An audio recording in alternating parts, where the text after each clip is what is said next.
Probably discuss the word. Yeah. So I told you my opinion changes every day. But I. I definitely was not the golden. Dominant. Hi. I didn't know. You didn't know it? We are officially live streaming, just to let everybody know. I can mute it until you're ready to get started. That's what I'll do. Then we gotta go back to the. It'll be there.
Now it's not unmuted.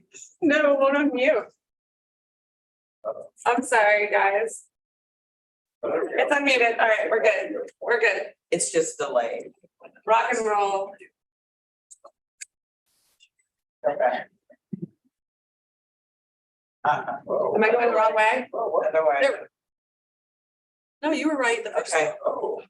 No, You're go way. back, go back, go back. I started from the wrong one, clearly.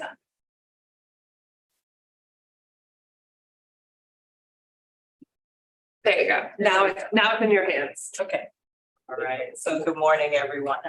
I appreciate you giving up your Saturday, but I think that when we are finished, you are going to be glad that you did if you are not already. So this is our strategic planning meeting, and we will be planning or getting the groundwork set for our planning for the next 2 years, so through 2026. So I am really pleased. I am turning the day over to a very capable facilitator, had been in this space for a very, very long time. More than 20 years, I would say almost 25 years of experience. And so when I emailed her to say, by chance, are you available? She said, I am, but let's talk. So she has been working really the last 6 weeks to get us prepared for this. So I will turn it over to Alice Lee Stanberry of Stanberry Consulting. Do you want to do your call to order and roll call on that? Yes, so technically we need to do the call to order. Then we'll do a roll call wherever Jacinta is. We'll take roll. Just right now. Okay. We'll take roll and then we'll just do a motion to approve the agenda. Okay. Then once we do that, it's Alice Lee's show. We'll get started. All right. So good morning, everybody. Welcome to the Children's Services Council planning meeting. We're really excited to have today's event. The time is now 9:16 a.m. and I'm going to call the meeting to order. So with that, Ms. Clay, will you please take a roll call for me? Mr. O'Brien, Judge Miller, Here. Mr. Jones, Mr. Hannah, Here. Commissioner Cummings, Mr. Mitchell, Here. Mr. Watts, Here. Dr. Glenn. Here. We have a quorum. All right. Thank you very much. So now it is time to approve the agenda. Do we have a copy of the agenda? I apologize. I know. We didn't print it out because it's all going to be online, Okay. Well, but we sent it to you guys. we did. All right. So we have a motion to approve the agenda. Do I hear a second? Second. We have a second by Judge Miller. So without any disconsent, the agenda is now approved. So thank you very much. With that, I will turn it back over to you, Ms. Thank you. Good morning. Morning. Thank you for giving up your Saturday to work today.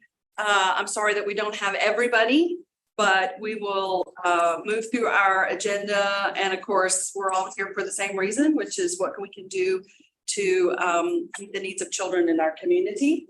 I made a comment to a couple of people. Good morning.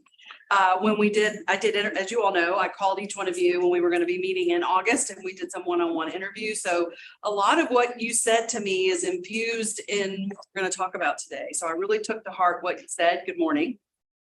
And I said to somebody, you know, in some ways, when you're in a new organization, and the Children's Services Council is a new organization, you're building the bike while you're riding it. And when you're meeting on a regular basis and doing the business of the council, you don't have time for discussions like today, which is about, you know, what are we going to do as an organization going forward? And what are our thoughts about how we want to prioritize our funding going forward, and kind of those 30,000 foot level visionary kind of conversations. So that's really what we're about today. And let me keep rolling. Okay, so again, thank you everybody for taking the time to talk with me on the phone. It was very, very helpful. I had some really good conversations with each of you and the council members who are not here, because I was able to speak to everybody. And so whenever you see the text on the screen in italics, that was something that one of you actually said. So I asked everybody, you know, what do you enjoy about serving, and what have been some of the challenges? You know, that we can't do it all. You know, you could have $8 million, you could have $80 million, you could have $800 million, and you're not going to be able to do it all. So we'll talk more about that. The need and the importance of building cohesiveness within the council. We're going to talk about that. Cohesiveness doesn't mean everybody agrees on everything all the time and we all make the same decisions, but it is about rapport and how well you function together as a group and make those decisions. So we'll talk more about that. And almost every single one of you, in fact, I think every one of you said, we just need to get to know each other better. So here we are on a Saturday, getting to know each other a little better. And then this is my language, becoming fluent in the theory of change, which you now see. You have lovely placemats at your tables of the theory of change, and then a really big and bold one on the wall. So this, as you all know, this is the framework for how you all make your decisions and what your priorities are. And as I talked with you in preparation for today, some of you, I think, felt, you know, more well-versed in it than others. And so we're going to talk a lot about that. And hopefully by the end of today's session, you walk away feeling more fluent, more conversant, and just more in touch with everything that's in that is the basics of the theory of change. And then we will wind up the day talking about funding priorities and funding focus going forward. So that's what we're building to. That's the last thing we're going to do. That's it. Okay. So goals for today: deeper understanding of the theory of change. Can we get, Jacinta, can we get this screen to be showing over there? Yes. That way I don't have to keep turning my head. That'd be great. Thank you. We're going to discuss the strengths, weaknesses, opportunities with the council. If you remember, I asked you that question. I asked you about strengths, challenges, and opportunities on our call. We didn't talk about threats. We're going to do that today. Thank you, Jacinta. We're going to talk about the alignment of the theory of change and the needs assessment, because that came up in the conversations quite a bit. Like, are we connecting that back? And so we're going to talk about that. And then I already mentioned the funding and getting to know each other a little better and building on strengths. Any questions about that? We've locked the door so you can't leave. Just kidding. Just kidding, Tallahassee. Okay, here's what we're not going to do today. Okay. Right? This is not a regular business meeting. So we're not going to talk about the regular business of the council. We're not going to get bogged down. So we're going to stick to our agenda. Because we're not taking public comment today, you all can't make any final votes. So there'll be no final votes, but you all can make, you know, reach consensus or kind of beginning that process of making those decisions, which you then can ratify when you are having a regular meeting. So just to clarify that. We're not going to revisit the needs assessment. That's not on the agenda for today. As far as I'm concerned, at this point, it's best available data, and we're just going to move on from there. We're not going to revisit any of the funding decisions that you've already made. We're going to talk about where you've been funding and how much funding has gone out the door and how that compares to the theory of change. We're definitely going to do that, but we're not going to revisit any of those funding decisions. And as I said earlier, you don't have to, we're not going to agree on everything or solve everything in one day, even though I'm going to do my best to get you through the agenda. Comments, feedback. The other thing I have over here is a parking lot. So that if, as we go through today, and these are the things, somebody has a brilliant upon brilliant idea, or there's a conversation that leads you all to say, gosh, we really need to talk about this more, or I don't understand that particular piece of that, anything like that, anything else that you come up with that's really not part of today's agenda, but needs to be discussed.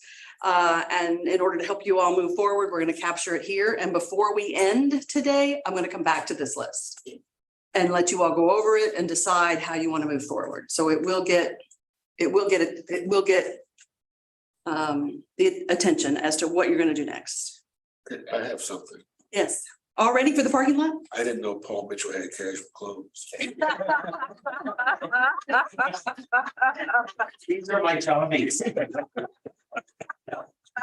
Just for you. Yeah, put down the parking lot. Put down the parking lot. Okay. Who'd have thought? Who'd have thought? Okay. And just, again, today is the 30,000 foot view conversation. We may get a little bit into the details, but this is about how you all function as effectively as possible as a council and where you want to go moving forward. So ground rules or proposed guidelines for discussion. This is my list. We didn't quite start on time, but we will end on time. And if we can end early, that would be even better, but we will end on time. So if we get to the end and we haven't gotten through everything, then we'll make a decision about how you want to handle that, but we will end on time. As I said, we're going to stay on task. What I'd really like is for you all to give me permission that if the conversation starts to go too far down Caribou Trails, I have your permission to stop the conversation and bring you back to your agenda so that we can get through the agenda. So may I have your permission to do that? Yes. Use violence if necessary. I didn't hear Daryl say yes. Lead caribou.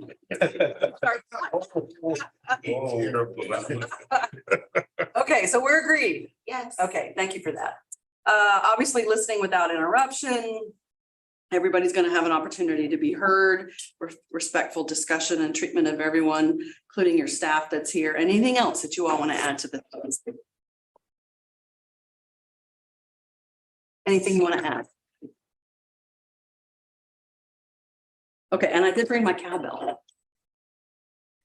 It's really obnoxious. So if necessary, we'll get out the cowbell. Okay, the other thing I brought you are these. So everybody has one. Okay. In the week. So and you made me younger, so I appreciate that. Rose Green, when you said 20 or 25 years, I appreciate that. I've got to add some to that, but I'm going to go with 20 or 25 because that sounds great. In the work that I do with nonprofit boards and councils and steering committees and task force, you name it, there are times that we can kind of go down those Caribou Trails. So I've used this and it's actually very effective. So here's how you use it.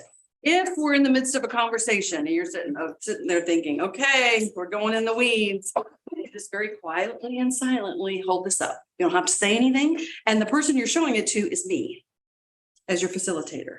So this is not, this is not something, that's right. This is not aimed at your fellow council members. This is for me, your facilitator. So if I start to see multiple yellow signs going up, then if I haven't already noticed, then I will say, okay, I think it's pretty clear that we've gone down Caribou Trails. We can stop the conversation and regroup. So these are for you to use to let me know when you think we've gotten off track. Yes. So Mr. Mitchell. going back to our goals. the theory of change. Right. Understanding the concept of the theory of change and sort of how it applies to funding decisions we're gonna make. Right. That's our ultimate goal. That's what we want to accomplish. Plus, getting along better or knowing each other. I think that for me, the two main takeaways, and this really goes back to the conversations I had with each of you, is a deeper understanding of the theory of change and how it has informed the work you've done so far. And really, because we're going to look at that. We're going to look at where the funding has gone and how it aligns with all of this. In each of your priorities and all the impact areas. I mean, there's a lot, as you know, there's a lot going on in this theory of change.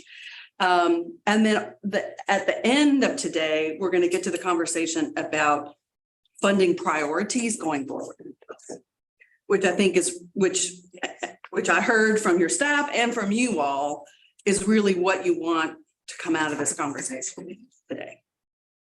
Right. So does that make sense? I mean, I just want to understand what is in the weeds. If it's not one of those two, then it's kind of in the weeds. yeah, if we start revisiting, previous funding decisions, or like I said, in the weeds about the needs assessment, or I'm not sure really what the weeds might look like, but I think we're gonna know it when we see it or when we hear it.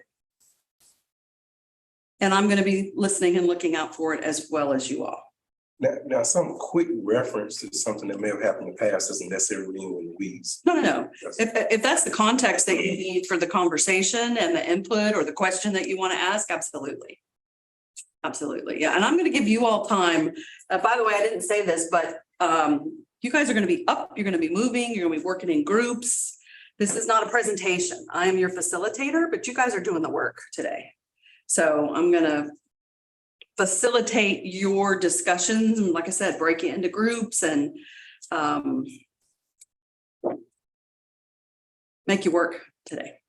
Not that you're not working all the time, but make you work today. Okay. Anything else around guidelines for discussion? No. Okay. Personality test. So if you haven't done it, we've got extra copies. So if you brought yours with you, please do. And Judge Miller, I'm going to give you the credit for this idea. I think it was your suggestion that maybe doing a personality test and kind of learning something about each other would be helpful. So kudos to you. So has everybody completed the test and knows your personality animal? Yes. Daryl, you need a minute? Yes. Okay. Okay. Take Let me it give- now. Yeah, let me give you a minute to do that.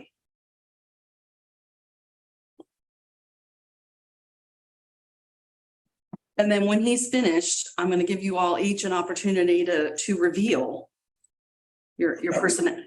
Yeah, we're gonna have a little drum roll to reveal your personality, and then we're going to talk a little bit about that.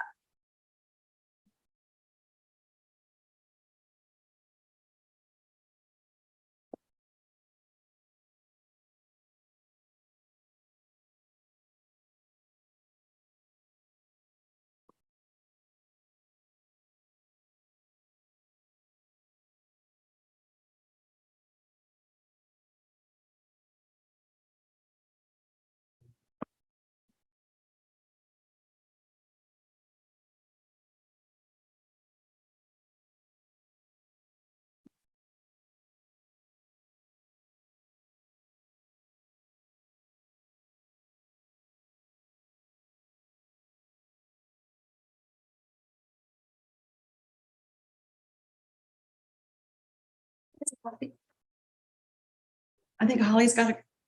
I'll go make you another one. I'm gonna just go make. Oh, sure. I'm gonna go make.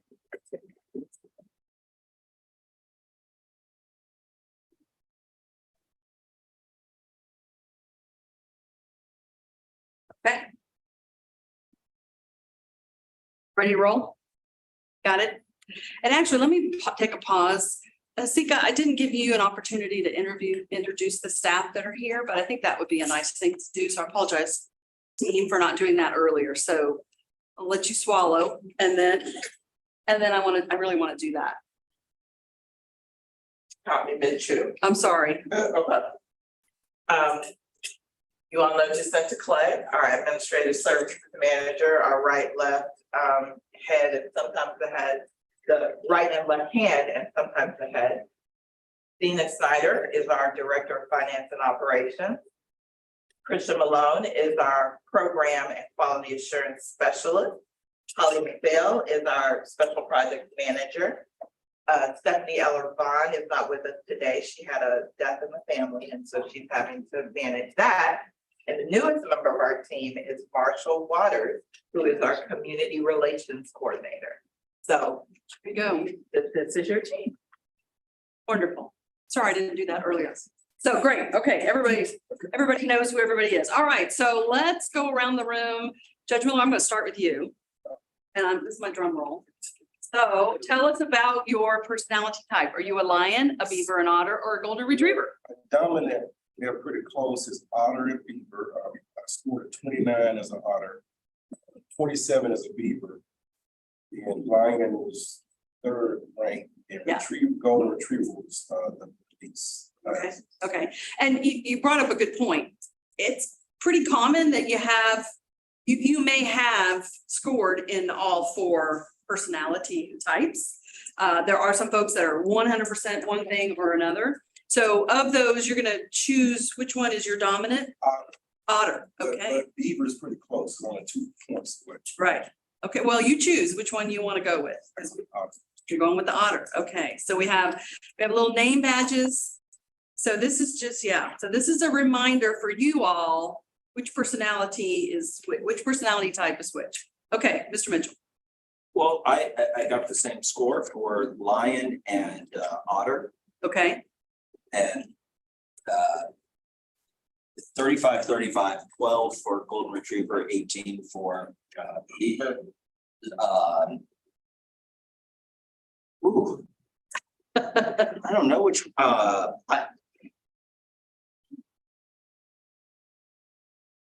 Want us to pick for you?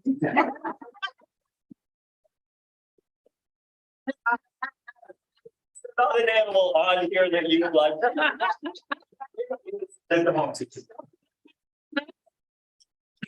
Okay, I'll follow the judges. Okay, I'll go lion. okay, lion. I circled lion. Yeah. I keep going lion. I know it was close on my last one. Okay. Yeah, at the tailgates, it's definitely an otter. Yeah, there you go. Mr. Watts. Lion was the top one. Okay, Second was the golden retriever. Otter was the third, and beaver was last, so. okay, Lion. great. So lion's first. And you said golden retriever was second. Oh, that's good to know. Okay, that's great. Mr. Jones. Lion, Okay, then otter, then beaver. okay. Lion it is. Sandra. Okay, so I was like Paul, because I scored the exact same in 2 areas, lion and beaver, and I don't know what the numbers were because I left it at home. Right. But I just laughed out loud when I summed them up and realized that those 2 were the same. Uh-huh. And then my second one, I guess, is otter. And then my last one was golden retriever. Okay, so which one do you want to go with as your dominant for? When I look at this, I would say beaver, Okay, more so than lion. okay, okay, great.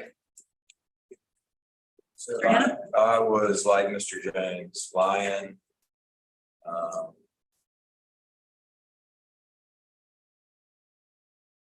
Lion, otter, beaver, and golden retriever, which is sad, because I love golden retrievers. So that was last. Okay, so lion. Okay, so now what you have in front of you is I gave you a little cheat sheet that just talks about what are the strengths and the weaknesses of each personality. And of course, all of you scored in all of these quadrants. Do you have one? I don't have to.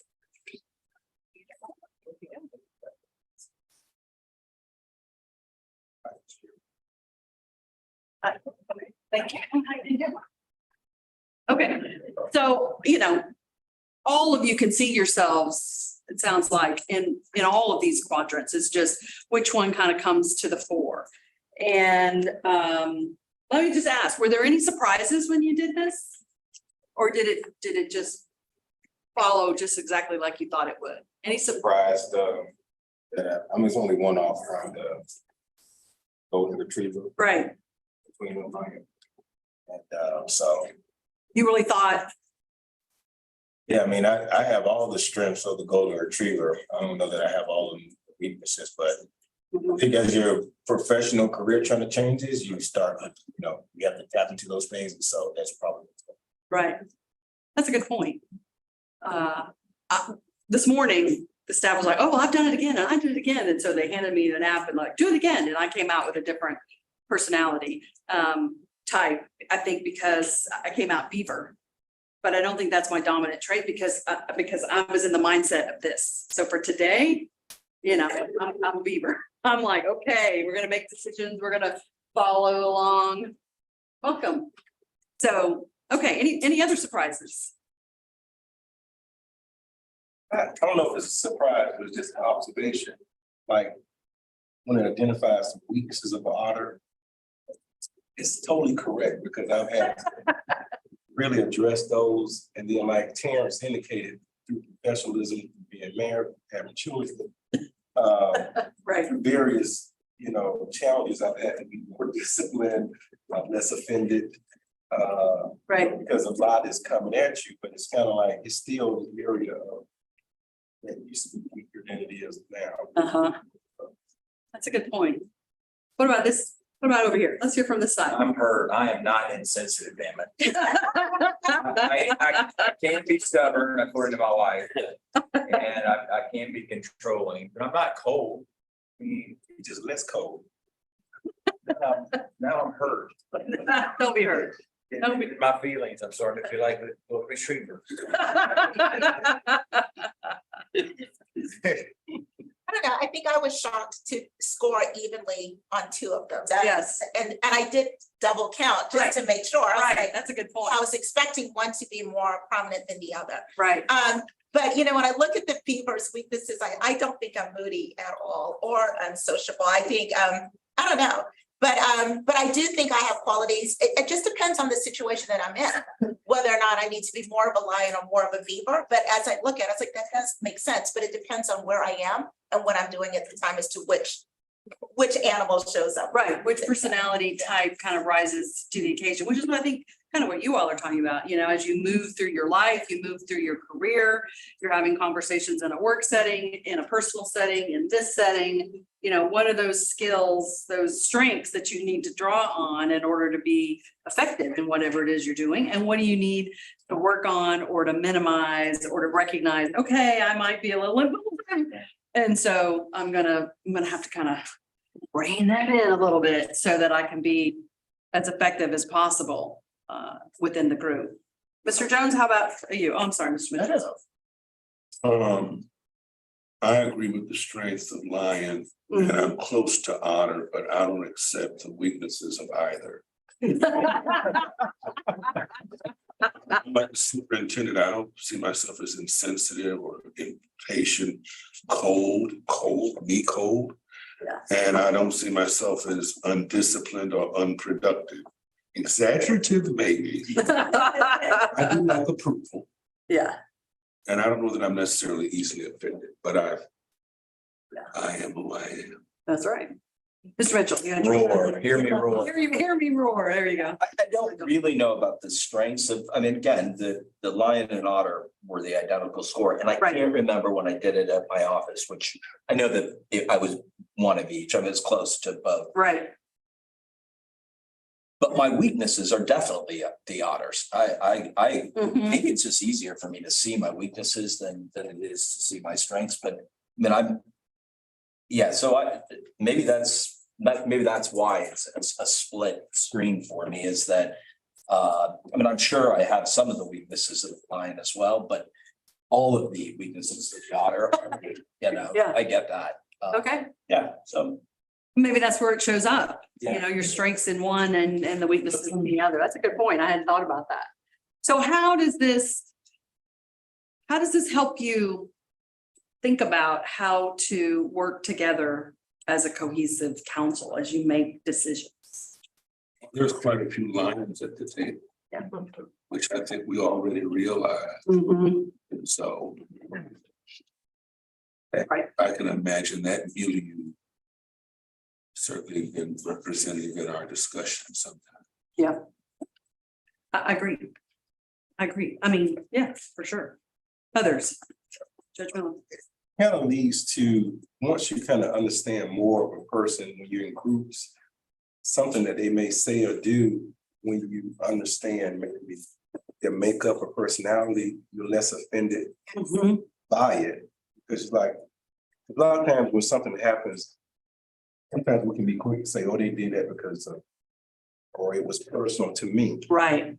you know, in marriage, you know, my wife says, you know, you need to stop being so sensitive. And a lot of times. I said, you need to be more sensitive.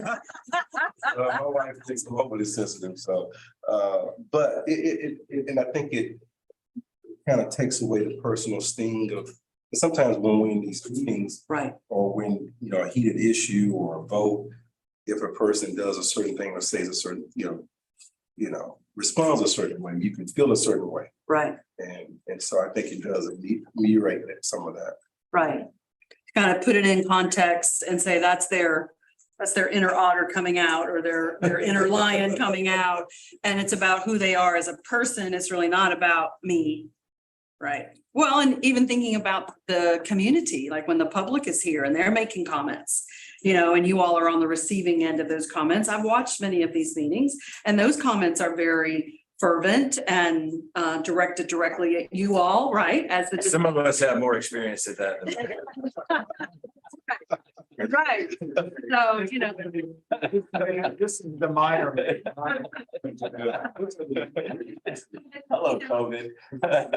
Right. But that's something you bring to the table, Superintendent, which I think is a strength to this organization, to this council, because you are in another public position and hear public comment from, in this case, parents and teachers. So that's a strength, I think, that aside from this personality that you bring to this, you know, the familiarity with what that feels like. And to your point, Judge Miller, about, okay, this is, I'm gonna try to not take this personally and recognize this is just who they are and where they're coming from, and then the passion of the issue. One thing that I shared this with you during our conversation, that's a bit concerning to me from what I've witnessed over the last 2 years, a year and a half that we've been together, is that there's 10 of us. Now I know we're down 2, but there's 10 of us, and all 10 of us have we can be an otter or a lion. I don't think there's any golden retrievers in here, but all strong personalities, and with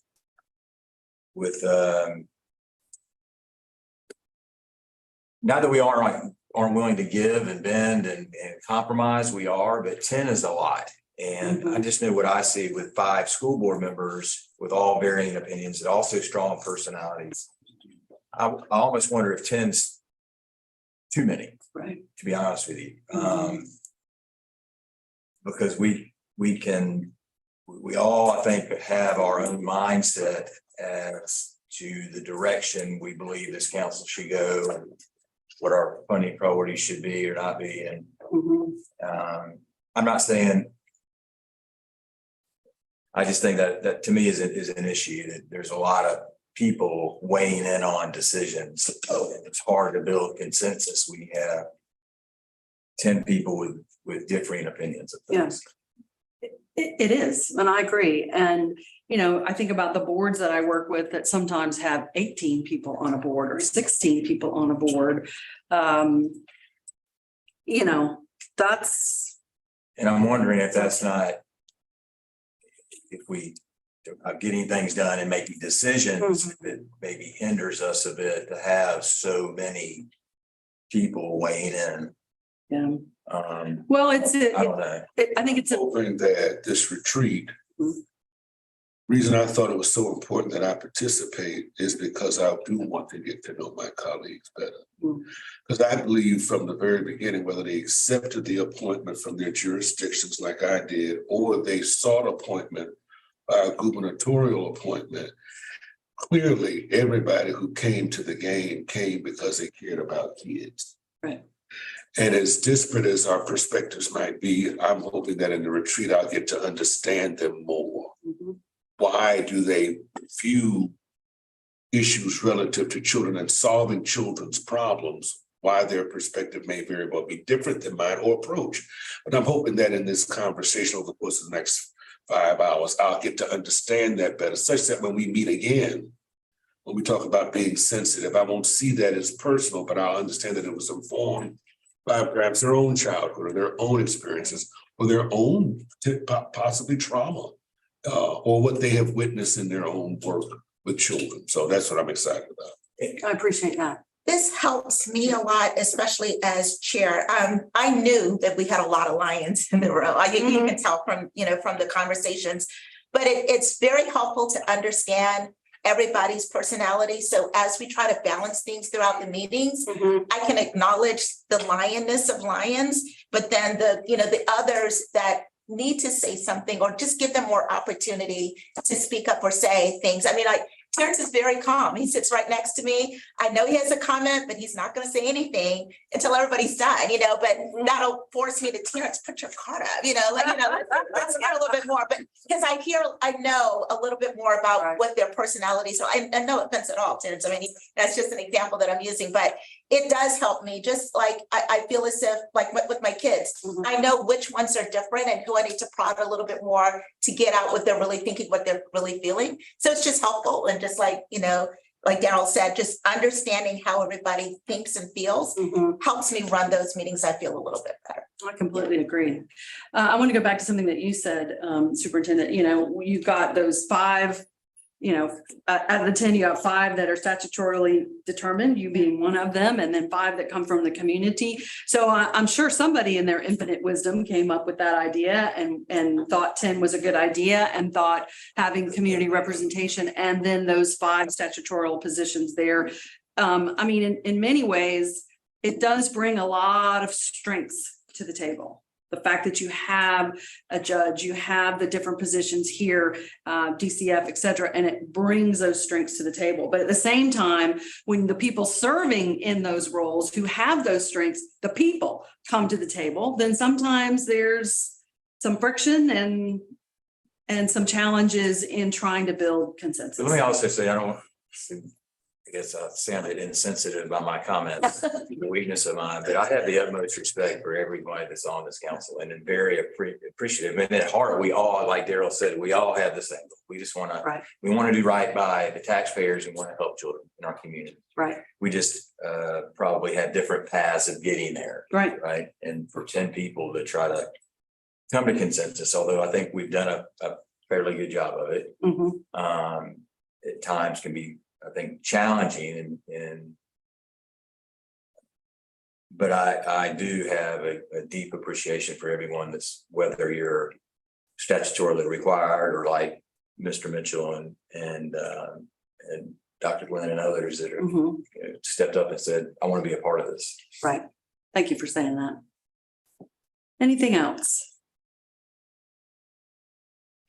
I think this is I hope this was a good conversation.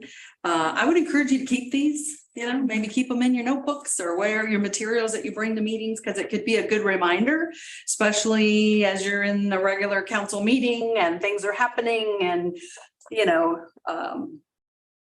the intensity of some of those conversations and decision makings, decisions come up, you can kind of go back to, okay. I'm hearing that and I'm seeing that and this is this and I'm going to take a deep breath or I'm going to recognize. And also I want to encourage you to leverage your strengths. People that bring, that beaver, that analytical, data-driven piece is a really great, and I didn't mention this, but you see where the opposites are, right? So that data-driven is the opposite of the outgoing and enthusiastic otter, and same with the strength of the lion is the opposite of having that golden retriever.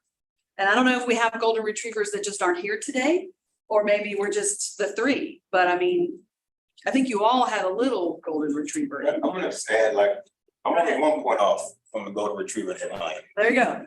And all of the strengths of the golden retriever, I consider all of those to Yes. be leadership qualities that fall under the strength. So I am 150% every strength of the golden retriever. Here you go. But that is my lion, if that makes sense. Yes. Okay. Yes. Thank you for saying that.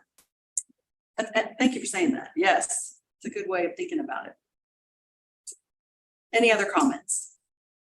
She sounds like a lion. Oh. That's right. Clear. But you would, wear your, I think, Mr. Watson, I don't think you all have yours. If you would, wear them for today. That way they kind of get reinforced as we go through today's conversation. I don't know if you want to wear them at the next meeting, but just to be definitely. The otter says, let's do this again. Okay. Anything else? Any other takeaways from this conversation?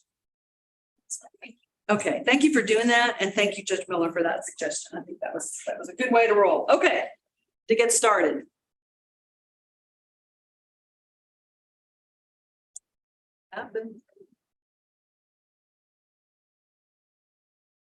Worst case scenario, you can just have this. That way. Okay. That's what I want to be. What if you could call me neighbor? There you go. Thank you. Okay, so the next thing on your agenda, and you'll notice I've got Roman numerals up there. So when you all approved this agenda at your last meeting, at your last council meeting, those were the Roman numerals. So for anybody following in the community or anybody that saw that at the last council meeting, that's why I've aligned that here so you can kind of follow along. I'm following that agenda as we go through. So in the conversations that I had with each of you, I asked you questions about what you thought the strengths of the council, This is not a SWAT of the community. This is not a SWAT about children's organizations. This is about the council as a whole. And you can see some of the things that you all said, you know, commitment to what Superintendent Hannah just said, a shared commitment to improving the lives of children, and a shared desire to make a positive impact. What I added based on my conversations with you is the knowledge and diversity of the council members. Like you each come to the table with a different subject matter expertise. And of course, you also come to the table with different personality types. But I think, I'm sure that whoever the decision makers were that came up with this, that was part of it, is they wanted that knowledge and that diversity of thought and just diversity from within the community. So then I asked each of you, well, what do you think some of the challenges are and have been in the first 2 years? And somebody just right out of the box said, there's a really steep learning curve in this. You know, one of the things that I will share with you, and we'll talk more about this, is, first of all, I completely agree. You all come to the table with your own subject matter expertise, none of which is being a grant maker. And I know from 30 years of working in the sector, it's not easy to do this well and to be an effective funder and funding partner and grant making organization. So I agree that there's a steep learning curve on what is the theory of change, the methodologies, the needs, the process. And so you all have had to really get up to speed on that. You all mentioned difficulties in building consensus and trying to look at all of these issues and make these decisions and try to build consensus as you do it. The pressure to please everyone, right? I mean, the public, the taxpayers have their own expectations. The grantees have their own expectations. Neighborhoods and communities and families, everybody has their own expectations and desires for what they want this council to do and how they expect this council to make an impact. And all of that is very diverse and different, maybe from what the 10 of you and your team, your staff team, may come to the table with. The other one that really came across was the lack of clear focus.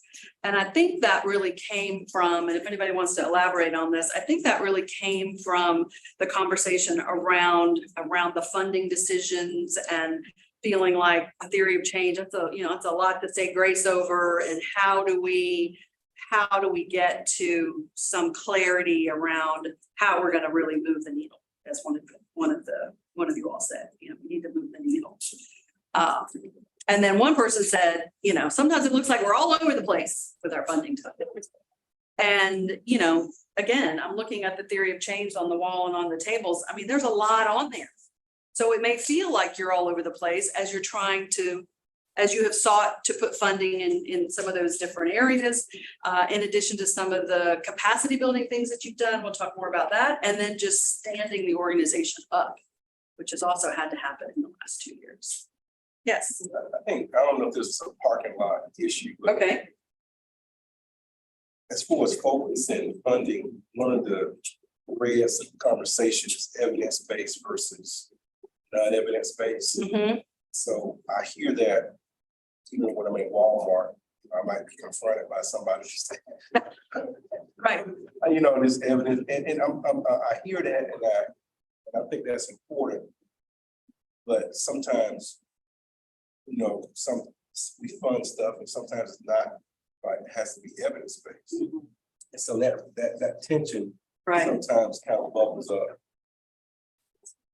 Right. So the issue is the pros, the cons, the value of evidence-based versus community-driven versus something that's not evidence. And even defining what is evidence-based, I mean, it's not, everybody, to me, that's not you can find a study to tell you Right. what you want to hear or believe. Right. Does that make it evidence-based? I don't know. Right. So defining it, and by evidence-based, we're talking about programs, solutions. Anything related to funding. Evidence-based programs, funding, and decision-making? Or just the definition? Definition, and then after you get the definition on a case-by-case basis, deciding whether to go with the evidence-based. Right. Yeah. Something that's not evidence-based. I appreciate you bringing that up. That's definitely something for the parking lot, but I could see where that would be a really helpful discussion for you all to have. What defines evidence-based? Who determines whether is there criteria for something that's evidence-based? If one person said it was a good idea and we did one study, or does that mean 100 studies have happened and verified it? And then how do we apply that to our approach, to the RFP process, to the applicants? Yeah, really good. I agree. Thank you for saying that. Any other comments related to strengths or challenges? I mean, you all said a lot more than this, but this was just kind of the essence of what you said. Okay, so then I asked you about the future, and I love this graphic, you know, the future, the vision, you know, and what those opportunities are for the council, because again, you're in year 2, right? So you're at the very beginning, those early stages of getting this council up and off the ground. So the getting to know each other better came across loud and clear in every single interview. The more fluent is really my language, but what you all said was, I want to really know this better. I want to understand it, be able to talk to somebody about it in the Walmart or the Publix or the, you know, wherever I am in the community. So that's why we're spending a good bit of our time on that today. And then that we want to be laser focused. We need to be laser focused on our goals and our priorities and our outcomes. And then I think part of the get to know each other and build consensus is also to build trust within the council, build trust between the council and your staff team, and also to build trust in the community. Because, you know, the taxpayers have 60% of the taxpayers, I think, approve this and are, but 100% of the taxpayers are putting their dollars in. So building trust in the community as well. Anything you would add to that maybe I didn't mention?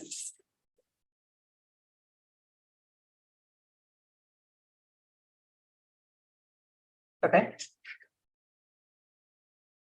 All right, so the one thing I didn't ask you in regards to the SWOT in the interviews was about threats. And so I want to have that conversation now. And Holly's going to be our super scribe over there. So she's going to capture what you all are saying. And I want to give you a minute to think about it. And then what I'd like to do is just go around and give each of you an opportunity to identify kind of that number one threat. If there's really one that comes to your mind that you think is the biggest threat to the council. And then we'll talk, once we kind of have the list, then we'll talk through what you all came up with and what that might mean going forward. Allison, can I ask you just Sure. to clarify the threat to the council or the threat to success of the council? Like, do you mean as an organization, threat to us as an organization?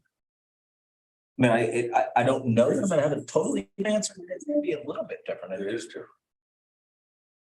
Let me back up and say, when I asked you the questions about the strengths and the weaknesses or the challenges and the opportunities, it was really about the council as a whole, Right. about its ability to be effective in doing its job. So that's the way I'm thinking about the threats. Okay. What are the threats that could impact the ability of the council and you all as council members, the ability to do the job? Because it's not an easy job, as you know. Does that help? Yeah, it does. Okay. And who would like to start? Anybody want to start? I'll- Okay, go ahead. I mean, that's because it's not, Now you got I it. had two answers. Now you got it. Okay. To me, the threat. And I'll preface my comment by saying, one of the things the superintendent talked about with 10 of us is that it is kind of tough to herd 10 cats. But I think that the magic of the 10 of us is that it is such a diverse group. It is a diverse group in terms of our philosophical thoughts, our backgrounds, where we are in the community, the jobs we have. So I love the diversity, and I think that we as a group represent this community pretty darn well. So I love that as a strength. The threat to me, to this council, Right. this organization, is really extra.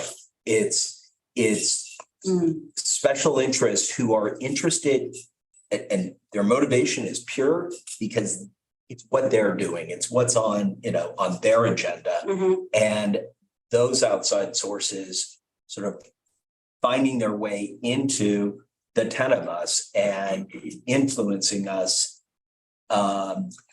So that to me. So help me summarize that the threat is I'm trying to repeat back what I heard you say. External, Influences. right, with a special interest. Okay, internal. And I don't mean that in a negative Right. way. I mean, all of us have a special interest, but Right. that, right. But there's a lot of those special interests and expertise and knowledge in the community that are all coming into each one of you, even just in your day-to-day lives. Yes. Okay, thank you for At that. Walmart or others. Right, whether it's Walmart, infiltrating, the council. Okay, I completely agree with Paul. And the only thing that I would add to that as a threat is the our inability to get the community to see our vision and buy into our vision or understand the vision of where we want to go.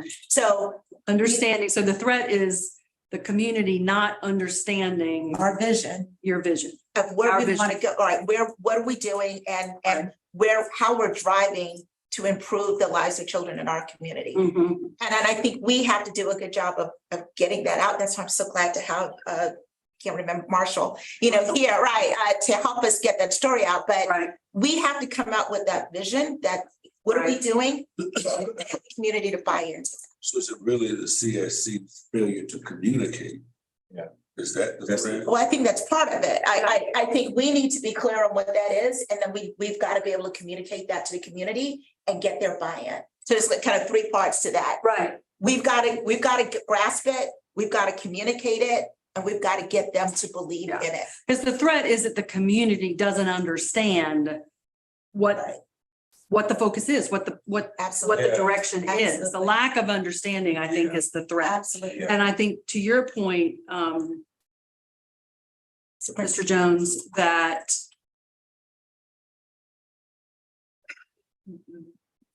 the communicating that message, like how you communicate that message. I mean, for everybody in the community, they're also lions and otters and beavers and golden retrievers too. So anything else you want to add to that, Mr. Jones?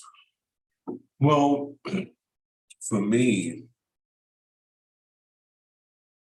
I'll give you a perfect example. Okay. The superintendent and I do not agree oftentimes, right? But I have so much respect for him in his office that I always choose to take time, I think you'll agree with this, to talk with him privately rather than disagree with him publicly. Now, don't get me wrong, we too disagree, but when we really have differences of opinion, I just think that when you're a part of something, disagreeing publicly oftentimes can undermine the credibility of what you have. And I think that, so some of what I have seen, we can't dialogue directly, Right. but we have an open line of communication with the director. True. And I have so my thread is that I am concerned about the way the public perceive our relationship as a council with our director. Okay. Because in public meetings, our conversations have not always been affirming. And I think that some things can be handled outside of the sunshine and the moonlight, particularly as it relates with the director, because at the end of the day, she's ours. Right. And for me, I believe that it's our responsibility to protect and to cover her because she's ours, because her failures or successes belong to all of us. And I just think that the method by which we engage with her in the public space and in the public record should always be affirming. Okay. And I think that part of what has been the public perception has been mitigated by the way we have chosen to engage.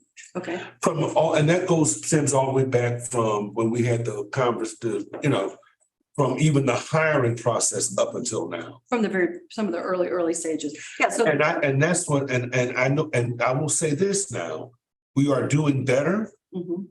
There's certainly a great deal more collegiality, but we got off to a rough start, and the public would rather see dysfunction than to see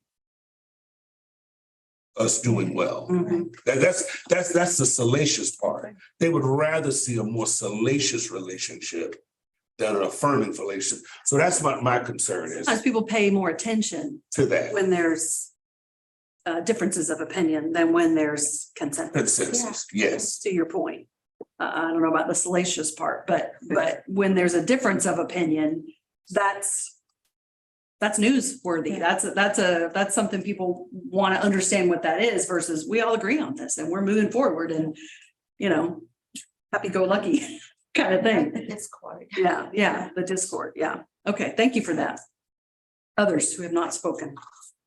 I think a threat to the council Right. is possibly not capitalizing as much as we can, tying any type of funding that we've given out to some type of reportable measure that has impacted, the community.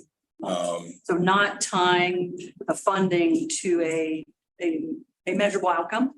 Yeah, and so even along with Dr. Glenn and Black Understanding by the community, we can have messaging, we can do all that, but I think every dollar that has gone out, whether that be, even our first funding, I think not tying that to something that's can be documented and shown how it has moved the needle. I know some of our things will not, like it will take time, but there's still a way to capture, in my opinion, something for every dollar that you've given out and have that measured. Have that measurement and that justification. Can I add to that? Because I completely agree with them also. I am a firm believer in having strong goals and having that clear, this is our target, these are our goals, and being able to show progress on those goals. And I think that's what Mr. Watts is calling for. Yeah. But we, that clarity on those measures and those goals and what our progress is or how we're getting to that. Yes, I hear you, Beaver. Yeah. I hear you and I see you. Yeah, I hear it. Absolutely. You hear it. And the challenge I think that you face, and I don't know if it's a threat, but I think it's the challenge is that, you're trying to solve problems and address needs, many of which are systemic, many of which have been going on for decades, if not generations in this community. And so when you look at the things that are on the theory of change, like the things that you're really trying to change, they are significant, which means they're not, to your point, Mr. Watt, they're not going to change quickly. You're not going to see that. I keep hearing one of you say, move the needle, you're not going to move the needle in year 2. You might not move the needle in year 4 or 5 or 10 or 15, depending on which outcome we're really talking about. And I think that's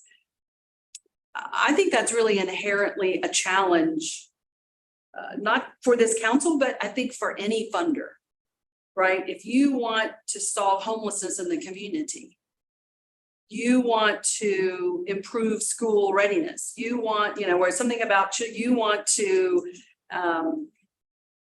help seniors stay in their home as long as possible. I mean, no matter what your focus is as a community, as a funder, none of those things kind of change or happen, overnight. And so the biggest problems in a community are ones that require the bigger solutions, and I think a longer term horizon for those solutions to actually get in there and start moving the needle, start having an impact. Meanwhile, you guys still have to answer to the community. Why haven't we solved this yet? Like, what are we doing? What's the outcome on this? And you're, we haven't seen all the outcomes that we're hoping, or we're gonna have to double down on this. We're gonna have to invest in this longer to see the outcome. I think that's an inherent challenge to you all as a council. I think a lot of that discussion is tied to, you saw it come out in a lot of the public discussions recently about the rate increase or decrease, however, Millage. on that. And a lot of it, when I looked at it, was you almost have a concept of competing worldviews about the role of government, the role of societal issues, and where maybe some are saying, look, you got the single parent household rate increasing to a higher percentage across all demographics. And so a lot of times, just that view is, what is the realistic expectation of a government program in that conversation? While others are saying, no, you can do something, you can move the needle there. And you have that boom, that conflict here. Right. And I think that can get tied to sometimes some unrealistic goals. Like sometimes I read some of our documents and it talks about we're gonna create equitable outcome. And so you have to be careful with that. Like I will never be equitable with LeBron James, for example, from an athletic standpoint. It won't happen. Now we may both have equal opportunity to do certain things. Right. But you're never going to be LeBron. Is that what you're trying to say? just a lot of times just have to just really define what is that equity. Right. And so a lot of times what we're dealing with is it's really a competition of 2 different, or sometimes 3 different worldviews. Right. Right. So do we get that up there? Something about competing worldviews. And also I wanted to capture what you said about, the role of government, like political differences about, because this is a governmental entity. So I think that is inherently I don't know if it's a threat, but I think it's a reality. And then it can influence and derail potentially or undermine, your decision-making or your progress. Yeah, I think that's a really good point. No, like, for example, even when I got involved with the campaign before it started, were it not for the fact that it was going to be a dedicated funding source for children, and that it was going to do this thing, because we already had CHP, United Way, all these other programs, right? But the reason I embraced this was because it was very, very clear from those who were messaging it that it was going to be intentional, forthright, that it was going to be research-based and all the rest of that. Because, y'all might be surprised to know this, for 31 years, I was a Republican. Because inherently, I am a social and fiscal conservative. I don't believe in taxing people unnecessarily, and I don't believe in free handouts or anything like that. And I would have remained a Republican had the party not turned racist, and I no longer saw myself in the party anymore. But our reason I accepted this and believed it was worthwhile was because of what I saw, particularly in a town with two major research institutions, the ability to harness that academy. We could do a program that funded children's services far differently than we had already done in our community. It was going to be totally different than anything else we saw. And so, Right. and then What's the threat in that? so what made me remain committed was because the people who sit around the table and the director that we chose. And so we've got to move beyond, we've got to make sure that we set ourselves apart from these other particularly tax conversations that are occurring right now simultaneously in our community. The increase on the Leon County Commission side, the increase on the city side. Right, so we have to set ourselves apart as something different than those other tax and spend activities. So the threat is that you get lumped in So all of that just taxing, to and the, it just being just pouring money on social problems, right. which that's not the intention of, that should not be the responsibility. Okay. Yeah, and how funding has always been done in the past and It's not to you, just wait. Right. He acknowledges me and I'll explain it. yes, okay, So my threat is this. okay. If we get in the weeds and I have become frustrated, I shared this with you. We can have a 4-hour meeting, longer than school board meetings, and those last a while, but I just think we can. The threat Almost is like getting, we overthink. Yes. We're afraid to overthink things. Right. We talk about something that can be very simple. I love, the millage rate is very important, but we can go on and on and on. And I just think, to me, that is a threat. And when we talk about public perception, I think the public wants us to act. right, But I also want to say this from my seat of the table and my experience about that is that in a wise person who understands our community told me this years ago, because I used to have thin skin and, well, this person said something to me in the school board meeting, this person. In our community, there are 10% of the people that are like this man right here, right? He is on a Saturday here because he cares and he's taking notes and blah, blah, blah. And there are 10 that is very supportive, okay? There are 10% of the people that are not supportive. It doesn't matter. We can serve ice cream every day and they are not going to approve of the Children's Service Council. And there are 80% in the middle that really don't give a what. They just want us to do our job and to try to help children. And they get it. You voted for it. Y'all do it. Let me know how it is. But I think I'm not saying we're scared of our own shadow, but so the I threat think is the threat to me is we're in the weeds and we talk so much and in the weeds. Yes. Yes. Yeah, We have done yeah, needs assessment analysis paralysis. and analysis I don't- and yada, yada. Well, and I think the other one I'm hearing you say is, and I do think the public's perception, I mean, not everybody voted for this. No. And you're right, there are plenty, the majority are saying, just go do But it. the haters are gonna hate. Yeah, Just haters gonna don't- hate. Don't get thin skin and worry about them. You just can't. Right. You think, you just. Well, and that's a threat to the council. You do the right thing, Right. okay? And the vast majority of the people in this community will respect that. So the threat to the council is you all taking that personally. Because it's not really, I don't take it personally, but remember now, I am, you're seasoned in that. yeah, at a much higher level with much more pointed comments, you know, Oh, yes. about me personally and my family, blah, blah, blah. So I'm kind of hard because I've grown numb to that. Right, But okay. But that, it's new for, well, and we've got elected officials, so we do have some elected officials that deal with that, I think.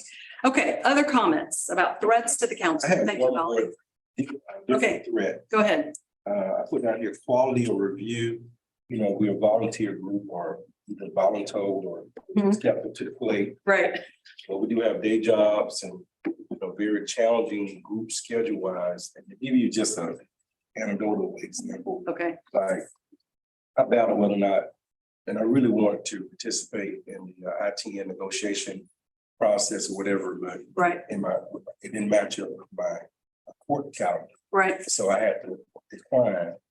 And so in a way, a lot of times we lose opportunities because, you know, we're dealing with people with very stretched schedules.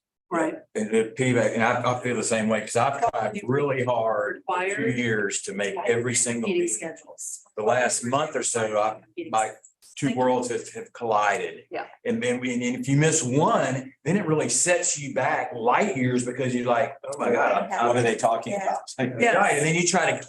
They did what? It's not the very, you know, it's not this thing's going around and around and around and you got off and now you're trying to get back on and you're like, That's how do I get back on? right, Which is why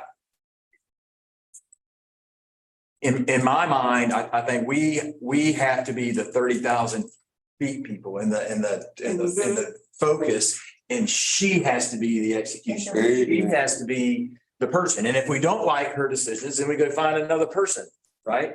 But I think we have to, and I think some of that paralysis is that we give a direction and then step back, Mhm. right? That we are, and then that's hard for me to do. It's really hard for me to do because I want to be, Yes. I want to choose the color of the carpet. I mean, I'm serious. right. So I, Well, governance versus management. in the weeds, Right. let's add that one. What about governance versus management There's the two different things. I think that's what we in need. terms of us as a council? Right, Governance versus management or operations. right. Well, the threat is you're here to do your job. You're not here to do the staff's job. Staff's not here to do your job. I mean, and I think one of the challenges, and I don't know if you all see this as a threat, but I do think one of the challenges is exactly what we're talking about, which is, you know, your job is to keep your eye on the prize, right? And that prize is the long-term improvement of the lives of children in the community. And so how do you, keeping and maintaining that 30,000 foot view and that long-term view at the same time that you're having very specific conversations about what's in this document or what's the evidence-based for this particular program and what does the applicant bring to the table in order, do they meet the criteria, et cetera. And so I see that as an inherent challenge. I think it's a challenge, not just for councils like this. I mean, I see it in my work with boards of all kinds, right? That you've always going to have the boots on the ground folks, which are your staff and the people that are implementing this. And then you all are serving you know, as the visionaries and the leaders. And sometimes that, you know, if you start functioning at the grassroots, at the boots on the ground level, then nobody's at the 30,000 foot level.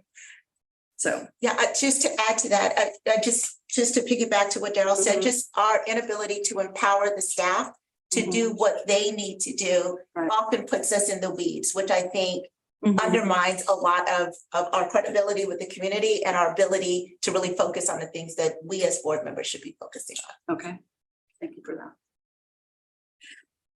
So, and I want to kind of bring this home, kind of wrap this up. I mean, you know what you see what your threats are. Let me back up. You know what your strengths are. You talked about your strengths, you talked about the challenges and the opportunities, the diversity of expertise that you all bring to this, and then these threats. So, you know, the question is always, whenever you do a SWOT, right? How do we leverage our strengths and opportunities, and how do we minimize our weaknesses and threats? And so going forward, I mean, how are you gonna, I mean, some of this you can do something about, maybe some of it you can't. I think having the conversation brings value because you've kind of put it out there. These are the things that we know are threats to our ability to do this and to do it well. Is there anything though that you can identify sitting here, you think, well, now that we've had this conversation and we've really itemized these threats, here's something I think we could do about it, or here's something I think needs to be on the parking lot going forward, anything like that that's coming to your mind about how do we minimize? I just like to go back to what the judge said, the paralysis by analysis. Mhm. There's a KISS theory, right? Keep it simple, stupid. Right. And I think we have, because it's not for not bad intentions. We care, we want to do the right thing, and we want, you know, the taxpayers, you know, I mean, it's for the right reasons. Right. But sometimes if you have so much, you don't even know where to start. And instead of just picking this, right, and then once we've solved that, then go to this. I think we've gotten where there's all of this, and we're trying to solve all of this at one time. And that has become frustrating to me, personally, to where you just go, I mean, I don't even know. Because we talk about the community understanding the vision. I'm not sure that I now understand the vision, right? And Well, and we're going to have that conversation as we go along today about the focus, you know, how do you eat the elephant one bite at a time? Are you going to try to eat, you know, you're going to try to eat bite in all three areas? Or are you going to focus? I think we'll get to that conversation at least to some degree today. and maybe again, some of that's my fault because she has a vision, she has a plan, and she has that this bite. And because Will Rock had been here the last two meetings, he now is totally out of touch and doesn't understand that, you know, which is another problem. And again, if we aren't here every time in the weeds paying attention, then maybe it's on, that's my fault, right? Let's add that, if you don't mind, Holly, let's add that to the threat list. I think missing a meeting and not catching up, I think to your analogy of how do you get on the carousel, you know, I think that's big. And I'll speak from as just a community member that's watched some of the meetings. I mean, if you miss a meeting, a lot's happening in each meeting. And I feel that way as a citizen. So, and I'm not a council member. So I think that is a threat to your effectiveness as a council when you're not all here. And of course, we're missing some folks. Missing two people, and you've got two slots that aren't filled right now that are, I think it's out of your control as to when those two positions, those two extra seats get filled. So as much progress as you're making now, you're going to add two more. And then they're going to have to get up to speed, and their learning curve, they're going to be the steep learning curve, and you're going to feel like, okay, well, I'm a little bit past the steep learning curve. As far as solutions, I would like for us to come to consensus as to what our role will be in the governance of this and what we are going to give the staff authority to do. I don't think we ever clearly define that, because I think we all have different definitions of what that should be. But I think clear, this is what we're gonna empower them to do, and this is what we're gonna do, I think will be helpful and help to move these conversations a lot faster as we do meet, as we do convene. It's like, we've made a decision on this, then all of the other weedy things, we're gonna give that to the staff to do. I think that would help move the conversations along. I think that's one way we can help. So defining The roles of the. more of the clearly council- defining the correct. roles. Of the council and the staff, and we come to. Is that something, that sounds like something for the parking lot. That's what I'm No, I thinking too. agree. Yeah, That's okay, what let's we pick it should up. do to help alleviate the threat. Okay, more clearly define role and responsibility of council and staff. Pardon my back. I know we moved past it, but, and I don't know if we shared this, but one of the strengths of the organization is the staff and the leader and the director, whose experience across in this space that we call human services has been so vast that already having existing relationships with a great number of our community partners has also been an important part of ours. This was one of our strengths, and I don't know if we highlighted that. Okay, we can go back and add that. All right. Looking at Holly, she's okay.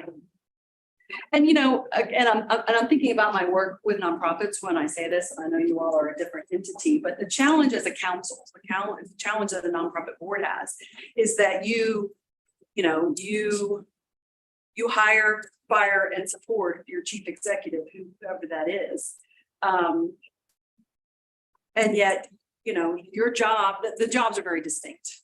The jobs are very distinct. So I think I'll leave it at that. Anything else for thinking about moving forward now that you've had this conversation about strengths, challenges, opportunities, and threats? Anything else for the parking lot? Anything else that as you think about some of those challenges, how you want to move forward, how you want your meetings to go, what your agenda looks like? I mean, you know, anything. Are we statutorily required to meet monthly?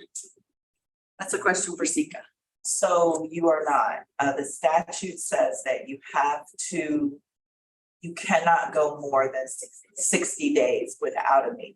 So for full disclosure, Chair Glenn had asked the staff to look at possibly a schedule that puts you on an every other month meeting. And so Chair Glenn, we have looked at that, and we'll give that to you all at the October meeting.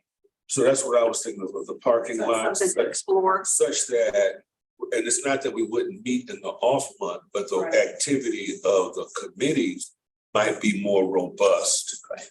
Such that when we do come in the subsequent month, the next month, the subsequent month, that our work would really inform the agenda, what we will have done in committees. I think about the committee that I chair, Program Services, such that we are really working to provide the type of analysis and input that will guide our schedule of funding actions. Subsequently, that it then gets to the executive committee, for them to then deal with, and then following our recommendation, executive committee, then we come to the meeting, then we will have already conferred about a great deal of our work in advance, such that much of what we would decide would be rather rote, because we've already had the robust discussions prior to coming into the meeting. It might be a more efficient way of how we manage the work of the committees and subsequently the actions of the board. Well, and I don't know if that's something you want to put on your parking lot, but one thought I'm having as you're saying that, Mr. Jones, is, you know, what are there things you could be doing to strengthen the committees and their work, strengthen support, because you're right. And in any council like this, any nonprofit board, you know, the real work should be happening at the committee level, Because that's the boots on the ground, the nitty gritty. Are we putting it on purple paper or yellow paper, whatever. And then by the time it gets to the council, you're not making the purple, yellow paper, decisions.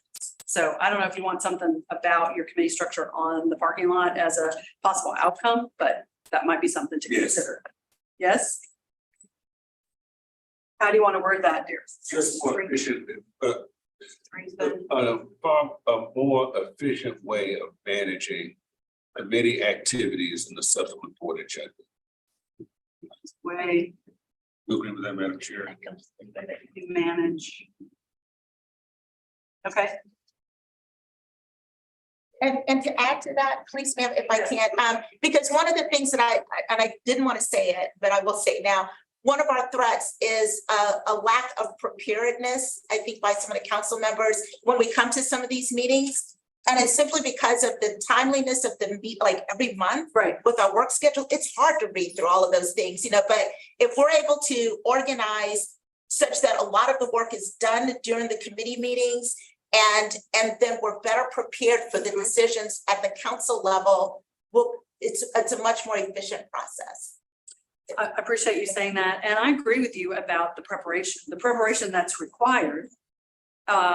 And what that requires of each of you, so that before you come to the table, you have read the packet, you've read the materials. If you missed the meeting, you've got even more to learn. I mean, it's a big responsibility, but I think you're right. I think the more engaged and the more prepared you all are to make the decisions that you're making or being asked to make at each of your meetings, the more effective you will be, without a doubt. Mr. Mitchell? Yeah, so it's just kind of mixing a whole bunch of things that have been said, but I've been a strong proponent for limiting our goals, and we added a goal beyond what we all voted on.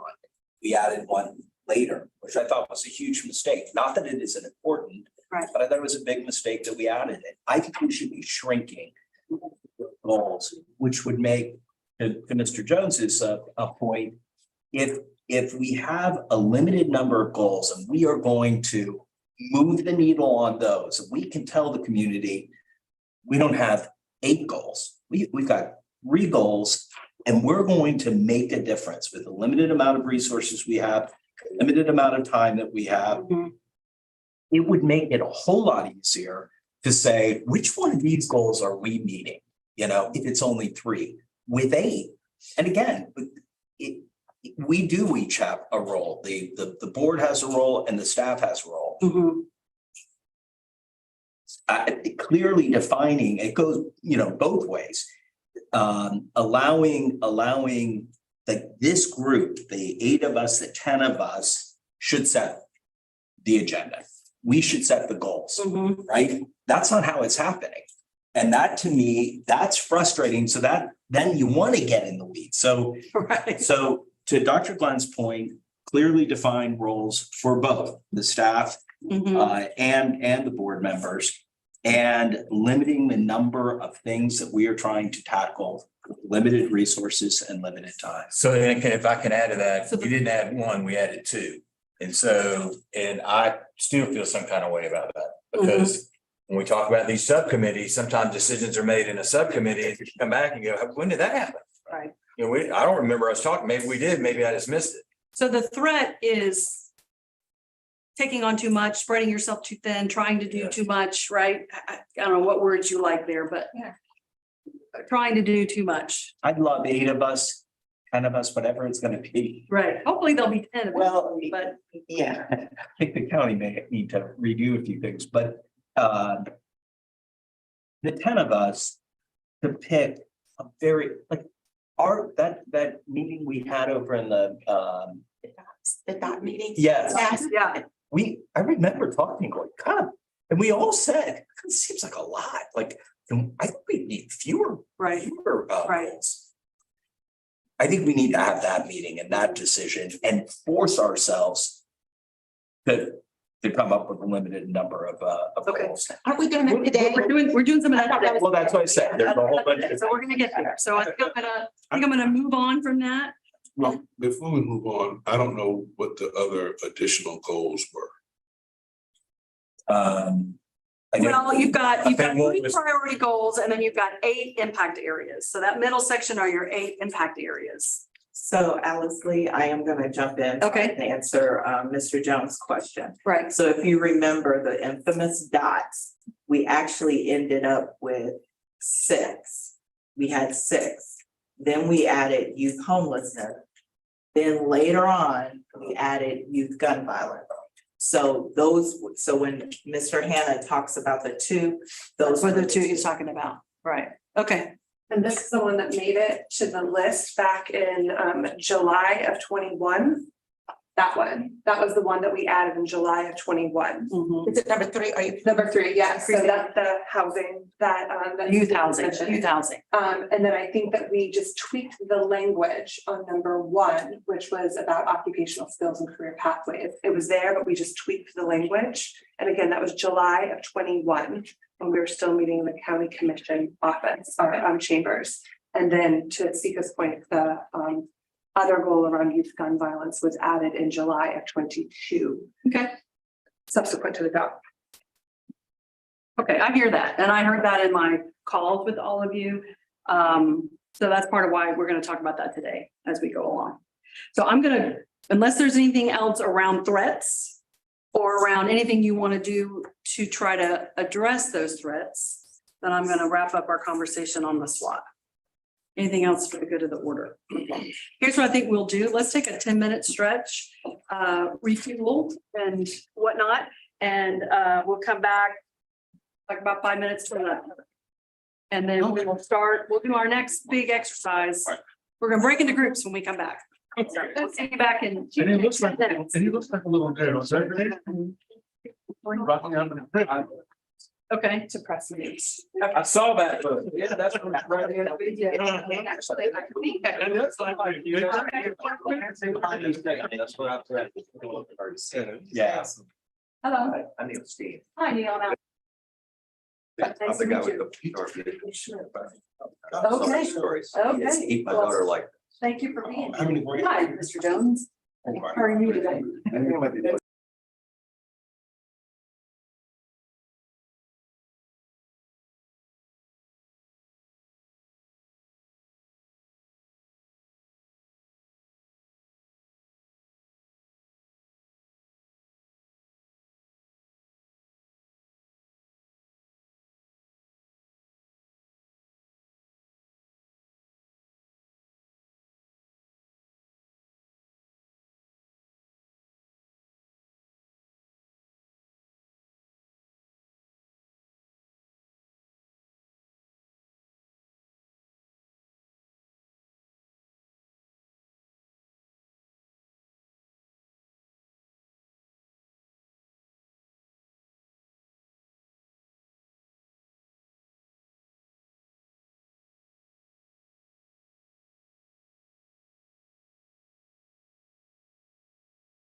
Just delayed. Here we go. It just takes a second. I was patient this time. I had no idea we were prepared.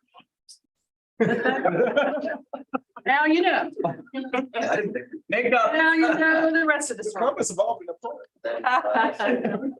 I know this. by I would Okay. never talk about your short. I see, they're not on camera. All right, let's keep rolling. We're gonna do this just to kind of set expectations. We're gonna do this next exercise. I am gonna break you into 3 groups. And we're gonna get probably about 45 minutes. And then when we're finished, we're gonna break for lunch. So just so you kind of know what's coming next. Going back to kind of the goals for the day and really what you all said to me when I did my calls with you. Can we get that screen up there back onto? Thank you. It's just helpful if I don't have to keep turning around. Thank you. I want you to have some time to focus on the theory of change. To focus on this framework that's hanging on the walls and laminated in front of you to try and increase that level of fluency that I mentioned. Because I think the more fluent you are in it, no question, the more that will help you in your deliberations and in your decision-making processes. So that's why we're going to spend some time on it. So there we go. Okay, so on your tables, you each have a clipboard. And on that clipboard is this, it has priority at the top. So these are questions as I said, I'm gonna divide you all into 3 groups and I'm gonna give you, he's gonna get a flip chart. So I'm gonna ask you to bring your markers when you come. You can bring your clipboard so that you can be taking notes.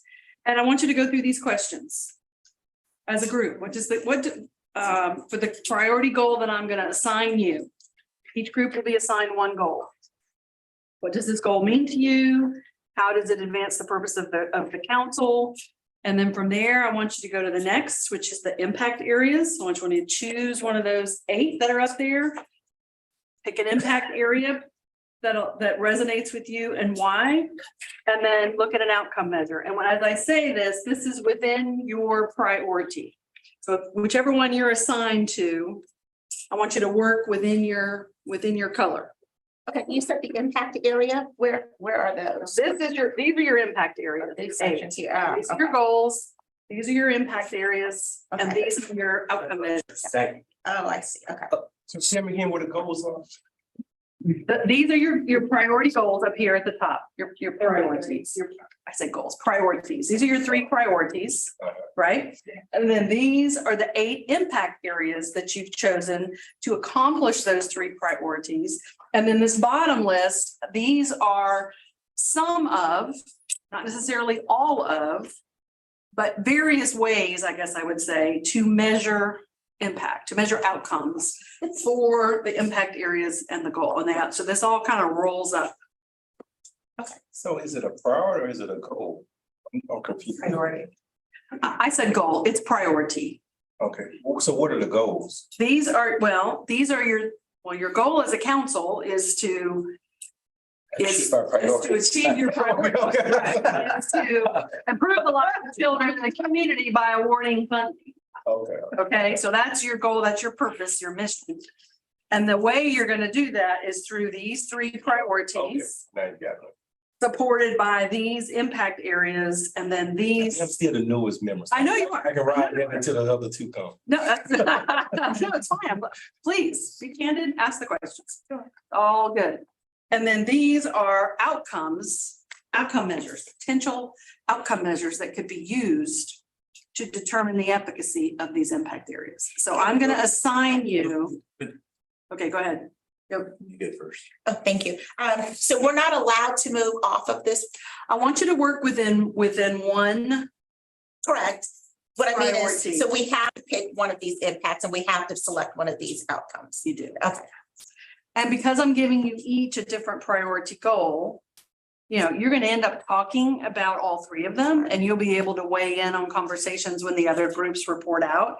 But for this, I just want to give Okay, so we got 6, so it'll be 2, 2, and 2, 2 of you, the chance to just kind of go down the path here by color with the priority to however many impact areas there are, and then choose an outcome.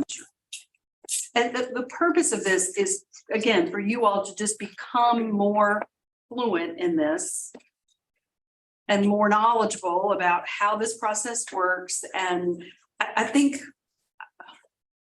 what it will reveal is, or what I hope it will do, is strengthen everybody's overall comfort and knowledge with everything that's on this, because as you said, there's a lot on here. I want to make sure we get that. If we break, so we're gonna break into a group of 2. Right.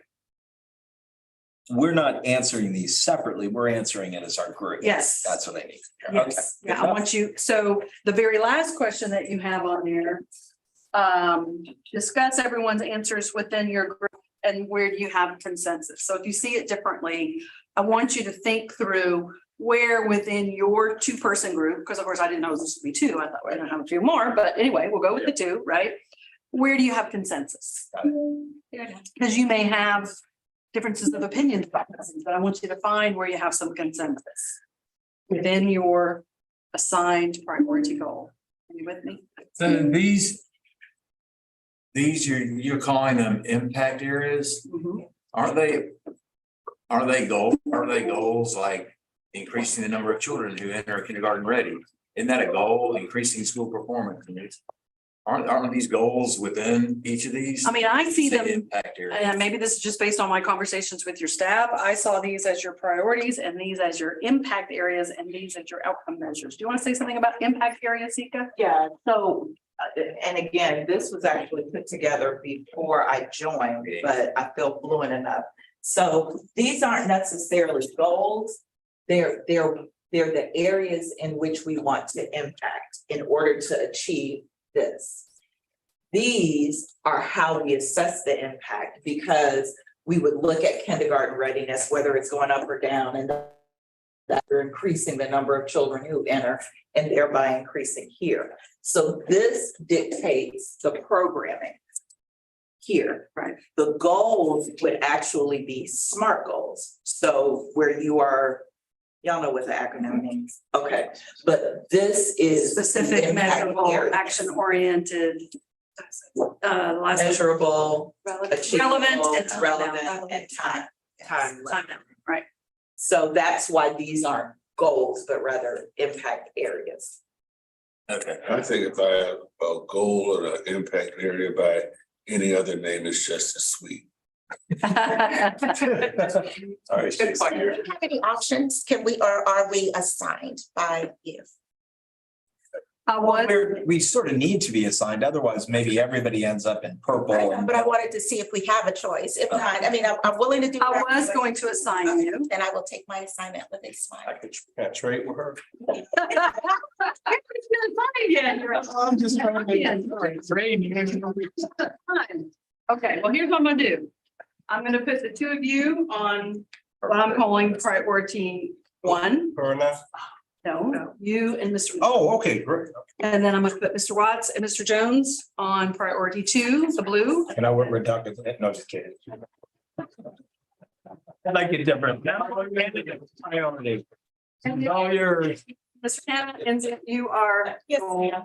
goal Priority 3. Yes, ma'am. Singles, priority 3. Okay. Here's the nice. Got it. He Okay, doesn't want priority. so, What's priority? so grab your markers, because I'm gonna want you to, and you can do it one of 2 ways. Okay, I'm giving you, all right, settle down. Yes, ma'am. I'm gonna make me get the tab down that loud. Okay. You have options, okay? I've given it to you on a clipboard where you can take notes and whatnot, and then you can share out. You've also got a flip chart. So if it helps you to kind of get it up there and answer each question on the flip chart, you're welcome to do that. If you want to use the flip chart for just the consensus, you can do that. So you have choices, right? The other thing I'm going to say is whichever one in your pairing, whichever one of you got up earliest this morning, that's who's going to have to report out for your group. So figure out who got up the early, who's the early riser in your group, and that's who's gonna It was report not out me. to the rest of us. No, I said, give me 10 minutes. Brush my teeth, throw on my hoodie and. Out the door. Okay, so you all are one. I'm gonna put you over here. Mr. Watson, Mr. Jones, you guys are over here too, and Xander and Mr. Andrew, you guys are over here too. How much time do we have? And you're gonna get, I'm gonna, oh, here. I wake up naturally. I think I'm gonna give you. I'm gonna give you about 10 to 12 minutes, I think, maybe a little longer if you need it. So Wait, we have questions. We have questions. You got the question. I've got the, well, I'm following this and this kind of answers all my questions. I'm just not quite sure what to do. That's, I didn't know if you all, part of it was I was envisioning we were gonna have more people. Right. And it's a good idea when you have a bigger group to be writing it That's up. just the two of us. But now that we're down to kind of 2, 2, and 2, if you just want to use your clipboard, you can do that. Okay. But I do think you kind of need to go to separate areas and be working independently. And take your chairs, Feel free to use this space. Okay, and I'm gonna give you 10 to 12. If you need a little more, I'll give you more. Okay, y'all can stay there. Daryl left. You're gonna sit us in the kindergarten too. I'm excusing. Okay. You were just everybody's banana. Overall. Are y'all gonna be down there? Well, everybody's going whichever way. Our priority. Y'all can work there. That's what you're. It is like herding cats. It is. I know, right? Did you do your personality? No, I started that one touch screen already. I need to do something. I'm not worried about whether they're people or whatever they are. I said, I could show how to see that. Yeah, well, unless you have a lot of lights. I need a pen. That's what I got. I got Right. I'm that kid. This is our purpose. How it is. We lost our signal. No, the signal's fine. Yeah. You, while they're doing their work. But we're trying to get it to intern. I think that the teachers. Take that off.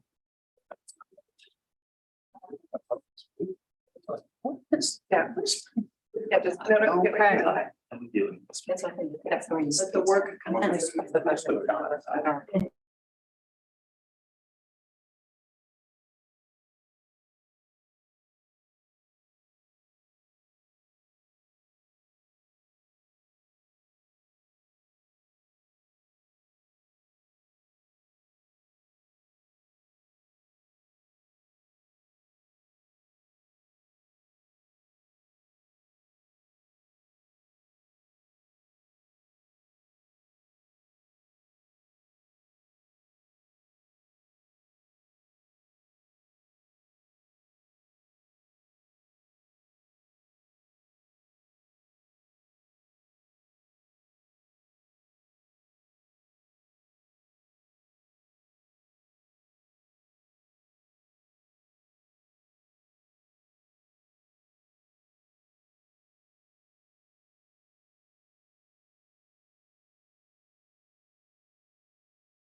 Did that work? Yes.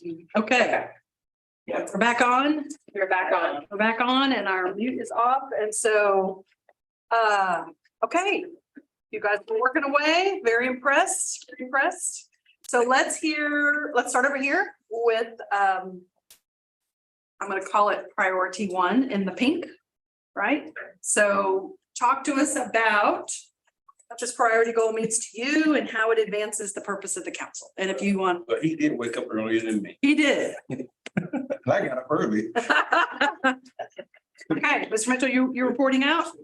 Well, I think, What time did you get up, by the way? 6:30. 6:30. Okay, on a Saturday morning. Yeah. Daryl got up, Daryl got up at 9:05. Our meeting started at 9. Well, I'm serious. Actually, I went for a walk this morning. Okay, all right, back to business. So, Mitchell? let me start by answering number 4, and that is with the judge and I, we both had consensus throughout. Okay, We sort of had the easy one because if you look, the success in school and life as the category, we talked about school readiness and the importance of early being critical. The earlier, 0 to 3, ideally so that they're ready for pre-K, but so that they're ready for kindergarten, which made it kind of easy because that led to sort of one answer in terms of how we were going to assess, our priority, our success in reaching it okay, was through kindergarten readiness. okay, And as it relates to the impact, it's the increasing the number of children who enter kindergarten socially, emotionally, and academically ready. So all of our focus was about early. The earlier we can reach the child, the better. This early? Yeah, That early, yeah. exactly that early. there we go. That's it, yeah. That's Got one. that's a good image. Got a little class of 2042. And so while I'm reporting out, ours was That's early. much easier than I think others because we had sort of defined categories. Once you make the decision that early. So I reported out, but I do think it's important that the judge share with everyone sort of his perspective. Because he sees the unsuccessful ones in his courtroom as families are coming in. Right. And so. Yeah, you want to say a word about that, Yeah, please? as far as the background, like I work with the dependency court in Leon County, so I deal with the abused, neglect, and abandoned children. And also Judge Baker deals with the delinquency, but I deal with delinquency cases where juveniles have done crimes, but they also have some connection to the dependency system. And so it's called a unified family court. And so what we've seen and normally the statistics will bear out. If you look at the percentage of crimes committed by juveniles in Leon County, you can probably narrow it down to like that smaller subset where they do a lot of the crime. And so it's not as spread out as you would think it is. So if you don't really get to that child early, by the time they get into the system, in the dependency system or the criminal justice system, it's just too late. You're gonna have a success story, you're gonna have some people who turn around. There's a lot of programs where people have gone through, but the Right. success rate is much more challenging. Then the literature, because I'm involved with the early childhood court, and what I've learned through trauma informed is that adverse childhood experiences, the impact of that is, the children who experience those at an early age, and they're not addressed at an early age, then their outcomes is from a health standpoint, from a life standpoint, are just more, more extreme. Right. So that they're, we get preached to over and over again when we go through training, trauma informed is the earlier you get in, the better opportunities you have for success. Okay. Thank you. Yeah.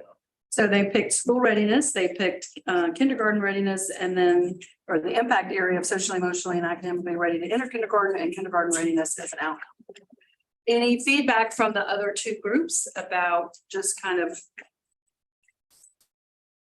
what that priority, impact area, and outcome measure are all about?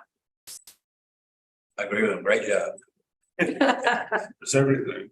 Rah, rah, it's a school ball. It is, you're right. Okay. Job well done. Round of applause. Well done. Okay, group two. We have flip chart. I'm actually bring it a little closer. I just want to let everybody know that working with Daryl, I demonstrated my golden retriever skill.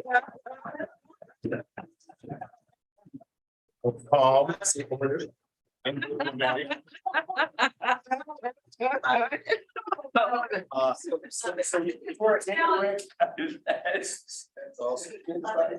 This personality test is paying dividends already. Already paying dividend. Okay. All right, so for number one, what does this priority goal mean to you and how does it advance the purpose of the council? We felt that it was the cornerstone of our work, of everything, and that it impacts actually all areas, 1, 2, and 3. So that's what we felt about number one. Number two, which impact area resonates the most with you and why? And also we had healthy children, youth, and families. That was our column. So which impact areas resonates the most with you and why? We chose number two of our two options, which is increasing resiliency and reducing the number and consequences of adverse childhood events. And so we put that focus targets and addresses potential root causes. And it really impacts, if you will, early identification, early intervention, and that whole upstream approach of really getting in, just like what group number one referenced early on. Right. And so believe it or not, mental health, physical health, all those things really now is like really forming or has potential to form upstream. So us targeting that early on, we felt like that's a good one to focus on. Mhm. And number three, choose one outcome measure that supports the impact area you selected. How will it demonstrate the impact of the council's funding? So we took a little bit of a different approach on this one. Okay. So we did come up with this statement of really summarizing. So through removing health barriers that stand in the way of cognitive development, we would, we can't maybe add that here, but we felt like that really encompasses all of these versus maybe just choosing the one. And if we had to choose one, Okay. We choose the last bullet, which was rates of youth receiving mental health services. Other words, maybe it didn't really line up almost these options with what we wanted to. Interesting. Throwing that out there. So it was just, Interesting. but it's almost hard to choose, particularly in these areas. I mean, we're taking them from potentially their mortality, the morbidity of children, which we know in this community for a long time, we led the state in infant mortality for African-American children, right? Leon County, here in the shadow of the state capital, right?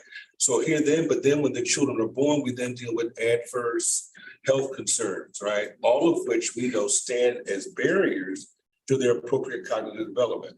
Rocky has done a fantastic job of partnering with local resource groups, because if a kid is in school and their teeth are hurting because they're malnourished and not getting enough fluoride and all the other things, then you can't concentrate. A kid who needs glasses, Rocky has people coming in doing eye exams, right? Because if a kid can't see the board, they can't learn. So that's why we had to put it all together, I see. because all of those health barriers Mhm. stand in the way of cognitive development. And so you couldn't leave anything behind. Right. Because the asthma rates, oftentimes when you're living in homes that don't have appropriate heating and all this. So all of those things, and that's why Rocky's got that onesie. Because he realized how important it was long before they get to school. Yeah. The adverse challenges and trauma that our kids deal with just on the health side. Okay. So, and if I may, if you don't mind, Rocky, I would love for you to take a moment and talk about that one thing, what we just did most recently. Because it follows in line of what we're doing in healthy Somebody's gonna children. hold up their weed card, man. Just telling you. Well, no, Yeah, So- let me stop you there and let's keep going through the exercise, and before we break for lunch, we'll do that. okay. Okay, so thank you.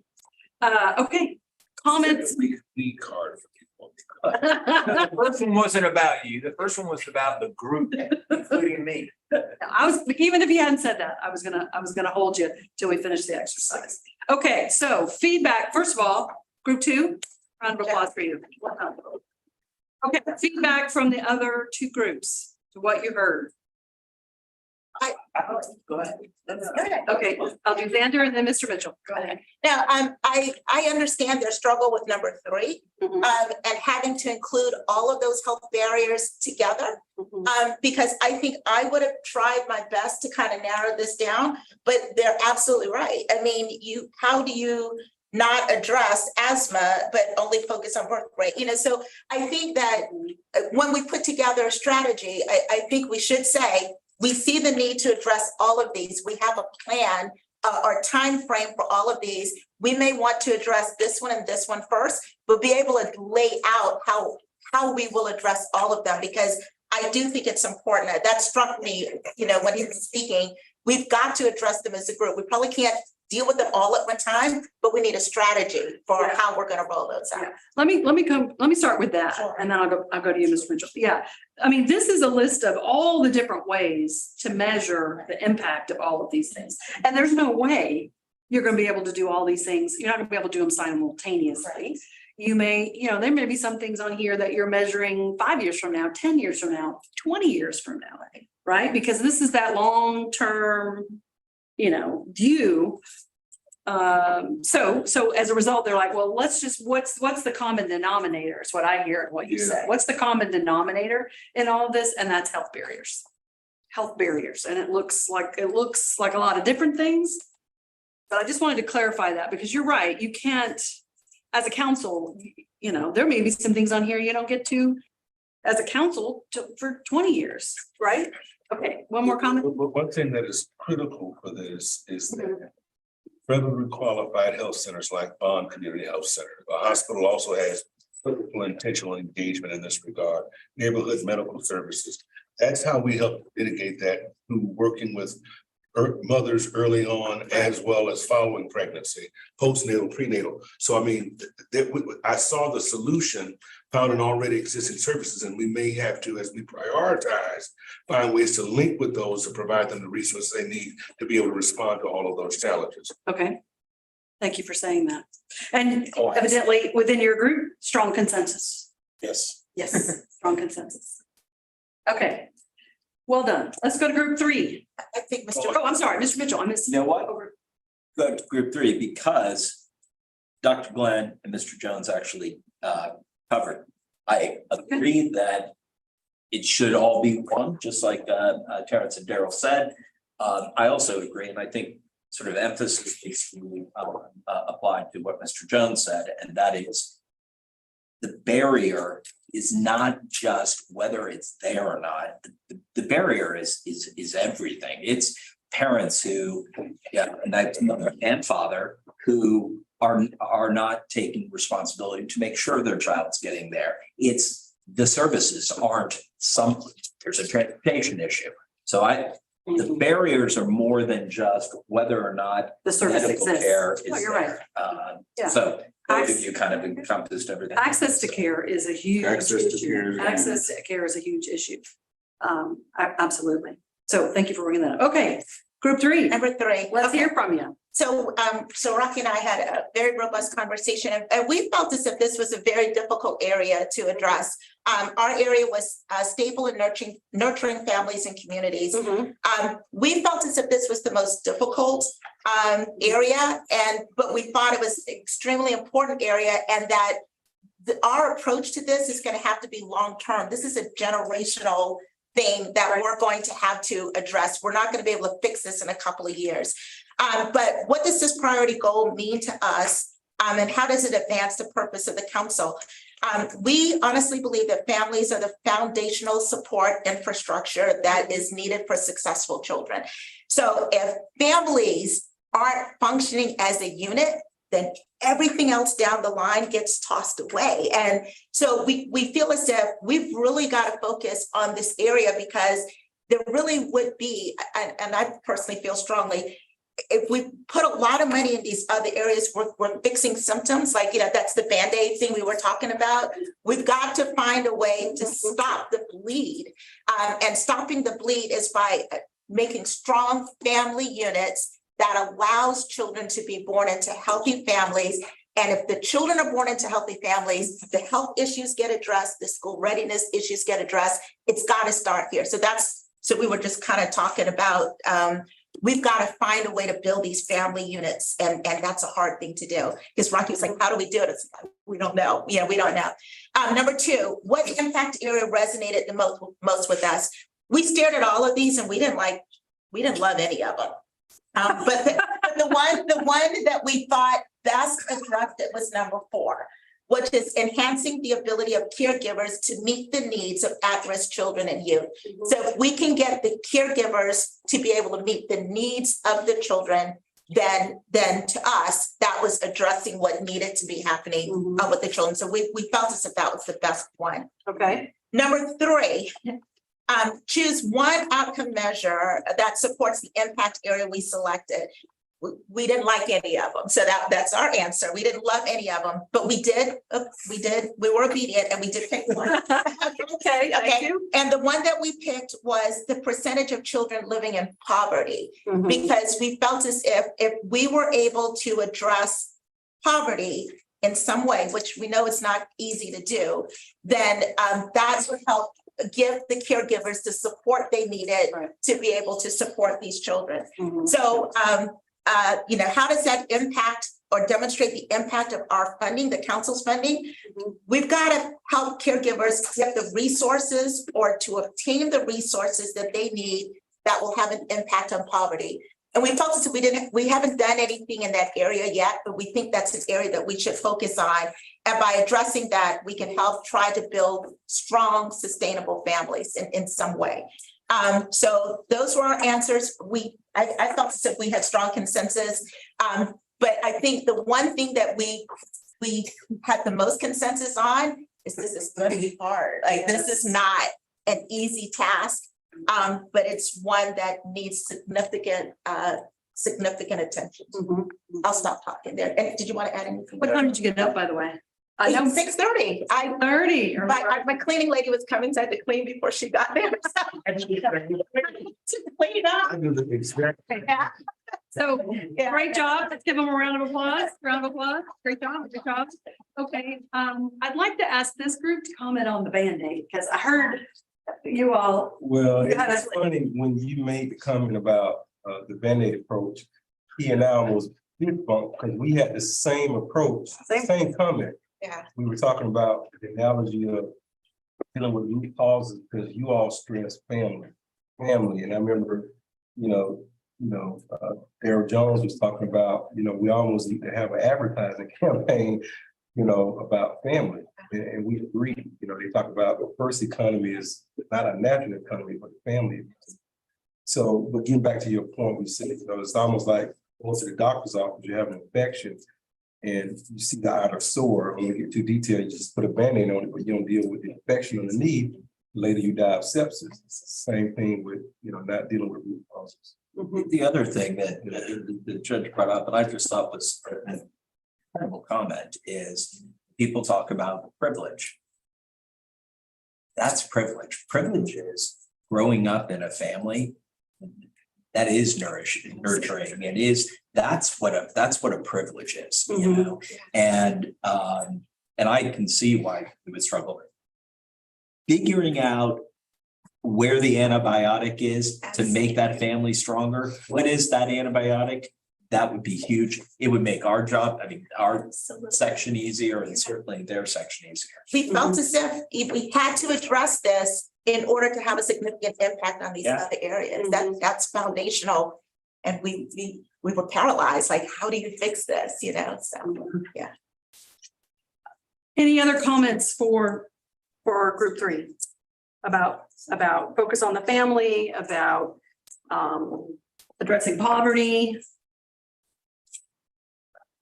Any other comments? Okay, so how was that? How was that experience? It's fine. And going through, Great. okay. Any other comments? What do you think? I think it made, this chart is a little intimidating for me.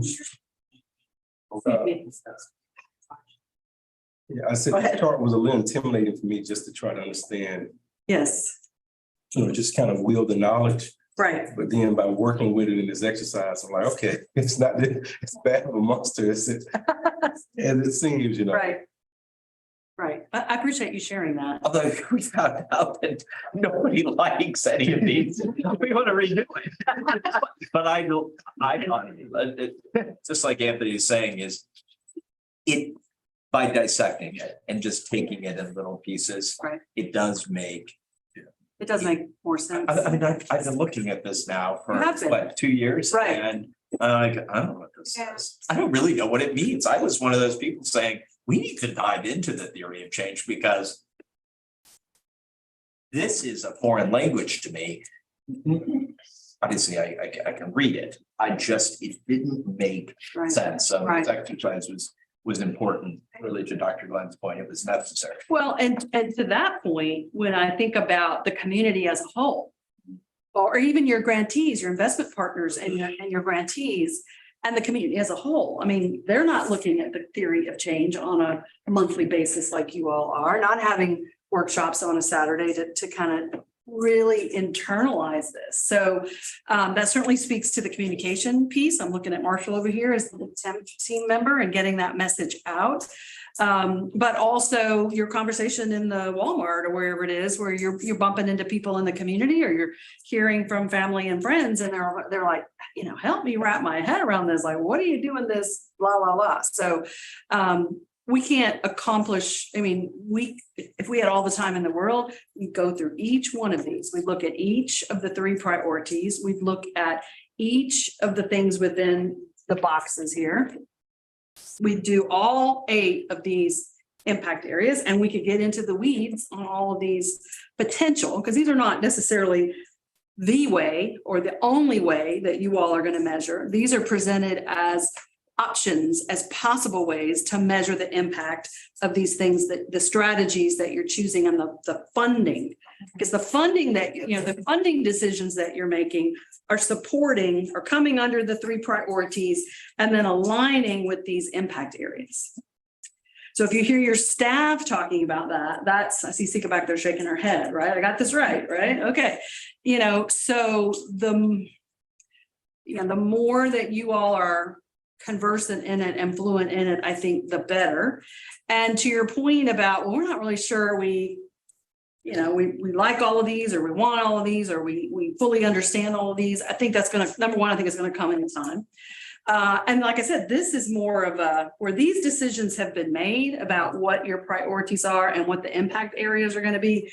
You have a lot of, I'll just say, flexibility. You have choices in which outcome measures you choose. And of course, the measure is going to line up with whatever the funding project is that lines up with the impact area, that lines up with the priority. So if there were another part of this chart down here where my hand is, this is the program, right? This is the thing you funded happening in the community, right? And this is how you're going to measure it. And this is this is the impact area that it falls under. And this is how it aligns with your 3 priorities. Does that makes good make sense. sense? Yeah. Okay. So. So And there Alex, is there one above that says, I'm stopped in Walmart and somebody says, what the hell is the children's services council doing? Where I can say, you know what, we're doing 3 things. Yes. 1, we're making sure kids are ready for kindergarten. There you go. 2, we're making sure that children and families have access to healthcare and are receiving it. And 3, we are focusing in on a healthy The infrastructure. a healthy family infrastructure. Those are our, that's what we're That's what we're doing. doing. That's it. That's it. I love it, and I love the fact that you articulated it, and we've got to tell the world we've got to let the world know that this is what we're doing, and we've not been good at And that. it's not on here. No. So I'm glad we. Well, it this will is- come from this. Yes, It will come from this and from the decisions that you make. Because you've got to make the decisions to fund those three things. but when we're making those decisions, and this is really, I'm only speaking for myself. This is where it becomes most challenging is, well, yes, I mean, that's a really neat program. Okay, let's fund it. But I can't point to anything I'm trying to accomplish with it, right? Right. It's a cool program and wow, that's neat. I'm glad that somebody's offering in our, I think we're getting there. yeah, I do too. Yeah. I think you're getting there. Holly, this piece that you just handed out, it's got increasing school, I mean, it kind of summarizes some of, I mean, not exactly what you just said, but it is in some ways a summary of that. And I think to your point, you know, the easier it is for you all to be able to say, we're doing this, this, and this, like when you can count it on one hand, Yeah. whether you're in the grocery store or you're in your faith community or, you know, your office or wherever, or in a meeting. Here in these meetings, when the community is here, you know, we're doing this, this, and this. And of course, all three of those things are big, to your point, like these are just big, big things. And they're not gonna happen, you know, they're not gonna be solved in 2 years of funding. They're probably not gonna be solved in 20 years of funding. I mean, there's councils that have been going, 30 plus years, and they're still working on these things. So, okay, so my questions were just, was this helpful? Which it sounds like it was. Is there anything else that this process and just kind of going through one at a time revealed for you? Leslie, if I may add one thing before you get to that question. Okay. Because hearing the council talk about how, oh, we didn't really like any of these. These are just representatives of publicly sourced information that will make it easy to see how these are accomplished. So these are just a few of everything that when the research firm did the needs assessment, these go even further down.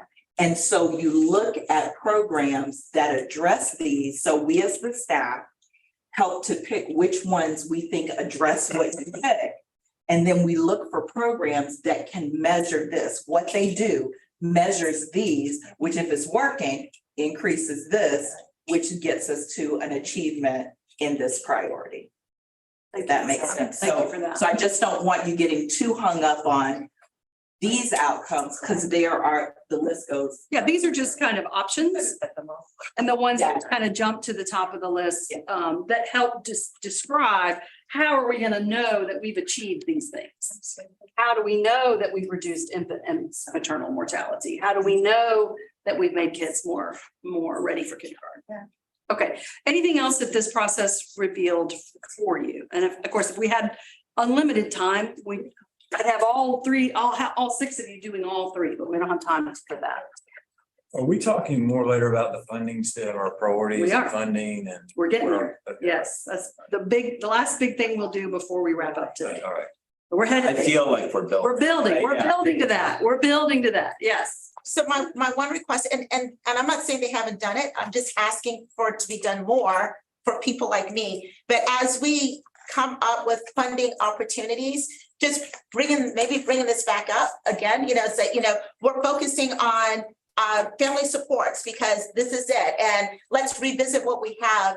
But I think that helps crystallize in our mind, once again, what we're saying we want to do. And then we can work better to make sure these things are embedded into the programs that we bring forward. Because we looked at this years ago and, we felt like we knew it then. And then these programs come along and we don't remember, But just coming back to this again would have been like, man, I wish this was sitting in front of me when we were going through the ITN for family support. So just constantly bringing this back. That would be. Completely agree. Can I add something? Go ahead. Okay. I Judge was Miller gonna is say, I think too, one of the things that, I do, like when I start my course, I start with the same kind of intro, kind of set the tone to the point where people are gonna come to the point they probably can't repeat it. Yeah. Right. And I don't, you know, even in some of our meetings and we could. I just want to remind everybody why we're here. Why we're here. We're just hearing it, we're hearing it again. It's like, oh, okay, yeah. Right. So, you know, we can beat that drum. I completely agree. I remember that meeting on March 23rd at Pineview Elementary very, very well. And me asking the question, please explain to me what the Family Resource Center is. And I'm still kind of struggling with it. But now, and this is, I hope any applicant who's going to submit a proposal understands, we have 3 goals. Three goals. Right. I don't care what the box looks like. You gotta be able to talk to us about making sure kids are ready for kindergarten, making sure that they have access to healthcare, and making sure that the family infrastructure is on a path to healthiness. So there's like the cheat sheet, at least for one evaluator. And I think, okay, go ahead, Mr. Jones. Well, if you have a comment regarding what he said, because I want to put something in the part. Well, that's where I was going. What I wanted to say is what I'm hearing you say, and I just want to repeat that back. I think, yes, this is your roadmap. This is what you call it? Bible. Your Bible.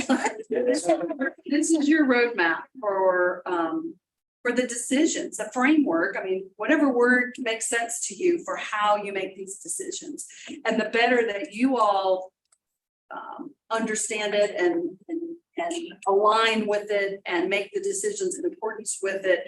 And the more that you're communicating that message to the community so that they can say, I mean, success will come not just when all 8 and eventually 10 of you can go 1, 2, 3, but when the person in the Walmart can say, so I see you guys are doing this, this, and this. I mean, that's when you'll know you've reached success. And then my next question was going to be, is there anything for the parking lot? So. Well, I think there's got to be a way that we integrate parental involvement or engagement across all of these areas. If we don't have the parents involved in across all of these different goals, impact activities, as well as metrics, it's for naught.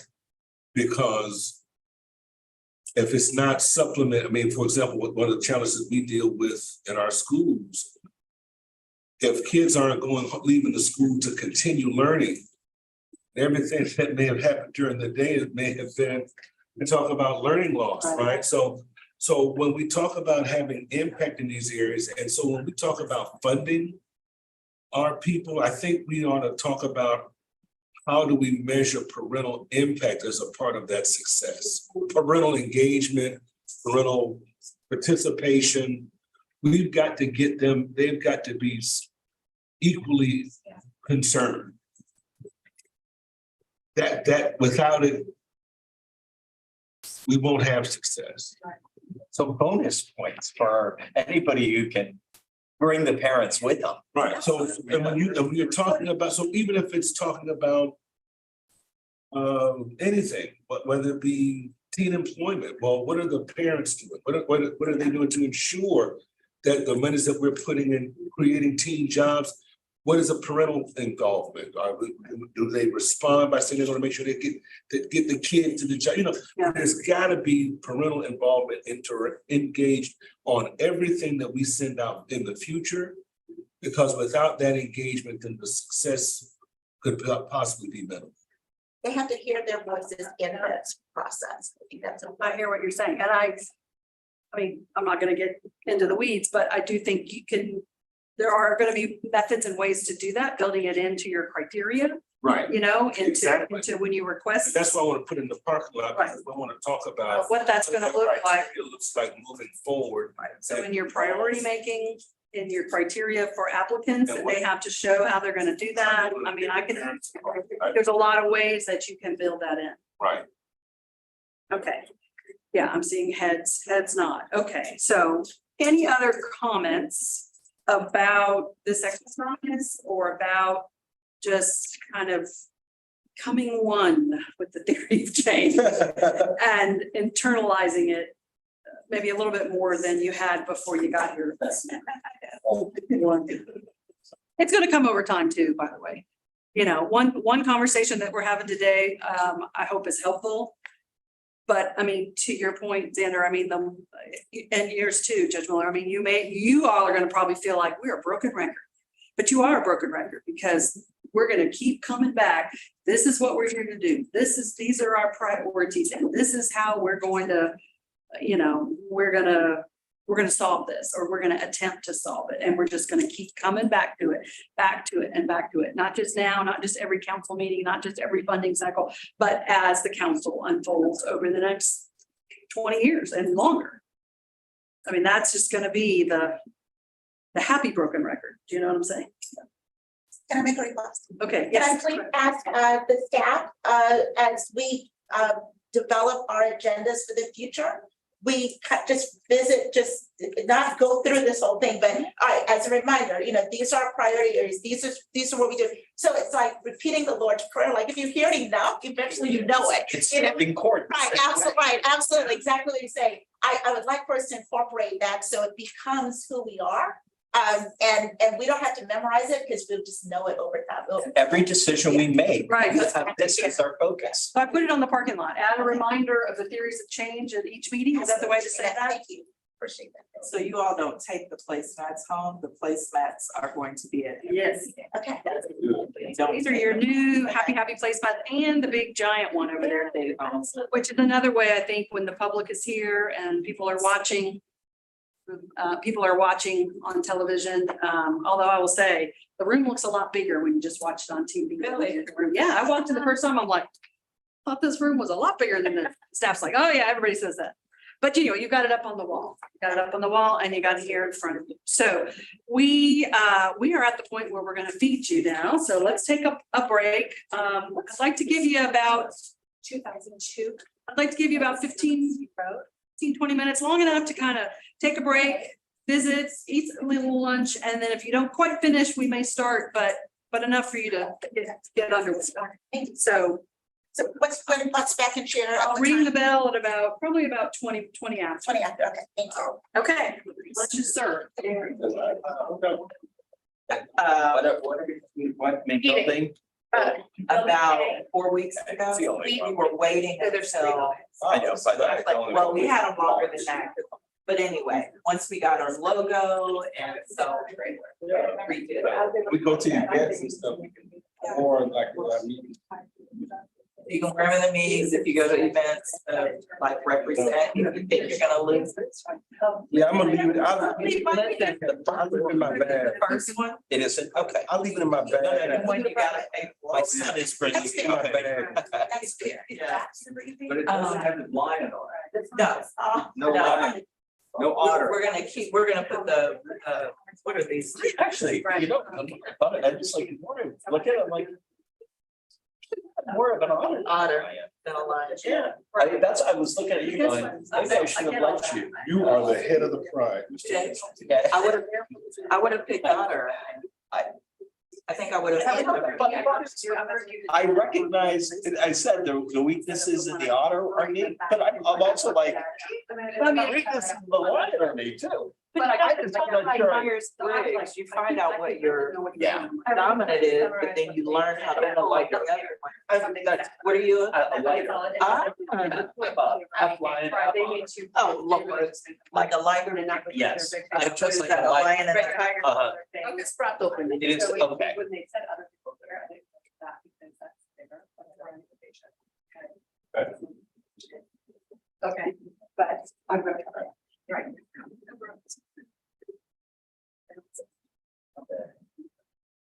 Well, I can. All right, I'll go to another city.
Back on.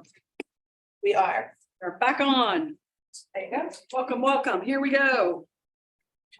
All right, please continue to enjoy your lunch, and I'm gonna keep cracking the whip on you. You are halfway through today's agenda, so just to set expectations, the next half, we're gonna talk about the onesie. We're gonna do that first. Then we're gonna talk a little bit about some of the your tool chests and the funding methods, because as a follow-up to the theory of change conversation, we're gonna do that. And then we're gonna talk a little bit about, what effective funders, how they make decisions, what effective grant making looks like. Then we're gonna have the conversation about spending priorities through 2026. And then we have a few things to wrap up. So that's kind of what the rest of the afternoon is gonna look like. Everybody with me? Yes, ma'am. Okay, setting expectations. So Rocky, you are up first. Excuse me, Mr. Hannah, you are up first. Rocky is fine. Everybody, thank you. You're up first with the one. So, when I was running for office in 2015, I attended a children's summit that was hosted by then Mayor Gillum. And one of the presenters, and I've been with our school district in that K-12 space for 36 years. And most of my time was spent in high school, spent with the 14 days.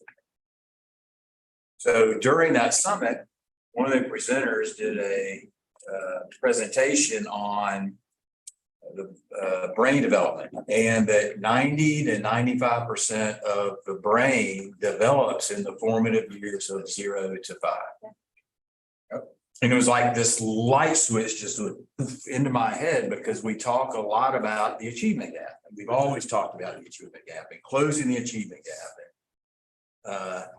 And so I talked to some of my people about kindergarten readiness, and we found that unfortunately, less than 50% of the kids that come to our school district as kindergartners, when they're assessed, are ready for kindergarten.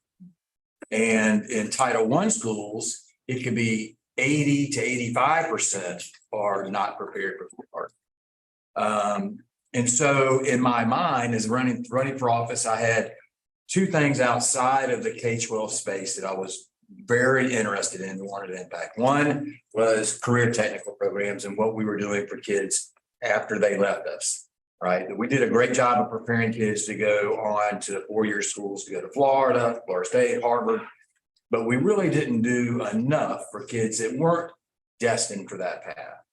On the other end of the spectrum was this. And so I named a director of early childhood education, and I tasked her with going to partner with the Early Learning Coalition, the 200 plus private providers we have in our community.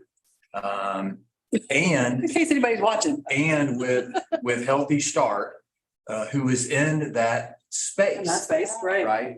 And to see how, although we don't receive any funding for kids this age, but how could we invest resources on the front end to impact that kindergarten readiness number, which then to me would also impact third grade reading scores, high school graduation rate, post-secondary attainment. It just started the root, right? And so here we are 7 years later, finally, because of COVID. We were almost there before COVID, and then COVID knocked us off track, but now we're back on. We have a partnership with Healthy Start. We received a $150,000 grant through Simply Health. We have a partnership with Healthy Start, and they have a connector program. They have, I think, 2 connectors that go to OBGYN offices because young mothers, expectant mothers, there's a lot more. You can focus a lot better when the baby is still here, because once the baby's no longer here, it's a whole different world. So they're in the OBGYN, connecting them on the front end with resources and blah, blah, blah, blah, blah. And then we have Healthy Start also has a Parents as Teachers program. There's only 2 of them there. A Parents as Teachers program that goes in and tries to, talk to parents, young mothers and fathers, about the important role they play as their child's first teacher. So we are partnering with them It's really cool. in this effort. And I've been preaching this, you guys, look, you guys know, I've been hammering on this for years now. And that if we can get here in this space and commit significant resources, I think we can do a lot of things across all of those areas. Right.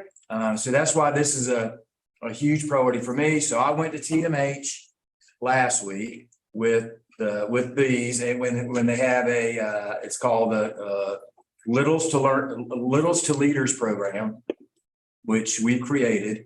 They get a bag that has a book about Tallahassee, like a child's first book, Right. some other instructional materials, and it's just to let young parents know the vitally important role they play as the child's first teacher. And they get a onesie. And they get a onesie. The baby gets a onesie. And the baby gets. Class of 2042. See, to me, that's the message. You're gonna graduate from high school. Yeah. If that's always in the brain, it becomes reality. Putting that message out there early. Yeah. Yeah, and next week I'm going to HCA. We have again our local OBGYNs. There's 12 major offices that we're gonna try to Get to all of them. Yeah, well, and it's gonna take resources, and I think there will be a time when there will be, hopefully, that we will get in this space too, because to me, it just makes perfect sense. I mean, it just makes the most sense. But I wasn't waiting. With or without the Children's Services Council, I was determined that we were somehow, our school district was gonna get in this space. Right. You know, to try to. Thank you for sharing that. Thank you for asking for that, Mr. Jones. Okay, thank you. That was good. That was good. Awesome. Clap it up. Okay, so now let's keep rolling. All right. We've got two slides here. I'm going to turn this over to Sika. One of the things that, again, kind of going back to my conversations with you all, that I thought we would just take a few minutes and just, now that we've talked about the theory of change and what the priorities are, that we also, you know, and the impact areas and the outcome measures, that we spend a little bit of time just kind of going over and summarizing what the tools are in your toolbox in terms of funding. So we're moving this conversation from the framework to what are the tools in your toolbox? What have you already funded and where do you want to go next? So that's where this discussion and agenda is going. So I'm going to ask Sika to just go over this, what you have in front of you, and there's two slides. There's four, and we'll should kind of go over them, and we highlighted what your role is. You'll see that in the yellow. And then so it's what the method is, what that acronym stands for, what the process looks like, and then which projects you have funded using that particular funding method. So that's what we're going to do. We got two slides on that because you got four. So Sika, I'm going to turn it over to you. So thank you so much. So you may be familiar. Go through them once again, not only for you, but for anyone who might be watching or watch this later. So there are four methods by which you as a council can approve funding to procure services or procure programs.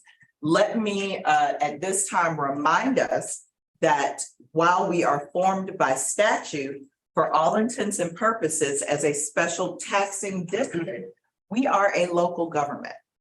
And because of that, we have to use state procurement rules, guidelines, and laws to govern issuing this taxpayer money. So first one is a request for application or an RFA. We announce the funding amount that's available. We receive applications. We have community evaluators that score those applications. Staff puts the scored applications in order from the highest score to the lowest score, and then the council approves the number of applications that you want to fund. This we have used for youth mentoring, and we've done for summer funding. Prior to the application, you approve a funding amount, a total funding amount, and then what we've been doing recently is putting them in order and keeping a tab of that funding amount. For example, this summer you had previously approved 1.6 million because of the programs that came in and you wanting to fund 17 total, you approved an additional $100,000, which took that to 1.710, I think. So that's your RFA. RFP, request for proposal. So it's announced with the available funding amount, the proposals are received, they are scored by community evaluators, and the evaluators recommend which proposals to fund. In that meeting, they look at those proposals and their methodology for making those choices, and they bring that recommendation to you as a council. You can vote to approve their recommendation, change it, or decline their recommendation and go with something else. Next slide.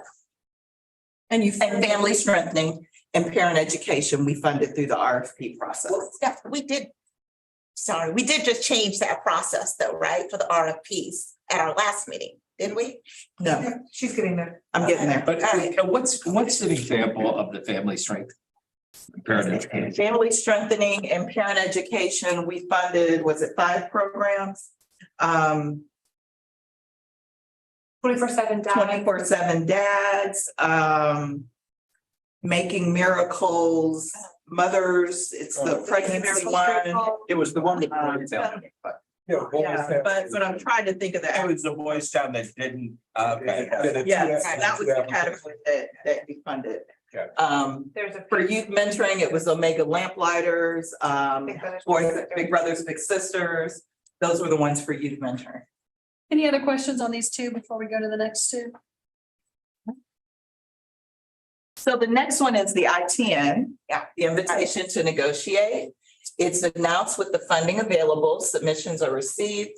They are scored by community evaluators with usually one council member. That has been your practice, to always have at least one council member on that evaluation.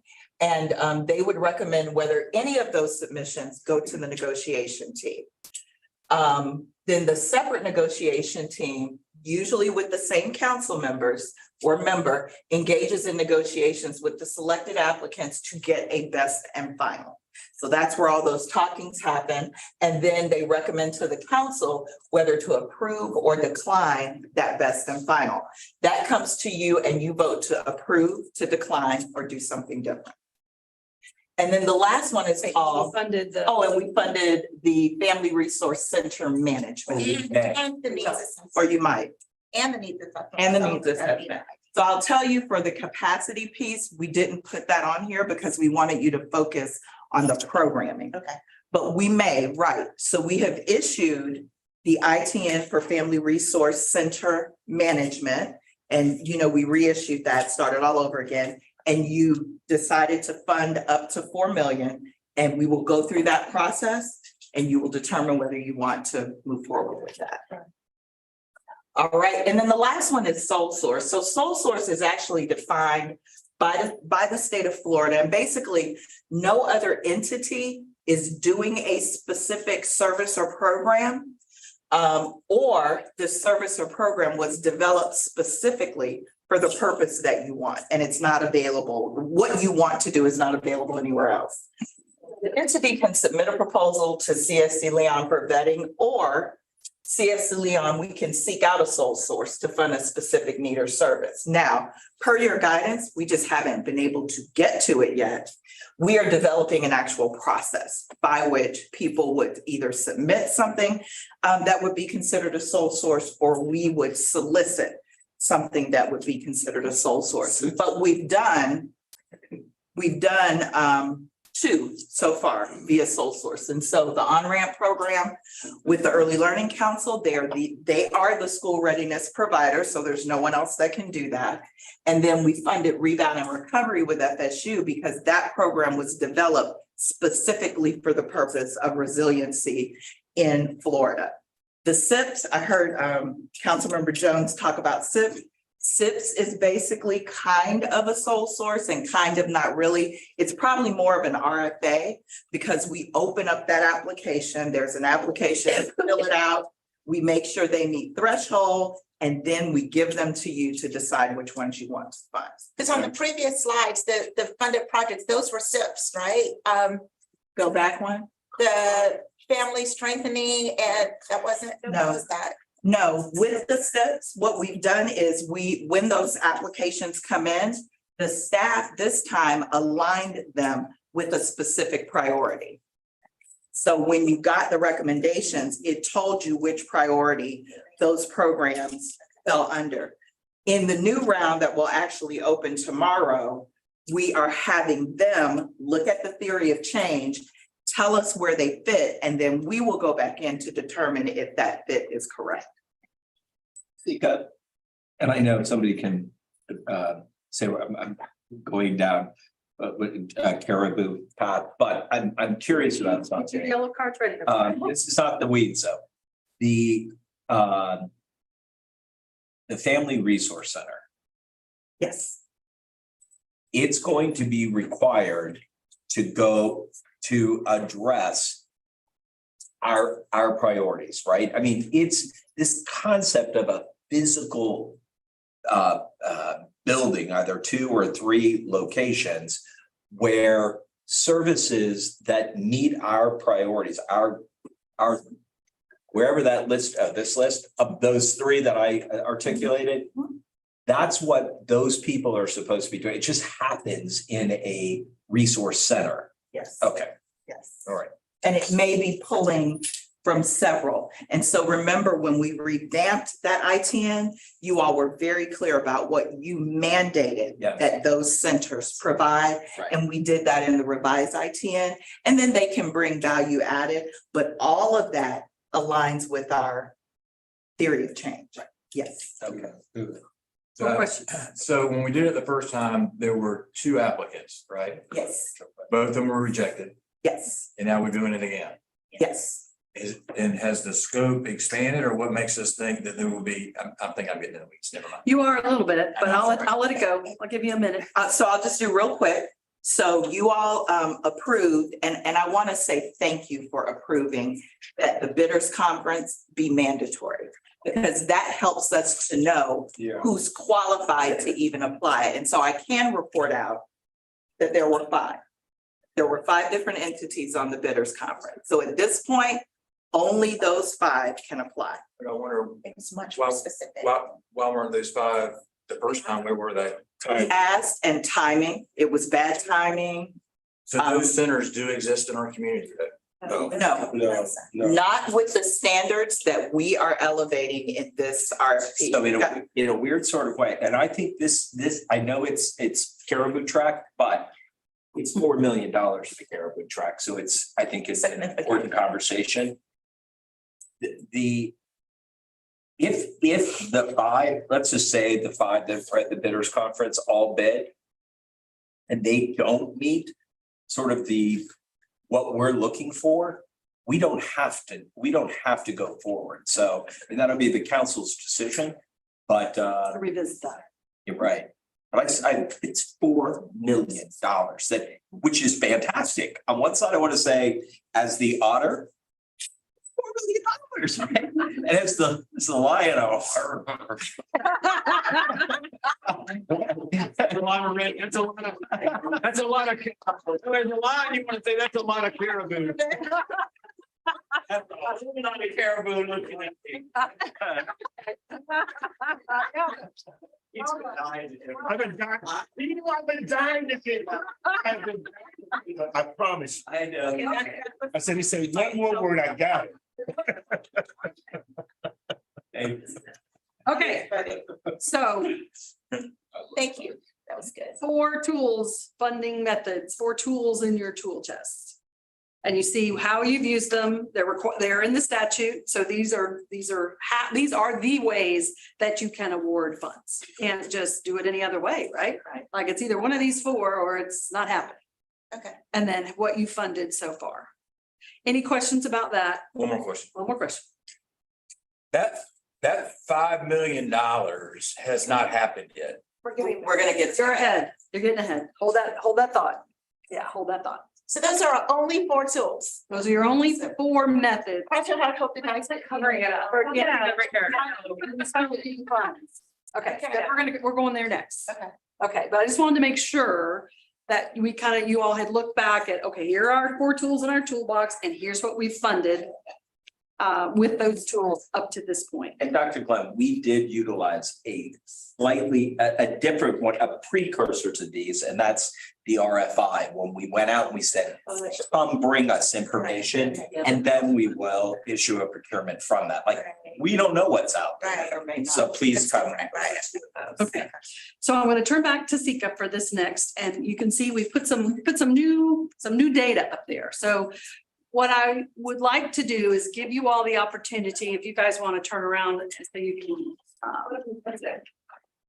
One of the blue ones fell. Yes, I don't know where it went though. It's over there underneath the tan ones. Oh, thank you. Oh, I saw Trisha put it up. There we go.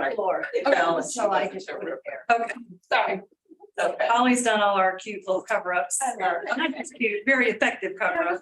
And now Sika is going to take you through this so that you can see, let me just set that these are your 3 priorities. Okay. What you've invested in each priority, which programs, the total amount.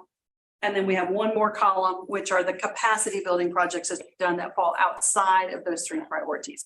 So let's look at this together as a group. Go ahead. Okay, so it's pretty self-explanatory, but under success in school and life, you have your 2 areas there. So to date, we have invested for area 1 under school readiness, almost 700,000. So 695, 2.2, and under school age supports, 3.3 million. Here, we've got a total of 4,085,535. These 2, and this is what we have funded. Summer camp and academic enrichment for the summer of 22, 825,000. School readiness on-ramp expansion, 250,000. Summer camp and academic achievement for summer 2023, this past summer, 1.5, almost 1.6 million. And then rebound and recovery at 445.2. And then youth mentoring at 979, 660. This has actually been awarded. That's money out the door. Money that is out the door or going out the door. All And under success in school, right? All under success in school and life. And at least in one case, the 250,000 to the Early Learning Coalition, what did that mean in terms of real funds? So for return on investment, it's closer to $6 million. The state put in. The state put in $1 for $1. Yes. The state puts in $1 for $1 that they expend in Leon County. The state puts in $1 for $1 to serve the other 6 counties that touch Leon County. In Leon County, the 250 can draw down a possible, actually it's more, Yeah. 3.8 million. And in the other county, another 3.8 million. So it's closer. For to our purposes, when you're in Walmart, that 250,000 led to 3.9 million 3.9 million. addition Additional dollars. to Right. go to quality early learning childhood. centers. Right, so this is for early learning centers that are contracted with the Early Learning Coalition And approved by DCF. and approved by the CFS. Could you give 1 or 2, when you say school age support, just in my mind, just what does that mean? So let's talk, I want to use one of these programs. So let's talk rebound and recovery. Okay. That's a perfect one. Rebound and recovery is a resiliency program. And so it was formulated in the wake of Hurricane Michael, because Hurricane Michael came and wiped out all of North Florida, Mexico Beach. While they're dealing with the infrastructure and all of that, nobody thought about how the children were impacted. And so FSU's center, it's now the Stoops Center for Communities and Families, actually developed a resiliency curriculum to be able to implement in those areas to help the children learn how to deal with their feelings and be able to recover. And of course, those resiliency skills will go with them for the rest of their lives. Well, once it worked, they also looked and took it down into various counties in Florida, just had not had a chance to look at it for Leon County. So when they came to us with it originally, we were actually looking at K through 2nd grade because that was kind of the impact area. Well, the first lady and Governor DeSantis released a resiliency curriculum that was free to all of the public schools in the state of Florida for K through 5. So we shifted it and moved it to pre-K 3 up to kindergarten, but then also for special needs classrooms and behavioral classrooms. So it butts up against the resiliency curriculum that has been Somebody else public. funding. Right, That falls under school age supports. yes. So that would be a school Rebound age. recovery, actually, because we're doing pre-K, it's actually under number 1, under school readiness. Oh, that's right, Yeah, because it is pre-K. pre-K. Yeah, so we shifted. So look we at shifted youth that. mentoring, that's school age. So that's separate. Okay, we have one more question from Sandra. Amber, thank you. So not to put you on the spot at all, but for the next bucket underneath number 4, what have we gotten for the $4 million? Like, how many children did we serve? What outcome, like, do we have anything like that? I would Yeah, have to look. I mean, that could be parking lot. I'm just saying, for my story, I want to be able to tell that. Beaver. Yeah. That is. Okay. And your data, you Yeah, want that right, data. absolutely. We'll pull the information. I can tell you for school readiness on-ramp, the estimated number of children helped is 500, that will be helped is 505 in Leon County. The first summer that we funded for 2022, I think we did 13,000 families and. But that included. It's okay, you don't have to come up. Hold on. Let's not get too far down. Yeah, so we can pull that Absolutely. information. Let's keep the conversation at the, what have you funded and what did you fund in each of the 3 Yeah, projects? I'm just saying, that's my request for the next conversation. Yeah, On the parking lot. and we have it and we, yeah. Thank you. Okay, So then the next one is healthy children, youth and families, physical and mental health. Right now, we haven't funded anything under physical health. Under mental health, we funded 1.468 million. And that 1.468 million is the expansion of youth behavioral and mental health services in the summer of 22. So that 211,000 specifically funded mental health programs that summer. And then the expansion of youth behavioral under family supports. So when you look at the family supports, the family strengthening, it was 1.2 million that went to behavioral and mental health. Okay.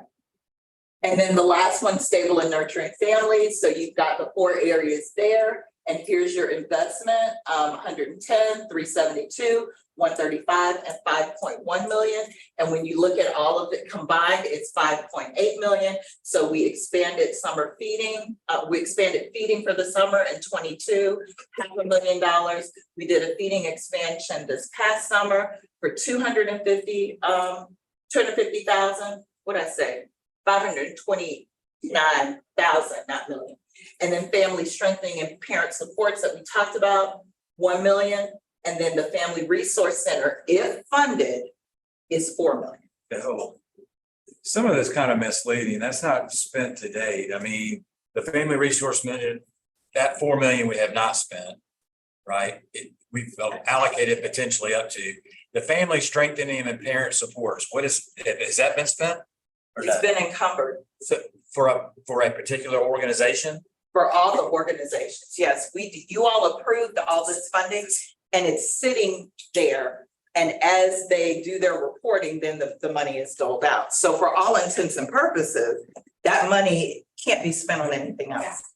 The Family Resource Center, unlike everything above it, the Family Resource Center could because we have not approved the EDIA application. contract. And see, if I'm not mistaken, that 4 million in the green column could find its way in the blue column and the purple column Some of it because, will cross. yeah, because the Family Resource Center isn't just for stable and. True, it could go across. But when you do the larger priority, that's the larger priority, but by the time, if you choose to implement, and let me go back, because this $4 million you actually approved this fiscal year. It is encumbered. And it's encumbered until you decide to do something different, if you don't. For now. So this money is as of tomorrow, this money carries over into our new fiscal year as already encumbered.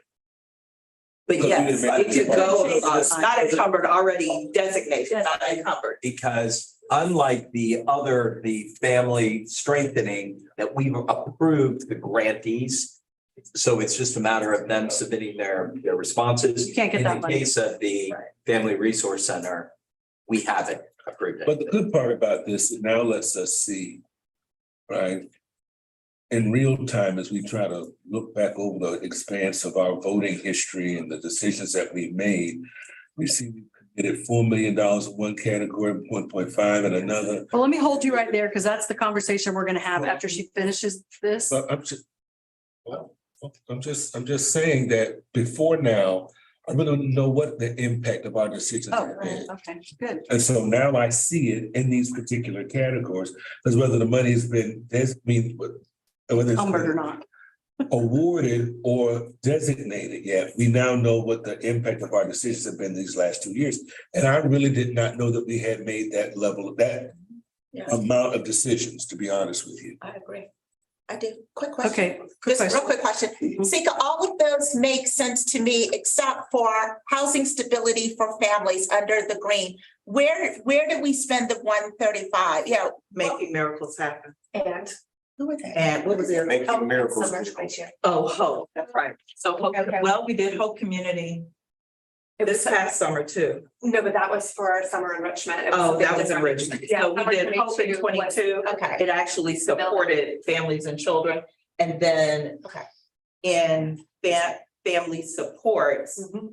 we are doing making Making miracles group home. Yes, the group home for expectant moms. Something up I to- could not identify. Thank you. The reality is this. And one more, go ahead. No, One more yes, category. it One more finds category. its way into each. It does. It does. Okay. Yeah. And there's one more Got one more, then I do a total investment. kind of category here. So this is the last category, which is capacity building. It's not on here because this is supports for all of this other stuff. So the assessment that we did, capacity building, assistance, and then building program funding, the total investment to date here, 426 under assessment, 344 under capacity building assistance, and 150 under capacity building program That's funding. SIPs. Mhm. Then a total of 920,000. So any is a 289,000. Yes, and so you'll see all the breakdown there. So you've got needs assessment, capacity building, services and activities. That's our SAMIS, our data collection, Okay. program reporting, evaluation services. So all of the funding that you approved in youth mentoring, no, not youth mentoring, family strengthening and parent education, there is an evaluation component that goes along with that. And then the SIPs, which was 150, actually it ended up being. That contract with Diddy is for how long? It was a total of, It takes us through September of next year. yeah, and it's both NE and UPHF. So let's reveal the grand total. Bump, bump, bump. I think we need a drum roll, somebody. Wow. So the grand total that we have invested in this community is 12.2 million. Almost We 12. haven't done anything. I know, but Marshall, we have. why So you? Marshall. Done something. Marshall's gonna help us get that message out, but as I told you guys in the last meeting, we presented all of this to the Leadership Tallahassee membership. And the PowerPoint that explains exactly what we've done is on our website, but yeah, so one last thing and then I'm gonna sit down. This is only 2 million shy of our first year's budget when I got here. So I got here in January of 22. That first year budget was about 14 million because it had some carryover. This is only 2 million shy of that first year budget. All right. Which is what we rolled over, which is why when the folks were asking, I made the point of, we're actually gonna raise at least as much this year, and we have 2 million that's sitting in the kitty. That's $2 million. So for the parking lot, I want to see, by program, can I get a list by, organization, the amount of money? I'm sure we have that list. That's on our It's website. online. I'll break it down. Is- I'll break it down as a collective. Okay, that's everybody. List of organizations that have been funded. Yeah, but if it's on the website, I'll But find it. it's for each procurement, not a running list, so we can possibly do the running list. Do you want it by priority? Like by pink, blue and green? So, yeah, like the $4 million for the purple and the $1.4 million and the five. By priority, okay. So we'll do it by priority, by program, and the numbers that come along with each one, so that should get both. Okay, so now here's your task. If you go back to your clipboards, there's a second exercise of questions on the second page. So I'm gonna break it into groups again, and I want you to go through these questions. So, you can kind of, I'm gonna let you kind of pair off but stay in this room so that you can see that chart. What stands out to you? Any surprises? What gaps do you see?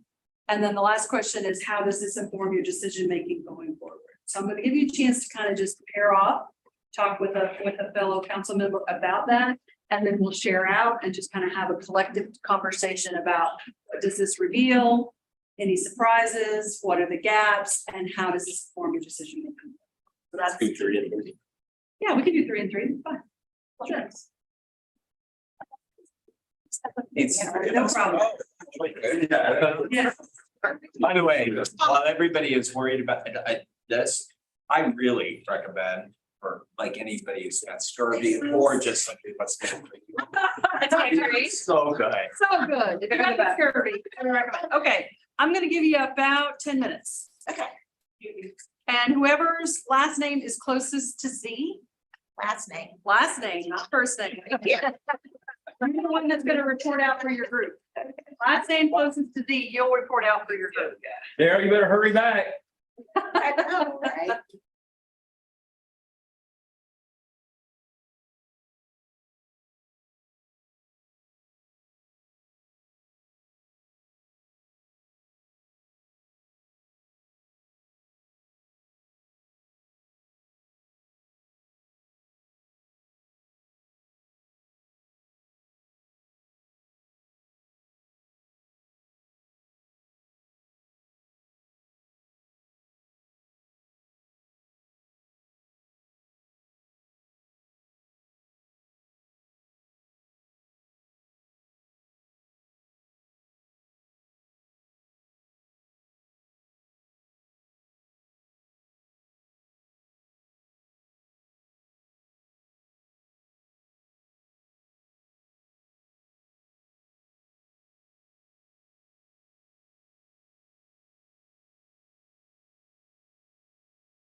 feel like I have to come over here. All right, it's unmuted. There we go. Okay, we're unmuted. Excellent. Oh, Okay, so let's continue this conversation. Since we're waiting on Mr. Hand to come back, why don't we start with this group over here to share out your answers to these questions about your funding accomplishments and the theory of change. Okay, so we have what stands out to you and it surprises. Right. The group felt that summer funding wasn't necessarily apparent that it impacted the mentioned area and or that there was valuable evidence to support thereof. Is that clear? Say that again. I'm sorry. Summer funding. Right, so the summer funding, we have it here as a amount that we funded for summer funding.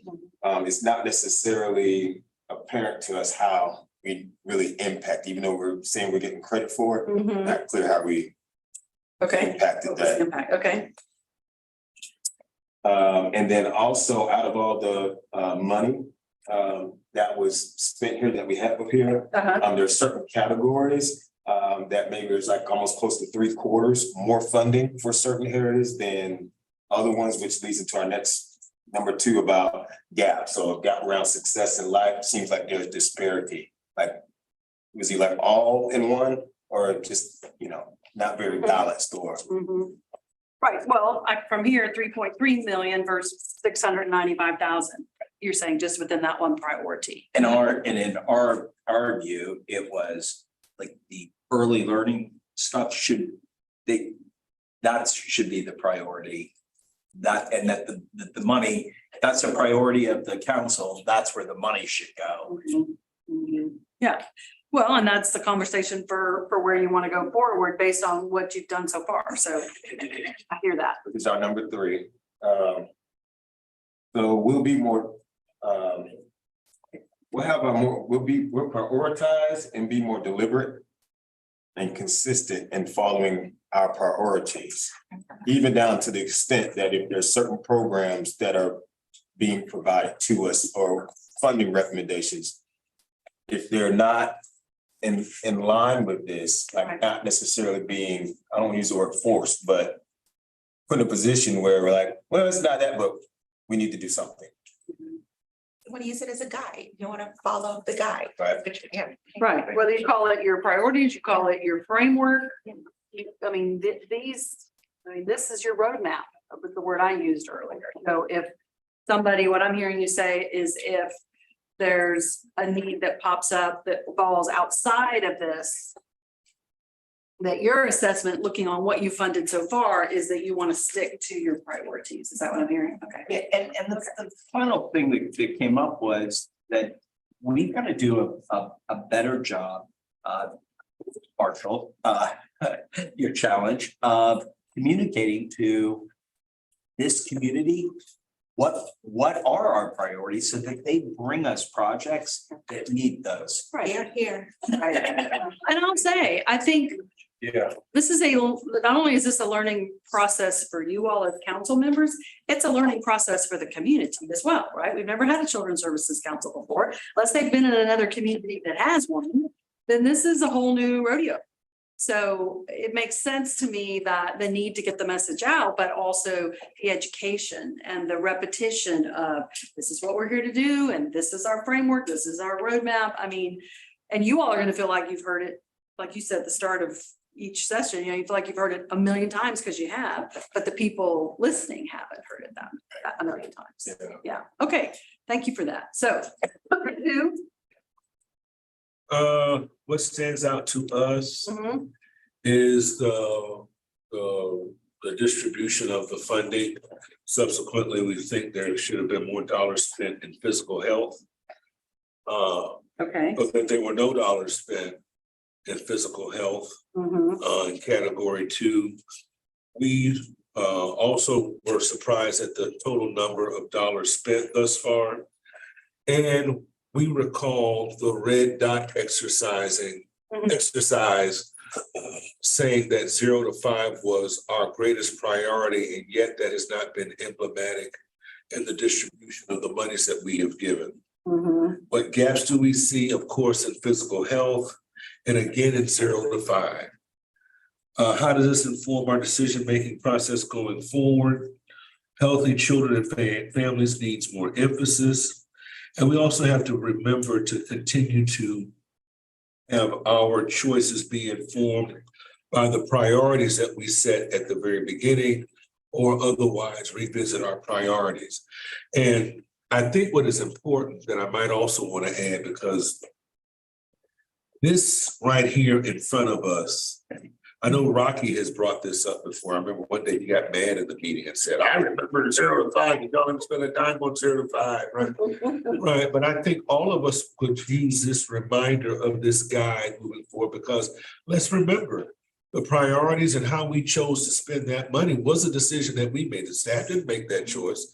We decided what the order would be, or the RFPs that we put out, the money that we would distribute. And I think that we didn't necessarily make the translation between the recommendations that we made, or the funding cycles that we approved, making that translation with the priorities that we set at the very beginning. So it's almost like in the Bible, it says, write the vision and make it plain.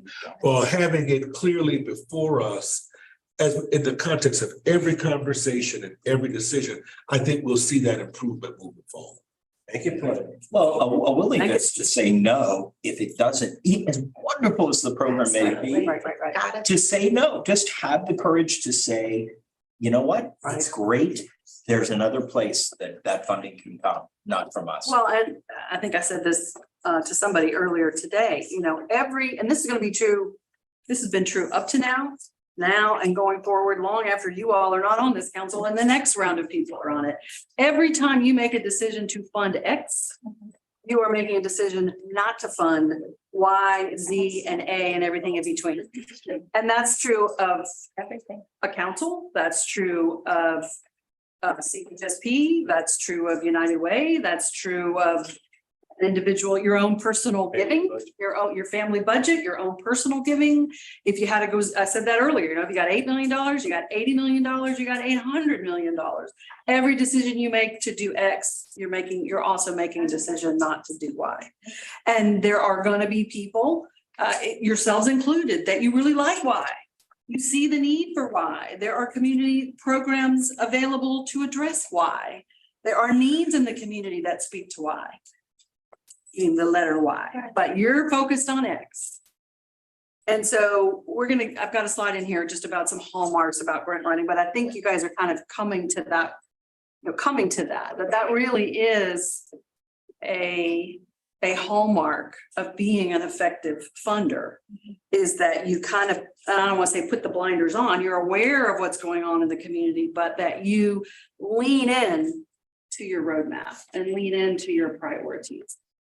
Mr. Johnson. Now, I wasn't the inaugural appointee. Was there any training for the board that came from the consortium of CSCs? Give us some context for our activity moving forward when we started.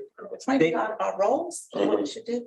Not as board members. Michelle Watson did I thought a really good job of so you weren't sort of parachuting into, you know, a brand new island.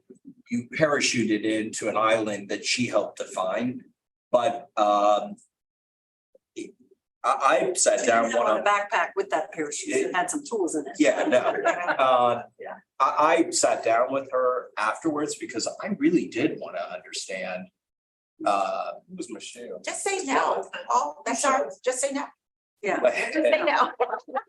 I've been accused of not being my mantra, which it is. Who is she? Yeah. Well, Michelle is the executive director of the association. Oh, that's the lady that was at our last. Florida Association. so let me do this because I want to keep you moving. That could be something for the parking lot that you all want to continue to do some education of yourselves, like today. I mean, the challenge is that when you're meeting, normally you're in a regular meeting and you're doing the business of the council. So I'm not sure how you would do it, but you could decide as a result of this, to your point, Mr. Jones and Mr. Mitchell, that, you know, we need to continue to be educating ourselves about what it means to be effective at this. And there's a parking lot issue. Perhaps Sika can take this to her colleagues when they meet, that there ought to be either an annual or semi or biannual meeting of CSCs across the state of Florida, such that we can be trained. The political landscape regarding our work changes. I just think that there's some best practices that can be brought that will come from all of us coming together, particularly the seniors compared to the new ones. And when new ones come on, they'd have that activity. I know it would inform my perspective a great deal. Yeah. I agree. In fact, I when Zeke and I were prepping for today, I said, and I started asking those kinds of questions. Is there something we could get from the state? You know, and there really wasn't. So, but maybe there's an opportunity to bring all those council members together, those councils across the state. And just you all making a commitment that as a council, you want to get better at being able to do this effectively, more knowledgeable, et cetera. You know, Mr. Jones, I like that idea. And if you think about Children's Week in Tallahassee, I mean, it makes it easier on us for travel, but a large number of council members around the state and trusts, their councils and trusts, are in Tallahassee already. I mean, you're not gonna get 100%. Yeah, That's right. Young County can host them. And a half a day. Yeah. Right. yeah, good idea. Okay, so I'm gonna, unless there's anything else. I've got up here education for CSL council members, best practices. You want to put Leon County Children's Week? Well, It's the Florida update. But yeah, and maybe reaching out to Michelle. I love that. Children's Week happening in Leon County. It's the last week of February. It's gonna go to here. Yeah. Okay. I'm gonna keep us moving. So now we've talked about your funding, your tools in your tool chest. Now we've talked about how you've used those tools up to this point and where those dollars have gone. So I just wanted to share this one. You know, this is Aristotle, you know, to give away money is an easy matter in anyone's power, but to do it where you're deciding to whom and to how you're going to give it and how large and what for a purpose, you know, this is not easy work to do this and to do it effectively, right? And to do it in a way that you all feel you have those accountability measures back to the taxpayers and back to your roadmap.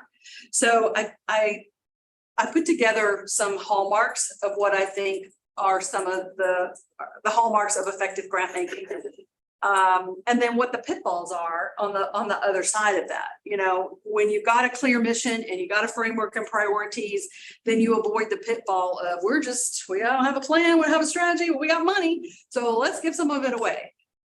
Having a well-defined grant making focus that's based on your roadmap versus what's referred to as the peanut butter method, right? Which is we want to help everybody and we're going to try and spread the funding thinly across a lot of priorities. And the whole church said, amen. Oh, my. But that really is part of grant making, you know, being an effective grant maker is understanding what that means and you're deciding to do it or not to do it. Clear, transparent guidelines. And of course, the pitfall is indecision or frequent changes. So, I mean, like just taking the Family Resource Council, Resource Center. I mean, that's money that you've set aside. It hasn't come to fruition, you know, but every time you make a decision to do something and then you go back and undo it, you know, you've taken a step forward and maybe a step or two back. Doesn't mean you don't do it, but I would think you would do it. You wouldn't do it frequently, because if you're really building your capacity as a grant maker, you are able to avoid some of those missteps as you make your decisions going forward. Collaborating to build productive partnerships. The comments that you had and the things that you said about, you know, we were able to leverage, I don't remember which dollars it were, but the dollars that for every dollar you put in, it was coming back, you know, everybody loves BOGO. Everybody's sure going to love 2 for 1, not just 1 for 1, right? So again, no matter how much money you have, you don't have all the money in the world. And so a hallmark of effective grant making is looking for those opportunities. And even if it's not funding partnerships, if it's just collaborating, the example that you were giving, Rocky, about, you know, we're all in this together with the Healthy Start and the this and the that, and we're building collaborations because the alternative is to operate in a silo. I want to emphasize what Daryl said too about collaborating with parents. I think that's important for us to get their voices and build that into how we prioritize and what we do for our work. So I agree with that. So we're prioritizing relationship building versus not recognizing that inherent imbalance, power imbalance between we're the people with the money, you know, and you're the investment partner, or you're the applicant, or you're the grantee. I mean, there's just an inherent kind of, it's gonna feel like this, you know, we're the ones with the money and you're the ones asking, so we have all the power. And the more that you can do to bring it to this, so that what we have is money, but what you have are programs, services, solutions, methods for taking our money and producing the outcomes that we're looking for. But I think we started off on a good foot with that when we had our neighborhood engagements, and when we also brought in not-for-profits when we were at the Renaissance building. We had all of our potential I think we've been intentional about that relationship building. I thought it was one of the best parts of what we've done. I know it gave us all. I know Paul oftentimes reminds us of conversations that he heard in those listening sessions, and how that then ultimately informs how, you know, some of the decisions, some of the votes we even take, because we don't want to ever forget that. And I think that it was a strategy worth keeping. I mean, some strategies you get the squeeze out of. It's time to go move on. Right. I think that's a strategy worth keeping, and that is those listening sessions and bringing the people together to hear their voices. One quick comment to that. Thank you for that, and I agree. One quick comment to that. My wife, that's the only event within CSC she's attended. She came to one of those listening sessions, and to this day, she was like, man, I remember that was a great meeting, and she comments to Seeker's presentation, but it left an impact. Right. You know, so I agree. Well, and not only are you listening and you're building trust when you're doing that, you're building stories. I'm looking over here at your new communications team of staff member. You're building those stories. And that's something that you all can keep doing. I agree. And the only other thing I wanted to say about that is at the end of the day, all you have is money.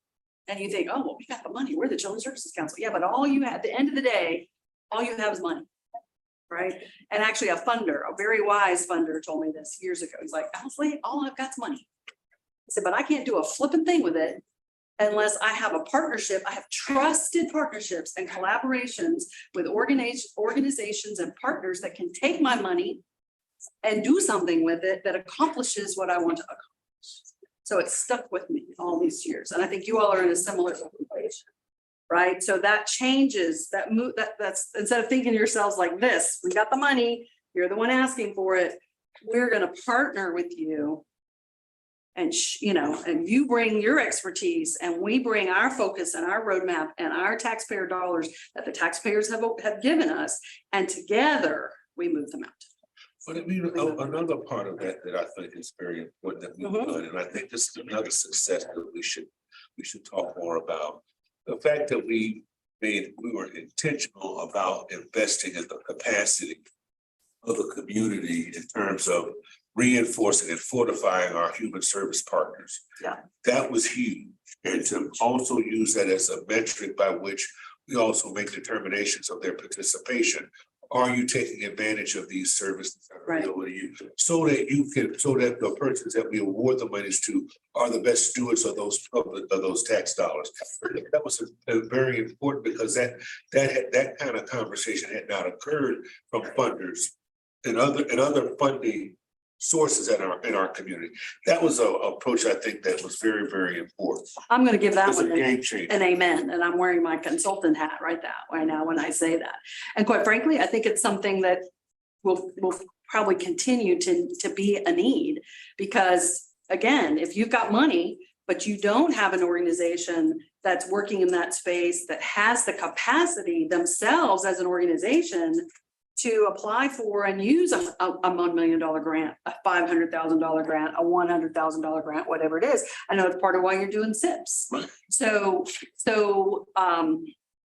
it kind of goes back to the building the bike. I mean, part of this is also building the capacity of the organizations in the community so that they're eligible for your funding. they meet the criteria, at least of what you're looking for. So that then when you put the notice out and the money's available, you've got organizations that are prepared and capable to deliver. And then again, together you move the mountain. And give us the data. And get the data. I hear you, Beaver. I hear you. Just a quick question, say grant making, are you referring to federal grants that just, we are funding? I'm just talking about funders and funders who. But I hear grant normally is the false federal grant. No, I'm talking about you all. I mean, We're the grant maker. you guys Yeah, are. well, I just want to make sure. No, I appreciate you clarifying that. The reason I ask is because we've talked about trying to go out and get some federal grants. and Right. stuff like that as Well, and federal dollars, state dollars, local dollars, Children's Services Council dollars. I mean, United Way, CHSP, city, county. I mean, nobody has all the answers and all the money and is focused on everything. So you need all of those partners coming together. And that's why that, the leveraging, bringing down the 2 for $1. I mean, the more opportunities you can find to do that, maybe there'll be some federal dollars. For one, but who's counting? 15 for 1, but who's counting? So just two aha moments. Okay. That occurred just now. One was the mutual respect of the funder and the fundee.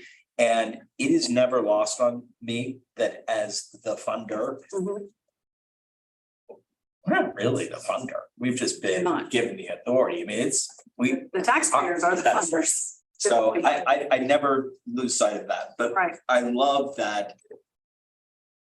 Stop seeing it as, we've got all the power. No, we don't. And so that's the first thing. Thank you. And then no, thank you. That's. Second thing is to Daryl's point about those community meetings. It's been a little while. And they really were valuable, and he is right. We talked about Bailey earlier. Bailey was at that, one of those community meetings specifically meant for kids, but I never lose sight of or track of the words that I heard at some of those meetings, including the one that Sika did, the presentation of the needs assessment, and we had the vendor community there, and they all went around and introduced themselves and said, here's what we have to offer. Yeah.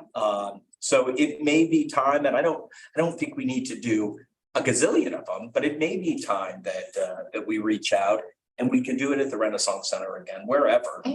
And they could be centered around the priorities. Oh, my. Oh, now we're firing on all cylinders, aren't we? Bing, bing, bing, bing, bing. I can ring the bell. Woo! Yeah, around the priorities. Okay, so I had that continue or revisit the community listening session. Sorry for the handwriting. One last thing I had on my list, embracing a learning mindset. Again, that kind of goes back to, okay, we got the money, but that doesn't mean we're the subject matter experts on all of these things, right? And so, the pitfall is just not to assume that you have all the answers, that what you have is the money, provided by the taxpayers, and the responsibility. What you have is the responsibility to take those dollars from the taxpayers and distribute them, in a transparent and ethical way that matches with this. But you can't do it unless you have, even with the Family Resource Center, the first time it went out, you didn't have 2 applicants, right, that just didn't meet the criteria. So you got $4 million. Still got $4 million. Now you got 5 applicants. So that's just an example of what I'm talking about. The only other thing I want to say before we move on from this is kind of going back to your chart. Like, there's no money there were no grants awarded in physical health. The other challenge I think for you all to remember is this is a long-term horizon. So to me, as your facilitator, it's not a bad thing necessarily that you didn't fund something in a category, because you've got a long-term horizon for moving the needle on these things, which means right now your focus is here and here. So again, if you're funding X, you're not funding Y. So I think it's okay. I guess what I want to say to you, it's okay if you're not funding everything all the time. Can I comment on that? Yes. I completely Okay. agree with that. Hold on. If you guys will hold for just a second.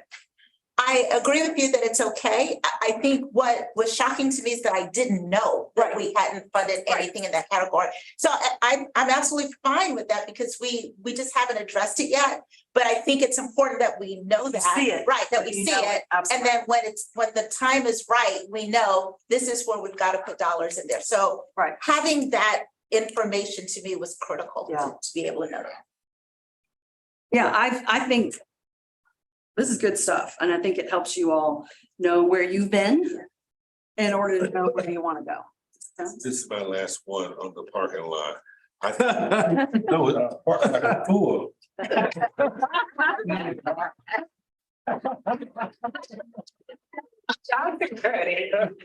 A charging for.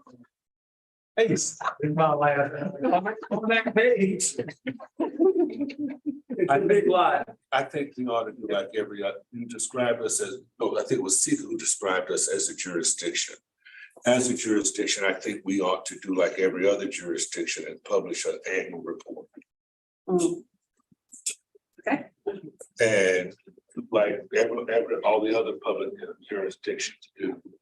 And subsequently distribute that to the community, and it will highlight much of what we've done. I think it does a fantastic meeting.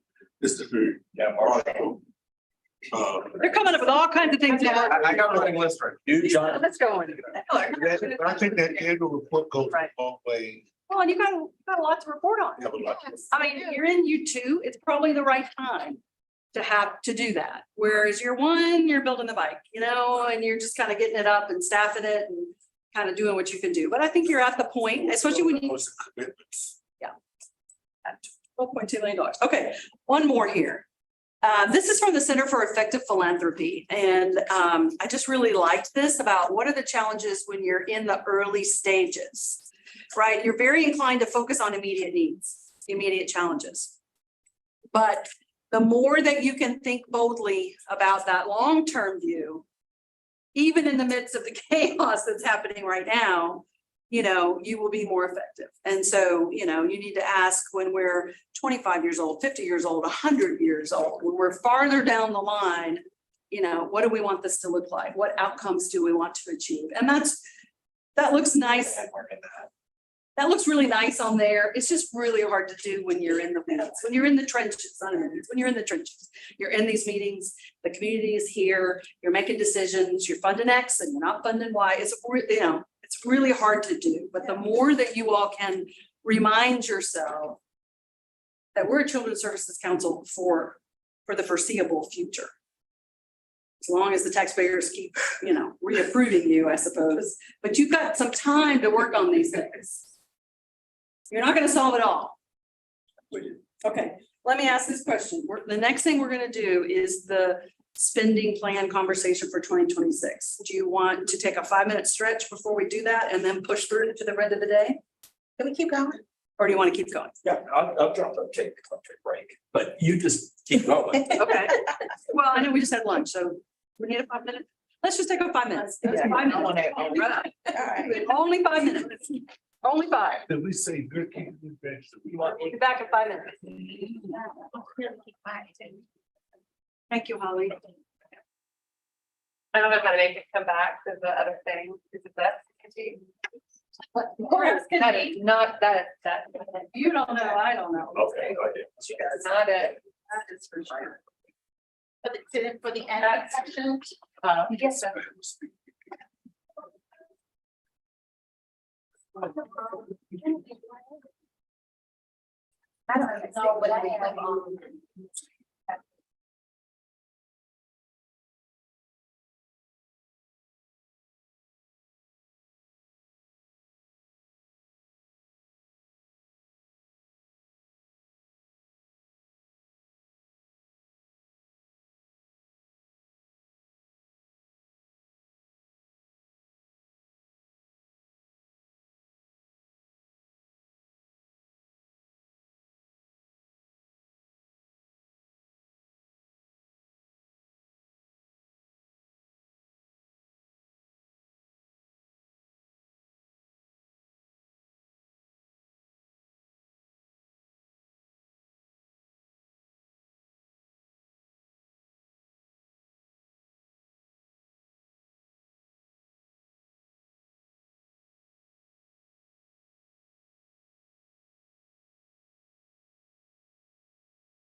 Right here, let's. You did. Yeah, I think I'm wearing.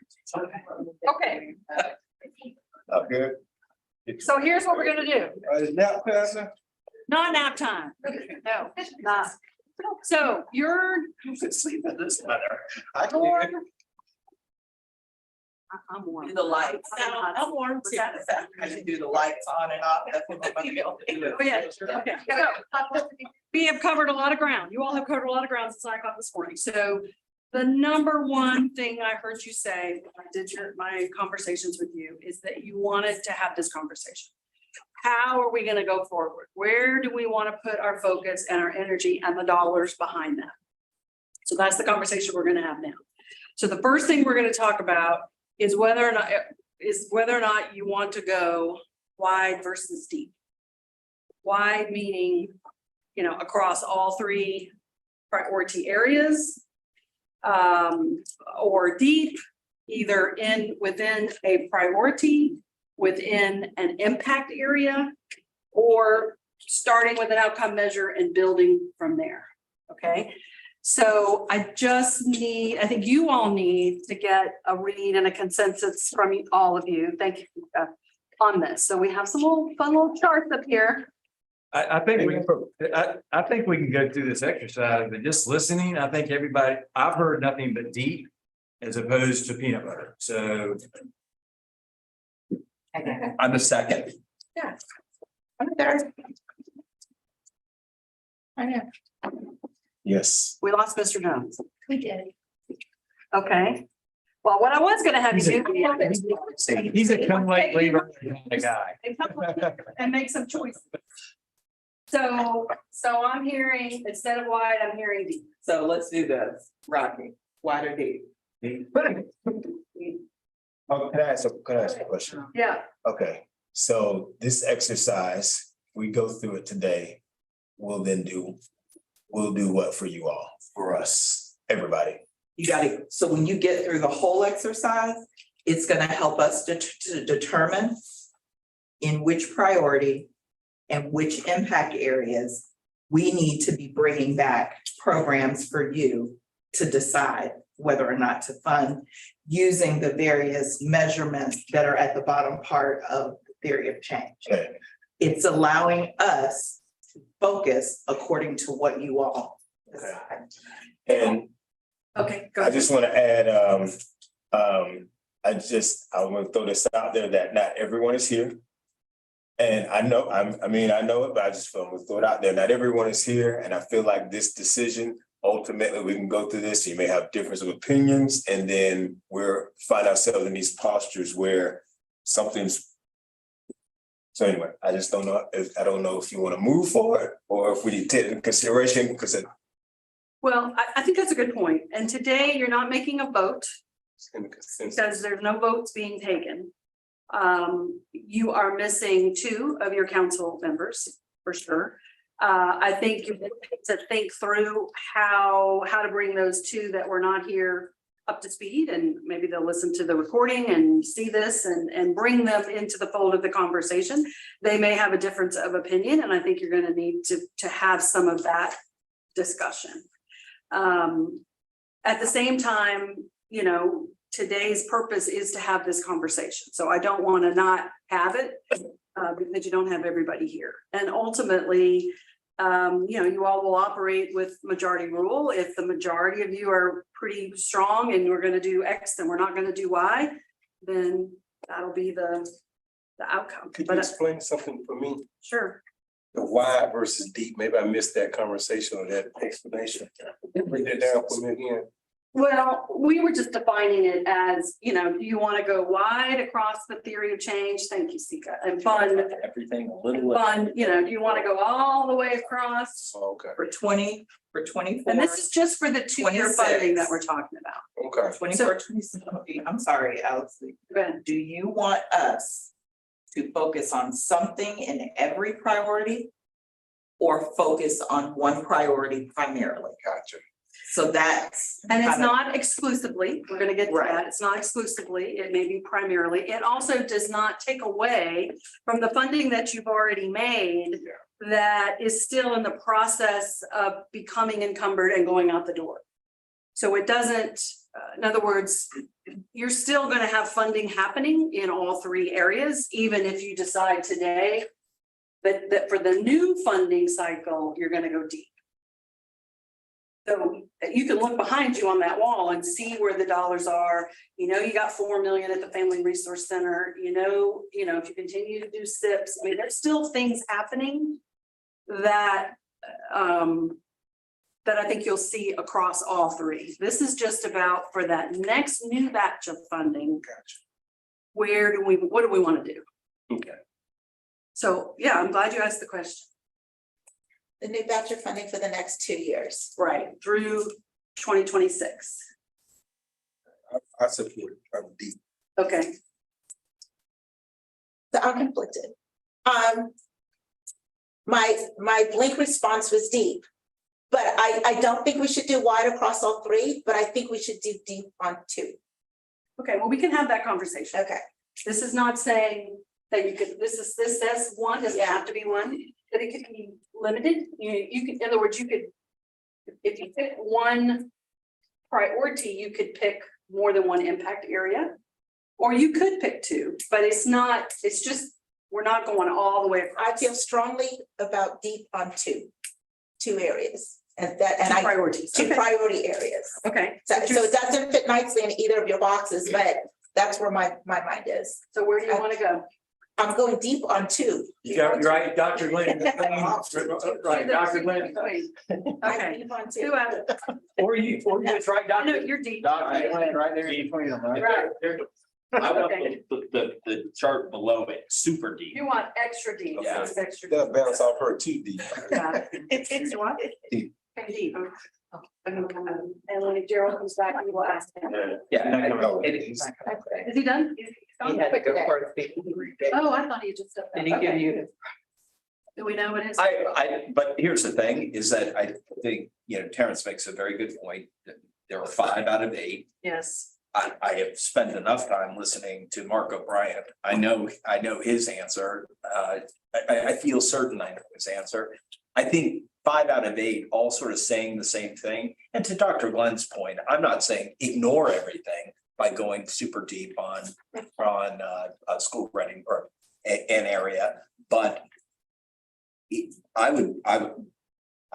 It isn't like we're only going to fund programs if they fall into one category, not that deep, but Mhm. I think we do need to begin to really prioritize and not try to This is, please everyone. yeah, this is a decision about continuing what you're doing, but beginning to narrow your focus. Yes. That's really what this. And I is think, about. by the way, I think Dr. Glenn's point of, I want to go deep in 2, I think it matches that. Mhm. There's nothing. Well, and even that, conflicts with it. even that decision, again, it takes you in a different direction than, okay, we're gonna do a whole lot of everything all the way across. Yeah. And I say it facetiously. I mean, all of those things, all of your priorities are critically important. That's why they are your priority. It just comes down to effectiveness. Right? And we're talking about 2 years of funding. We're not talking about the next 20 years. We're just talking about that next round of funding. So I just think it's the right time for you all to have this discussion and to begin to really lean in to your theory of change and lean into the priorities that you set and why you set them and the outcomes that you're looking for. Because if you want to be that effective funder that I know you want to be accountable to the taxpayers in the way that you want to be. You want to have good conversations in the Walmart or wherever you are, right? I think this is a path to do that, as opposed to we're all over the place. And we feel like we're all over the place because we are all over the place. Yeah. Okay, she's ready for the next. That beaver is on the move. I love it. There's too much held up, weed side in our moderator here. Okay. Now this one, you're gonna have to get up and use your markers. So these are your 8 actually, they're not, they're covered up under the, some of these don't be, these are your, oh, I gotta write these, fine, right. So these. You love how pretty these are. Very lovely. This is your staff team at work here. This said, okay, so these are your 8 impact areas. Okay, these are your 8. Okay. Right, and it tells you this is success in school and life, so these 2 are the pink. And healthy children and youth and families is the blue, so you got 2 pinks, 2 blues, and 4 greens across the bottom. So 2 pinks. But what are, Okay, oh, choose 3. Yep. One in each. I'm gonna give you an opportunity. Right. Choose 3. Oh, Great. this is a Chinese menu. Okay, so, And it, right, so you can choose any, I am no poo-poo platter kind of guy. I mean, you can choose. And it, you know, if you want them all in That was a pink, check. you know, you want them all in success in school life. You can choose that. can we advocate? If you want, no, we're not doing that, no. That's why I asked. If, to your point though, about the 2, Uh-huh. you know, if there's something in the pink and something in the green, you could do that. Okay. So I'm limiting you to 3. Okay. And it's just a way to try to get a feel for where everybody is. I mean, and granted, we don't have everybody. I'm really sorry we lost, students. And then we'll see where we are. Okay? So, And have so do we go up there physically? You go there physically, you bring a marker, And what do we do? and you pick 3. You put your check. in Yeah, no, 3. now, I kind of feel some kind of way about this, because I did this last time. I Right. did this exercise before. This is- I'll try again, but I'm just telling you, I did this before. That's the same thing. I did this before with some, well, then I'll go first. 1, 2, 3. That's what I did last time. Right. And you all can come But- together. You don't have to do it individually where everybody's watching. Oh, I don't care. But I'm just saying for the rest of them, if they're like, oh, I'd like to be a little. With all these lines, Shall we? you don't have to. So we can put all of our Check for honor, you better watch out. Yeah. I know she'll tell me I'm not allowed to advocate, but I do want to say. I'm just saying, addressing certain things will help alleviate problems in some of the other areas. I just want to keep But our. you can advocate after you- That's it's fine. what I'm saying. We'll have some of that Okay. conversation after we do this. All right. If Is you this all. the touchy part of the beaver coming tonight? Oh, no. Come on down, come on down. I'm just saying, yeah. Good. I am, all right, yeah. I Good. advocating. Bring your I gotta marker, bring my. bring your marker, bring your cheat sheet. I'm stuck.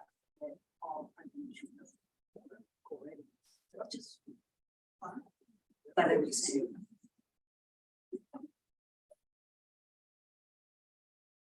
Black men. Yeah.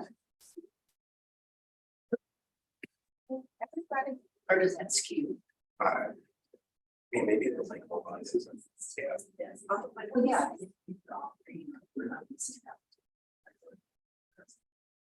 No, that's definitely doesn't. I mean, It's gonna social material.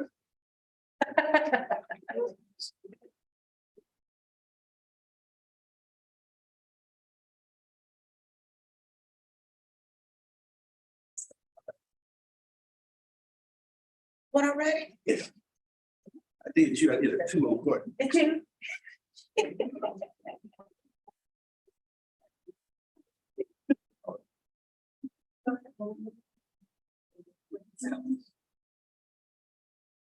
How do we know people aren't voting more than 3 times? Yeah, how do we have? Russ, I'm glad they're here.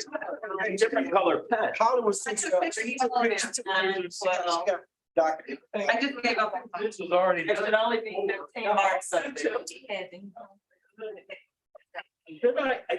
do you weird putting 2 X's in the same box, but I did that with before, so. Okay, I need a black. I don't see it. Yes, I'm sort of the spring green, so that's. there's a lot of these. Blue one. Call you the permanent marker instead of the. So, or seven. Zero.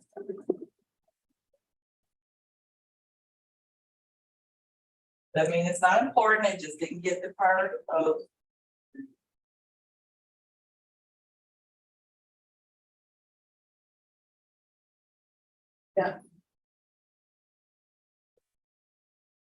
Wish everybody. So. I do too. I do. I mean, this is a conversation that really all 8 of you need to be having. And then ultimately, when you have 2 more, same kind of thing. But we rescheduled and here we are.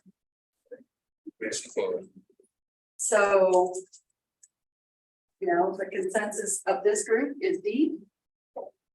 School readiness, number 1, stable and nurturing families and community, number 2, healthy children and youth, increasing resilience and reducing at-risk child offenses.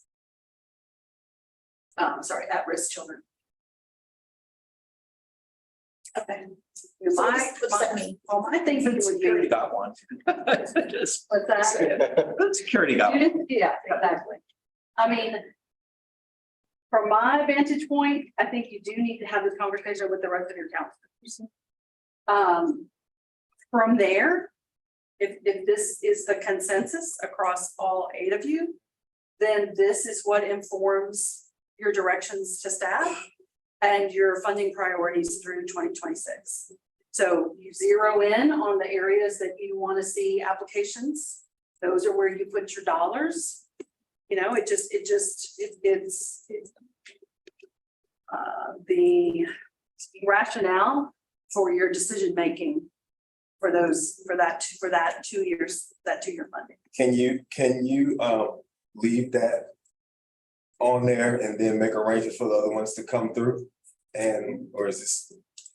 We could do that. We could take a part of the October meeting to finish this up. I can try to get with the 3 that aren't here to give them a quick down and dirty, and then we could finish it up.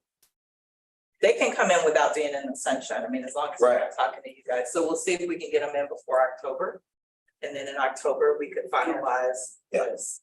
Because this is hugely helpful for us. And the reason why it's different from the dots is that the dots took each of these and tried to give you programming versus sticking with the impact areas so that there is a direct correlation from what you choose as your focus to the theory of change. So that's the difference. Thank you. And of course, the 3 that aren't here now, you know, the drawback is that they don't get the benefit of all the things all the things you guys have talked about that kind of led to this conversation, but we can try to do the best we We got can. a tape, so. Okay, and we've got the tapes and Try to get the them to watch. slides and all that. Okay, so If you're now, gonna let them know that they can put all 3 X's in one, or because that makes a difference. I was thinking I had to pick 3. yeah, we'll have the Yeah. same conversation. Okay. So this last one is about asset allocation. So with the decision to go deep and then to focus right now, it looks like on 3 impact areas. So we just took the liberty of coming up with 3 options. And it says short and long-term priorities. It could also be number 1 priority, number 2 and 3 priority, right? And so the choices are a 50-50. We're gonna put 50% of our money long-term versus short-term. One is 60-40 and one is 70-30. So Is 100-0? one is not 100-0. So here's what I want you to do is as you think, I'm gonna give you a minute to think, a couple minutes to think about it. And let's go through this just with these choices. Because I hear you, Rocky, just with these choices. And then based on the outcome of those choices, then you could then have a deeper conversation to say, We want 95.5, we want 85, 50, you know, whatever it is. You only get one. Only one vote? You only get one. Get one. Only get one. It depends on what the program's Yeah, are. yeah, mark the wall right here. You've already decided, you've already decided on the impact areas. You won't know what the specific programs are, but what you're focused on, you've got to get at that 30,000 foot level, right? It's not about the individual programs, it's about what your priorities are. And how those impact areas are going to move your priorities forward. And of course, it's a big difference between, you know, between this option and the other option.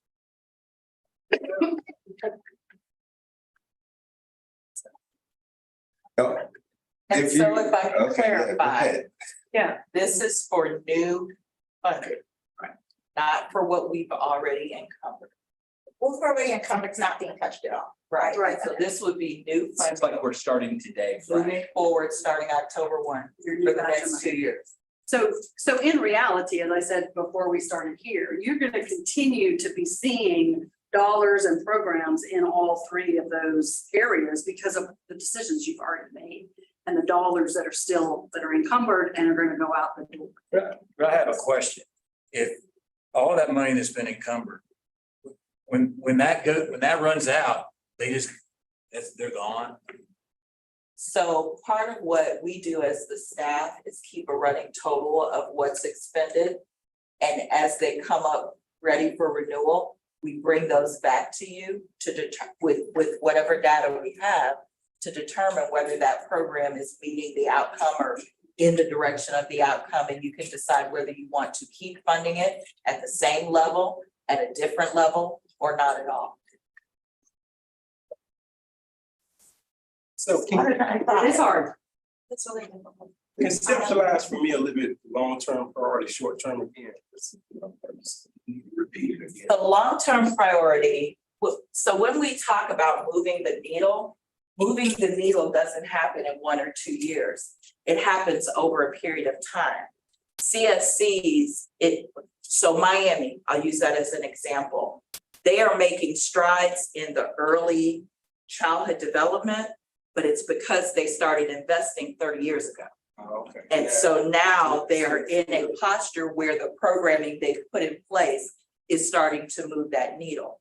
Further, their mayor, so it was a combination of the local governments that came together to say, this is the priority. So it's a combination of things. So what we're asking you is, in your number one priority, which would be long-term, so that's the one that we're going to effectuate over a period of time. How much money do you want us to put in that versus short-term, which might just fill an immediate gap? So there's an outcome, there's a metric, but it's going to fill an immediate gap. Oh, And can we readdress this after the next 2 years, such that, like, if we do one thing now, Absolutely. then in the following 2 years, we could change the percentages, right? Because, okay. So in the middle of 2026, about 6 months out, You're going we to will go through this exercise again have this conversation. and even see if this still holds, if this theory of change still holds, and we might need to do something different. So this isn't locking you in forever. So I'm different from the group. Okay. I'm going here, but I tend to change it over time. Okay, thank you. We have, I don't think we have everybody. do we? We have No, we got one. Mr. more. Watts. Thank you.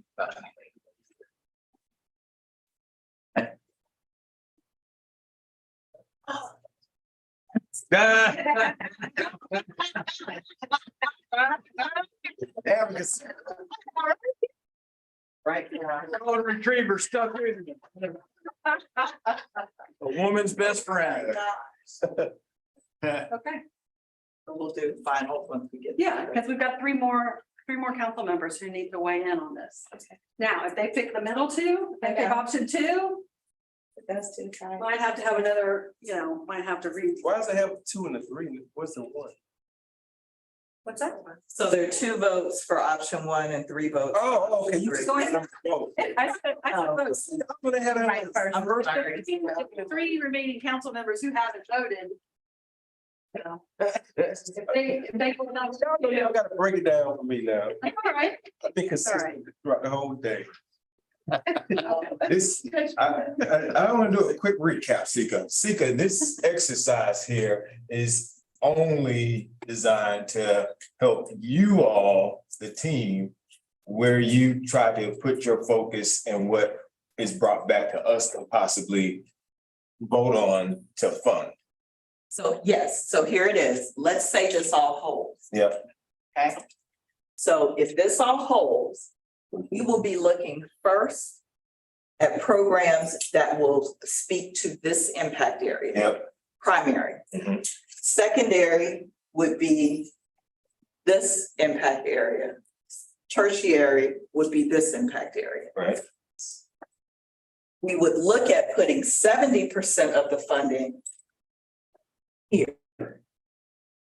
We would put 30% of the funding here and here. Okay. I'm out. That's I'm out. That's how I.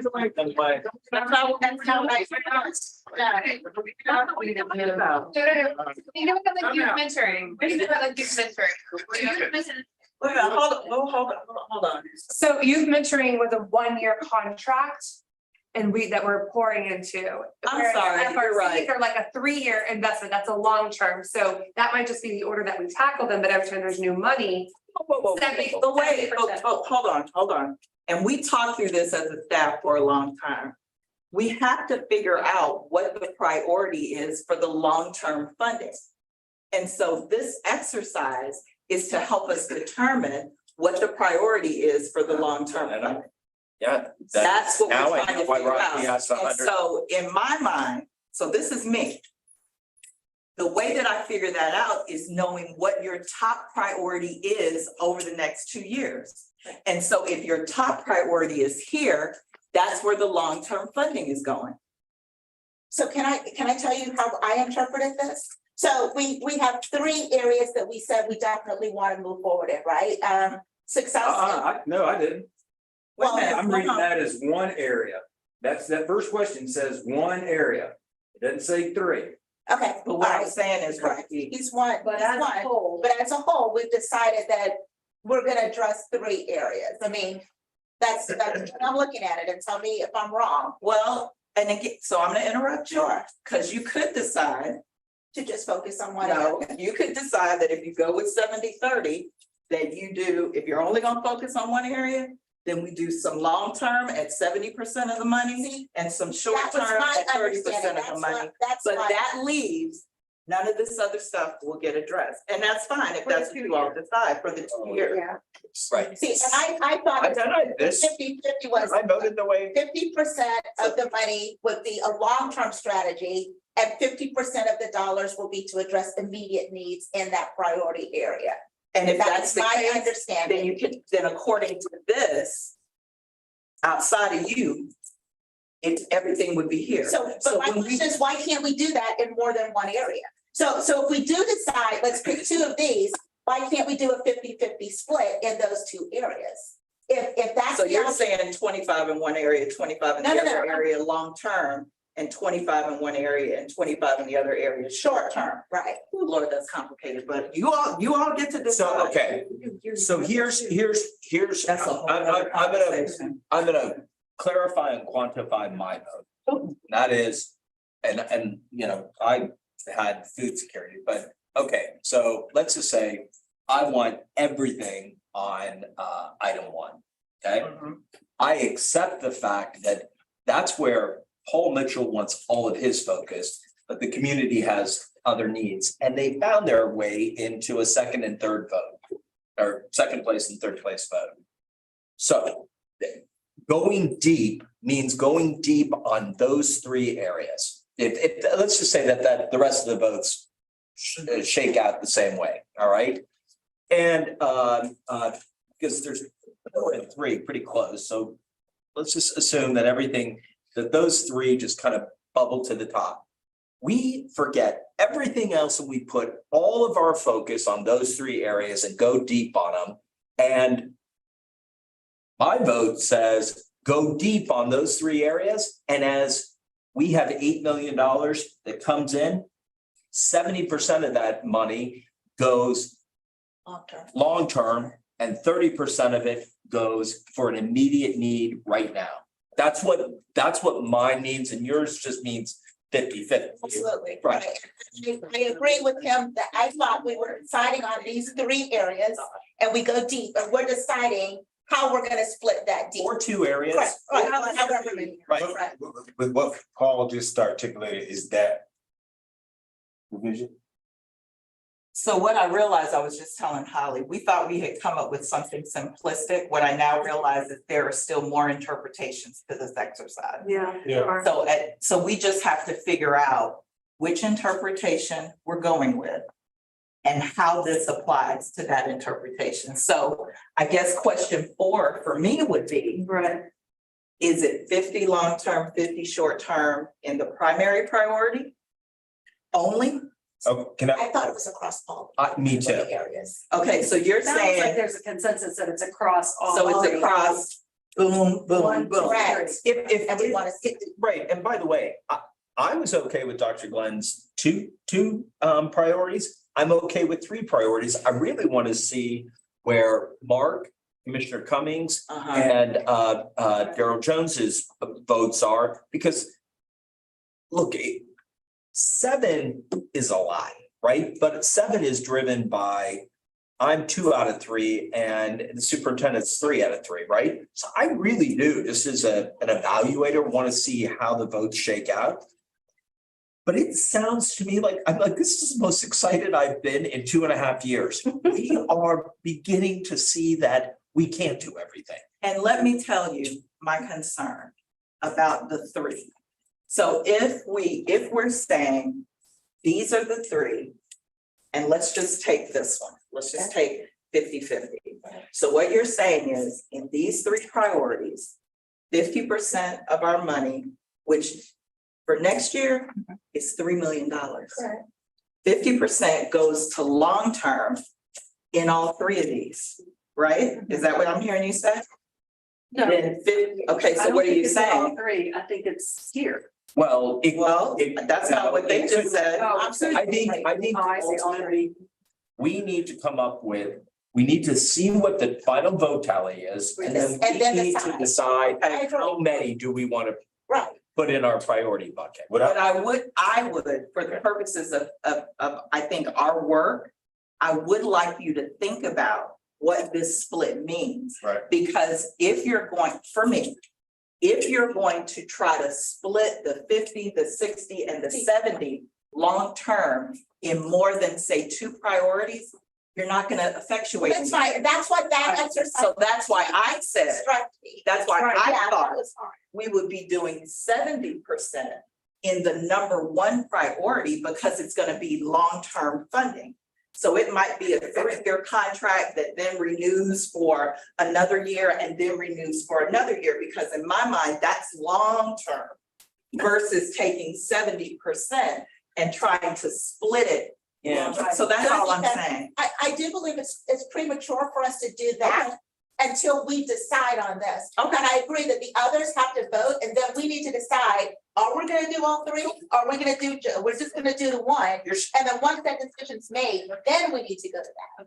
Okay, Mr. Watts. From what I was envisioning with the 50-50 was that this was just allowing you as the team to make the informed decisions of where you would be focusing, exploring, and bringing back to us. Like it was giving you, hey, that's all that I was looking at, was it was giving you up to, like, these were the top 3, but now it was up to you all based on like, even what you might, I was giving you the wiggle room ultimately. Does that make sense? Yeah. Because based on what we may not get any that you're looking for, like based on Page Spring, which is like summer funding, like, we gonna fund everything, but I was giving you wiggle room. So that was your rationale. That was my rationale for the 50-50. He's was- now a 70-30. Thank you very much. Okay. Dr. Glenn, I'm kidding. The way I read this whole exercise was 1. That is the 1. And that is 70% of that 1. So maybe I didn't read this correctly. That That's says right, yeah. 3 that has no votes.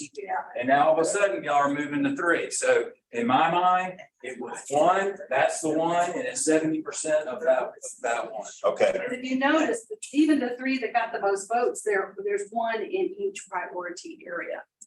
Which is kind of the definition of why, see, because you got 1 in success in school, you got 1 in the blue, healthy family, and 1 in the green. Clarification, Rocky, what did you see the 30%? Because I understood, because I. Honestly, I don't have any idea. I didn't really care. Okay. I just see that 70% of in my mind, 70% of long-term funding Was going to number 1. Well, that's what I don't care what the 30%. Okay. Let's do this for the sake of today's discussion. I think you've got to hear from your other 3 council members, number 1. I also think, you know, in thinking about what are the ramifications, because I think what you're thinking is, you know, the dollar amounts. Not sure the council members are thinking, okay, well, that's 3 million split in half. I mean, so you guys, and Holly too, you guys know what the financial implications of that are. So that might be a helpful exercise to do that for the council. So if you make this decision, this is what it looks like. If you make this decision, dollar wise, this is what it looks like. And if you make this decision, this is what the dollars will look like. Because I think you guys know all that, but I think the council doesn't. One thing to consider, and this is one part I do know very well, is the numbers, but I would be totally game with the idea of, let's say the numbers kind of stay the same, that 70% of, as a goal, 70% of our funding went deep on 1, leaving 30% to go deep on number 2 or number 3. And again, there is no perfect science to it, but what's being shaped here is priority areas. It is. And I sort of like the idea of whatever the percentage is, but that at least the majority of the funding, especially when it's so strong on one area, that it goes as a goal that we shoot for that. But we don't ignore the other. I know. So I'm throwing this out as an altogether new option, which kind of gets to your 2 or maybe even 3 priorities, but going deep on them and going deepest on the number 1, especially. I mean, this is a conversation about approach, about what your approach as a funder is going to be and how you're going to eat the elephant.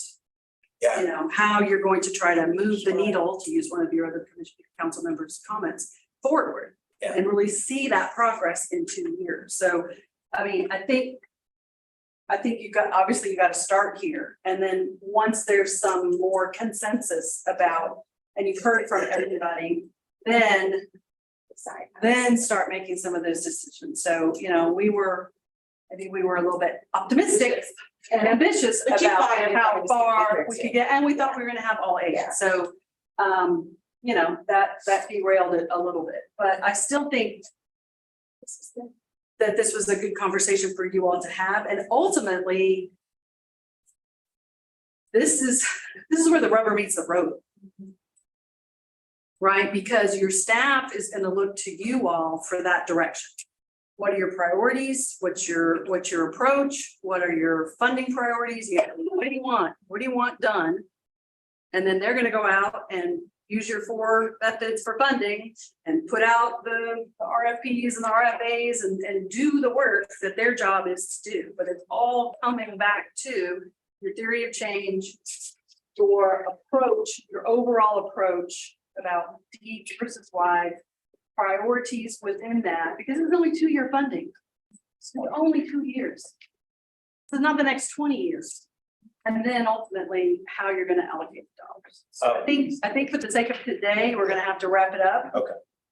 Mr. Watts, go ahead. I'll just add one more. It's okay if you all disagree. But I almost want to just say, get rid of number 3. Just deep. And number 2, like, you know, and that get. Well, what we'll do is we'll just erase all that and Okay. not do that one, but have our missing council members. Yeah. Our council. Or absent. Absent council members focus on 1 and 2. Then once we get 1 and 2, then we can come back and talk about 3. And your staff will be able to actually add dollar amounts to this too, which I think would make it Yes. more helpful. Yes. Not that this isn't helpful, but Hold on 1 second, can I finish one? Oh, yeah. yeah. Mr. Watts. I am just saying with number 3, I'm almost like just get rid of number 3. Yeah. Entirely, the whole percentage breakdown. Like, we know that it's deep, Right, majority so far is deep funding, right. right? And focus on that and just give you all that flexibility to know that we want a deep end, like you can bring the numbers back X, Y, and Z, but I don't know if you need to go down that route and lock yourself into it, like we defined, go ahead. So, Well, I mean, wait, so just a thought, I like what Mr. Watts is saying, but I think it's a good idea to give you goals. You're never gonna hit 70%. First of all, I'm not sure what long-term priority, short-term priority means now. So I'm okay with getting rid of 3. But I want to make sure that we give you goals that are, there's a correlation between the percentage of spending that we are making with our priority area, and going deep is what is the most important thing here. And we're beginning to develop priority areas and then saying to you as staff, we're gonna be keeping track. We're just gonna keep a running tally so that we're not surprised and we're not disappointed that our priority area is the one that's being funded the least, but rather giving you the goal of, maybe it's 60, 20, 20, maybe it's whatever we decide. So I like the idea of getting rid of 3 for right now, but still giving you goals to shoot for. Yeah, so I'm okay with anything, but let me just, so I can just show you how this equates to what's up there. So we're saying, so we said in number 2, healthy children, youth and families, physical and mental. We don't have anything in physical, we got some in mental. We won't have anything in physical. Right. And we're okay with that. Right. Yeah, okay, so I just want to make sure. Yeah. We are going in and we've walked into Baskin Robbins, they have 31 flavors. And here's the thing. As a 6-year-old, you go in and I want a little taste of every single one except the Rocky Road because I don't like nuts, right? So I want 30 out of 31. And then you have a parent that comes in and says, you get 2 scoops, Johnny. You pick which 2 of the 31. And that's what we're trying to do is you'll get another trip to Baskin Robbins in 2 years. Focus, Okay. yeah. So you don't want us worrying about the percentage. No, not yet. Okay. That's what Mr. Watts is. Finalize them. Yeah, Mr. Watts is, Mr. Watts. So he's saying get rid of them all together. What I'm saying is at some point, once we picked our priorities and we told you we want to go deep. Talking about how deep, if we have 3 priorities, how much deeper with one do we want with the one that finished 3rd place? And give you a framework. Okay, I think we've gone down careful trails, but I think you had to have this conversation. Ultimately, I think what's gonna happen on the 3rd question, coming back to what the options will look like when you add the dollars. And I think, and I agree with Dolly, I'm looking at you guys when I say that I think is gonna be that next step, and then that's gonna help them see it. And then say, oh, yes, that's what we want, or no, that's not what we want, or whatever, but it's hard to do it, I think. Well, in case anybody is wondering, when we have 6 million, if you want 70%, it's 4.2. If you want Right. 30%, it's 1.8. You just do the math in your head real quickly. But here's the thing, it's not 6 whole million. Okay. I'm saying so for we got- purposes of this Okay. conversation. All right. If it's okay though, I'd like to just leave this up. I don't want to take it completely away yet. Okay. Okay, that's fine. And so once we get to this, then we can put numbers with this, and then you can decide, yeah, we want to do that, or we'll leave it to y'all's discretion. And let me ask you, Sika, can you better define for us what a long-term priority versus a short-term priority? So a long-term investment means an investment. So you as a council decided that we could do contracting in 3 ways. We could do 1 years, 2 year, or 3 year. So for that purpose, 3 year becomes more of a long-term investment. But that's what, Hold okay. on. And so if that investment looks like it's working, you can choose to keep doing that investment so that you're investing long-term to get to the outcome, the eventual outcome, which we didn't get to today, whatever that SMART goal is. Because what I don't want us to do, and what other councils are doing, they literally make a decision. We are investing, so they might take the school readiness, I'll use that as an example. So because we want long-term to effectuate the Alice population, we are gonna always invest in that match. And we are going to do it at least this amount, and depending on funding, we're gonna increase it, and move down. The data will show that more Alice families over time are getting access to school readiness. So at some point, while we're only doing it for 2 years now, the council has to decide what is that long-term goal that we are effectuating. And in some cases, we've got to look at how we do that continuation funding, or work with the programs that we're funding as we pull funding back to be able to increase that funding. So that's what we mean by long-term. Every 3 years, we don't want to be investing in a whole new set of programs, because that's not going to get you it's not going to get you a systemic change. It's not priority. Yeah, priorities was the wrong word. Right. Yeah, that would have been long-term investment or long-term strategy. Yeah. Strategy is what. Wait, long-term program, because what you just described, let's just say it was the ELC, the Alice funding, right? I'm okay with the word priority, like long-term priority, looking for the $100 you have to spend, 70 of them are going to go towards programs that have a long-term visual. I don't care if it's program A, B, or C. If A isn't working, even though it had the long-term, replace it with something else. That's how I saw that, and that is what this means. So in my mind, it's just, if this is the priority, this is long-term where our money's going. And so whatever programs fall in this area, we're gonna keep infusing in this area to effectuate Kindergarten. so kindergarten ready. So what's short-term then? Short-term, so, well, we have SIPs already, so SIPs is kind of a short-term. Okay, so not in. But then you could have a short-term program to fill a gap. Okay. Right? And so there might be a gap that comes up, because what I also, and that's why this is so complicated. Yeah. It's We very. also.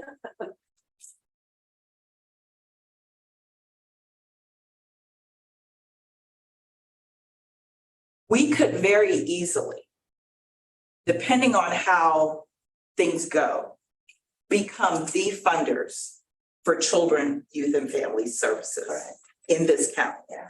And so with that, we have to keep that in mind, because in addition to funding a priority that's long-term that you're trying to effectuate, there could be other gaps that need to be filled. And if we tie ourselves up with putting 100% over here, we may not be able to fill those other gaps. So it is complicated. Yeah, and so we totally misunderstood. So we're gonna forget about this for now, Okay, all right. and we're gonna look at these two. Perfect. Does that make sense? Yeah. It does. Okay. Yeah, that, Thank you. yeah. Okay, so we're just gonna forget about this. Where's my? This right Okay. here. Now we covered that back. All right, let's keep rolling. We're in the home stretch now. So the last thing that we, before we get into kind of looking at our parking lot and wrapping it up, a question that came up several times in my conversations, and you have this, I think, in your on your clipboard, is seeing the alignment between your 3 funding priorities, your impact area, the needs assessment, And then what possible outcome measure you may choose to measure it. So I'm not bringing this to you to make a decision. I just wanted you to see how the needs assessment and the theory of change line up. So Beavers, this is for you.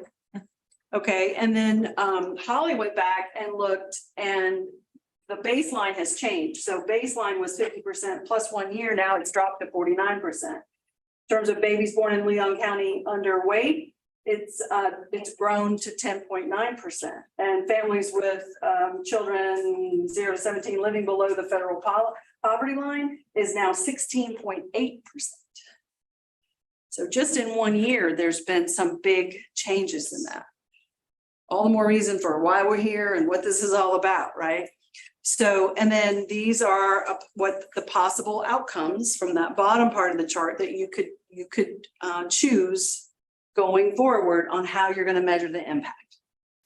So this is not for you to make a decision. I just wanted you to kind of have this and see this. And this is just one example from each priority area, so that you can kind of match that up, because that came up quite a few times in my conversations. Like, well, how does it have to do with this? And what about the needs assessment? And what, so this is trying to show you how that flows from the priority to the impact area.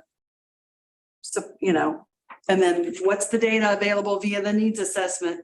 And then how are we going to move the needle? So this would change from 15.9 to 16.8. Once you set your goal, once you set your outcome measure. Question. Does that make sense to people? I know we're late in the afternoon. With me?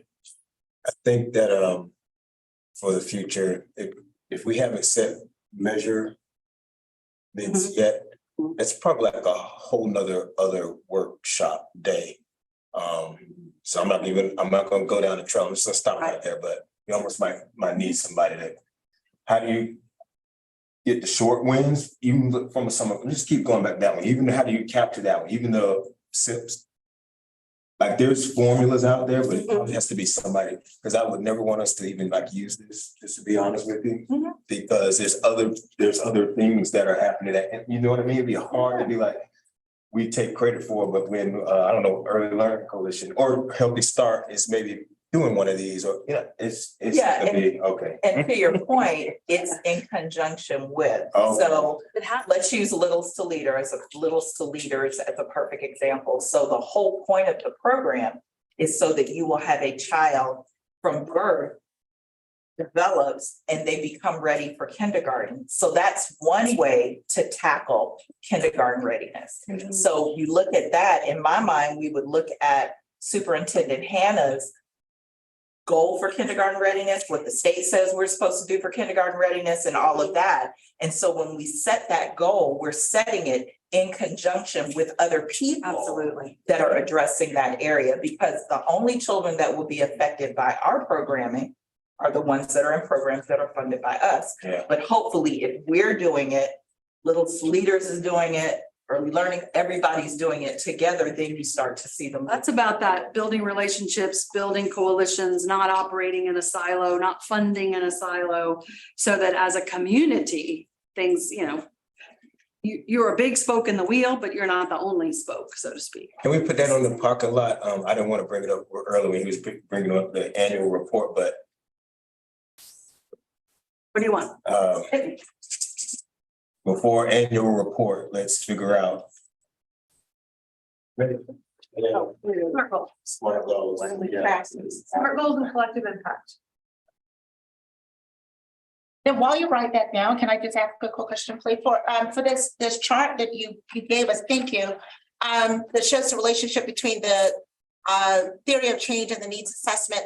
The 3 data points that y'all have here, were these the only ones that have worsened over the last year, or no? So you just selected 3, one from each area. We just only brand that has gotten better is food insecurity. I think it has. It went up, so in the PowerPoint that Sita talked about earlier, we actually chose 3 for her presentation per priority area to just kind of pull up and track. And of those, 3 in each one, so that's 9, only one of them has improved, and it was student grade. All of the rest of them have gotten worse. Just a reminder that you're here for the right reason. We got work to do.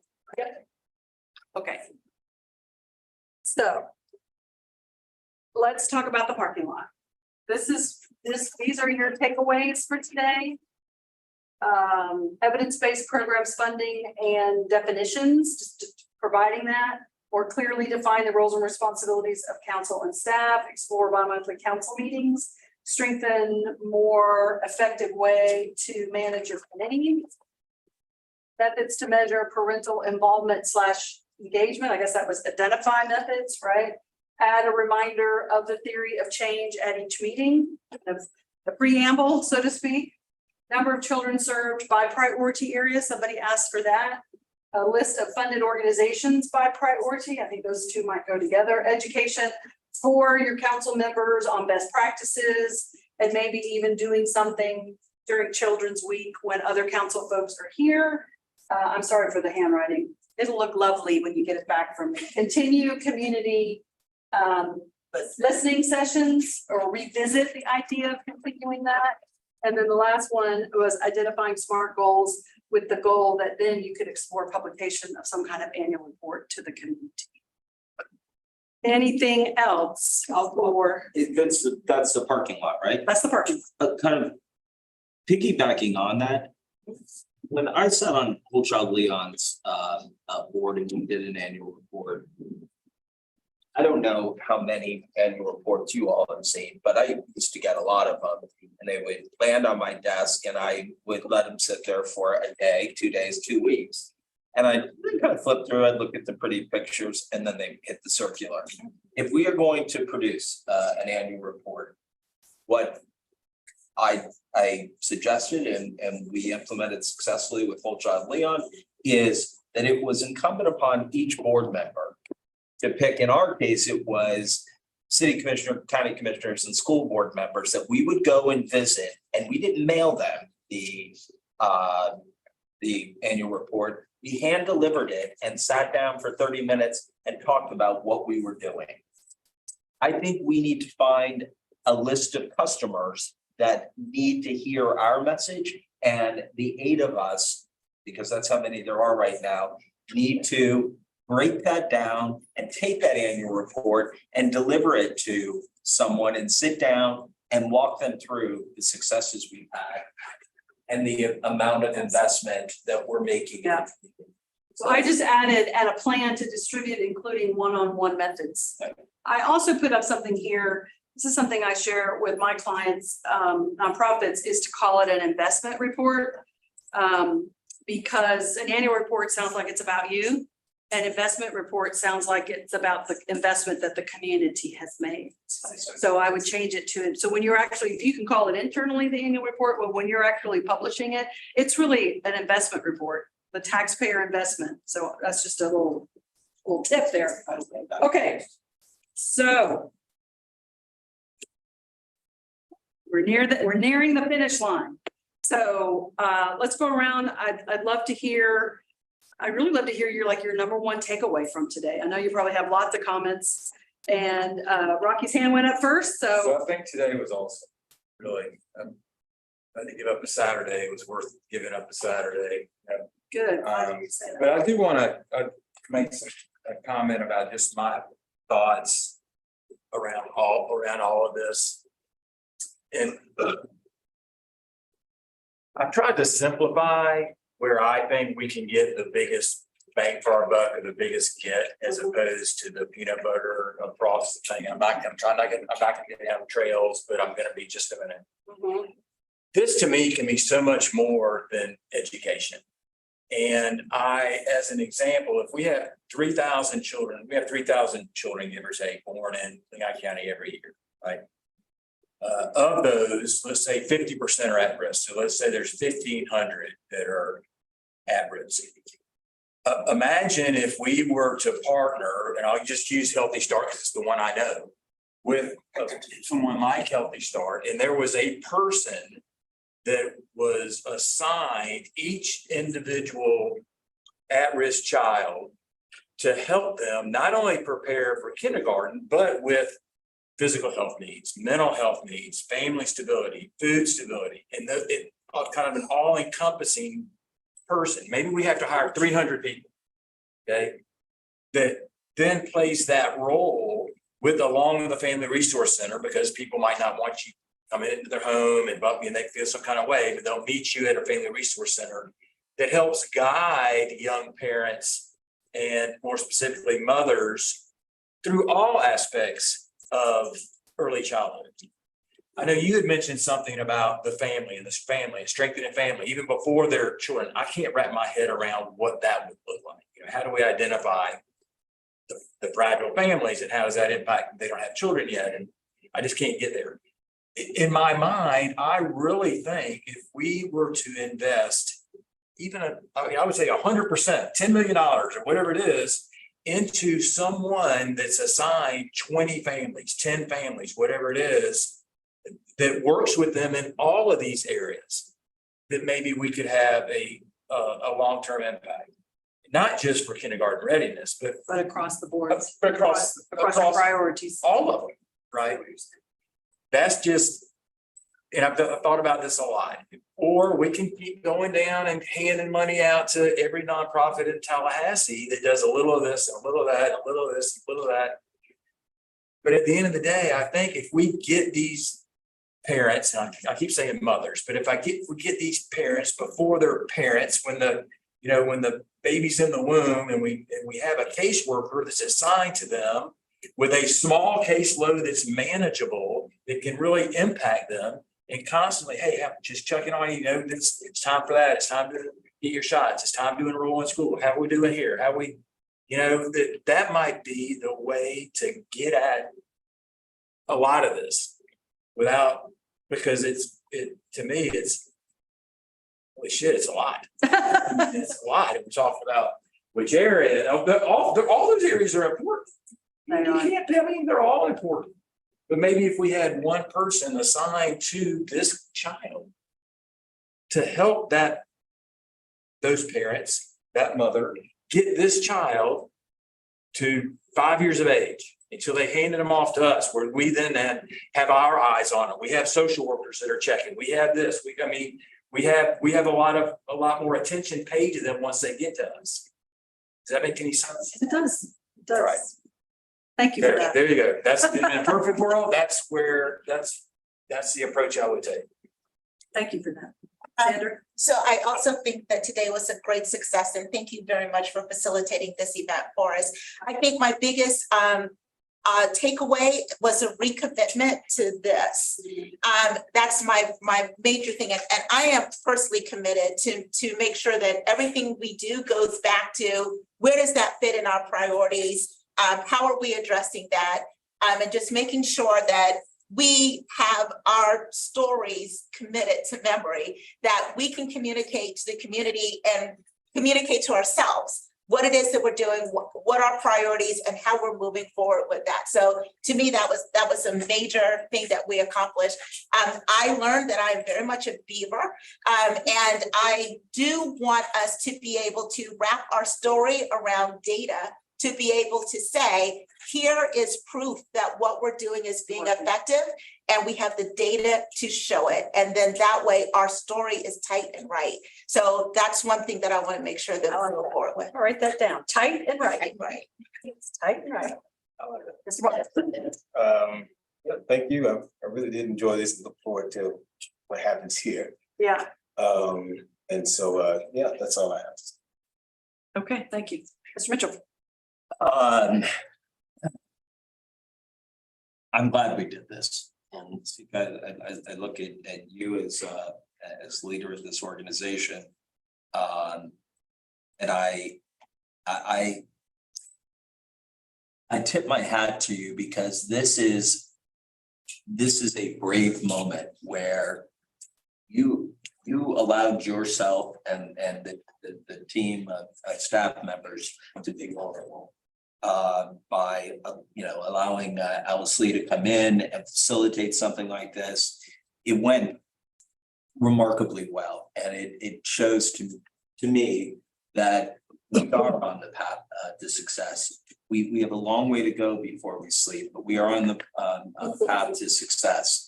And sometimes it takes you 2 years to kind of figure out who you are and, to find your sea legs. I think we finally found our sea legs, y'all. And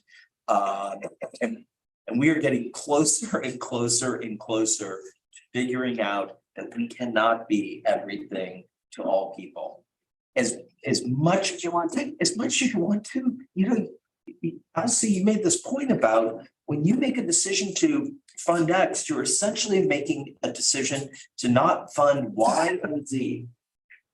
And I have, as one council member, like my personal wallet, I can't ever say no. As long as there's something in it, I'm going to keep giving it.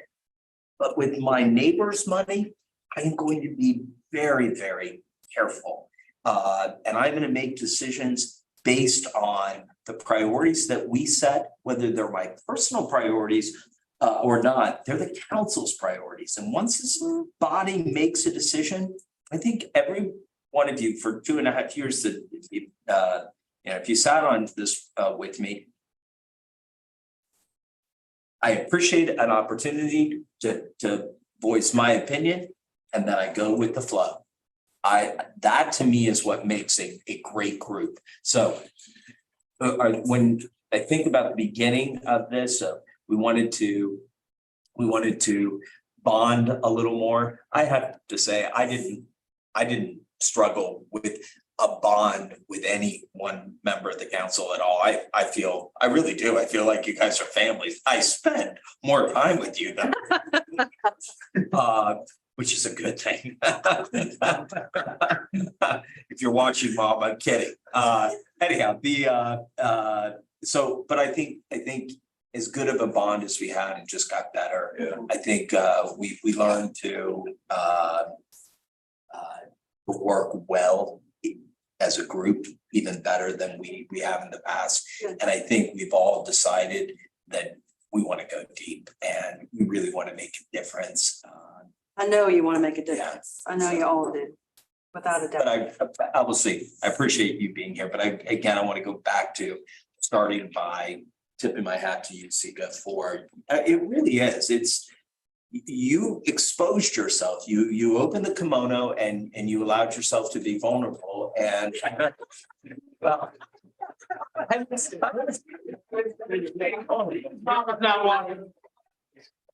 You're Tommy's. Kimono mom. No, come on out. Marvin, I didn't open my. There is an expression. It wasn't, okay. Yeah, thank you. Judge Beverly. Oh, great. Well, Shocked to follow that. Right.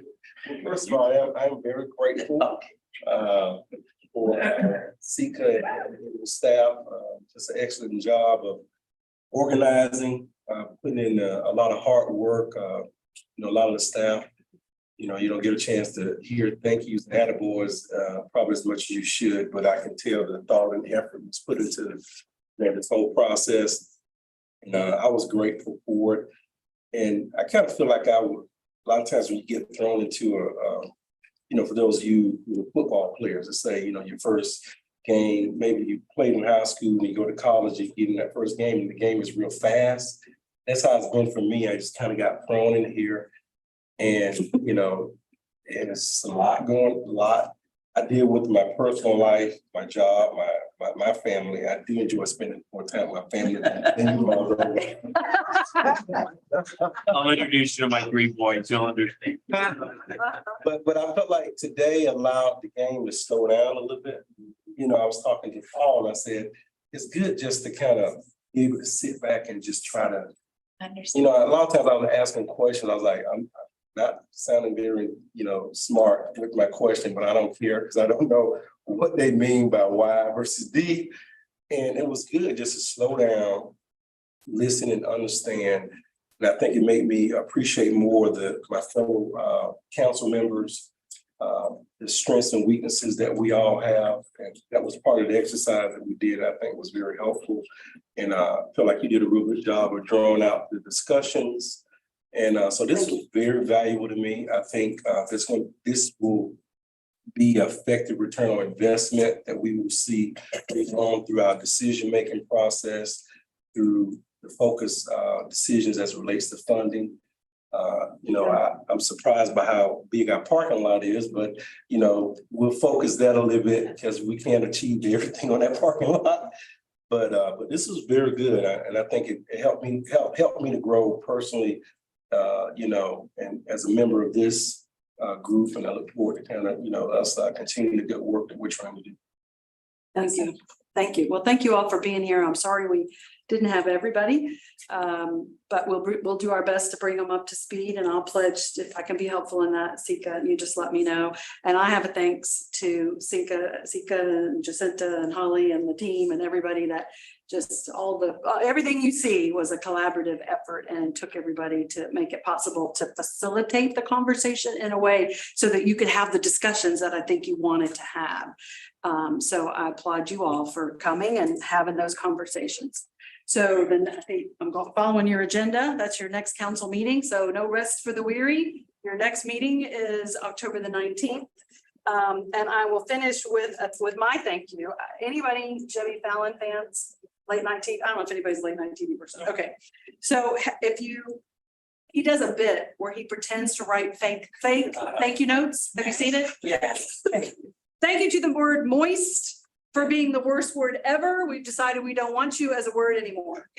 Thank you to the name Lloyd for starting with 2 L's. Otherwise, we would have called you Lloyd. Thank you to my checked luggage. I hear you enjoyed Puerto Rico this year. Thank you to Cotton Candy for making my grandmother's hair look delicious. Thank you to Paper Clips for being like staples for people who can't commit. Thank you to that first sheet of the new toilet paper roll that won't tear off, so I have to scratch and claw and trim all 3 layers. But that's cool. I think I'll have the last laugh because I know where you'll end up. Thank you for your time today and best wishes going forward. Thank you. Thank you guys so much. That was good. Wow. Here you go. Yeah, now we on the.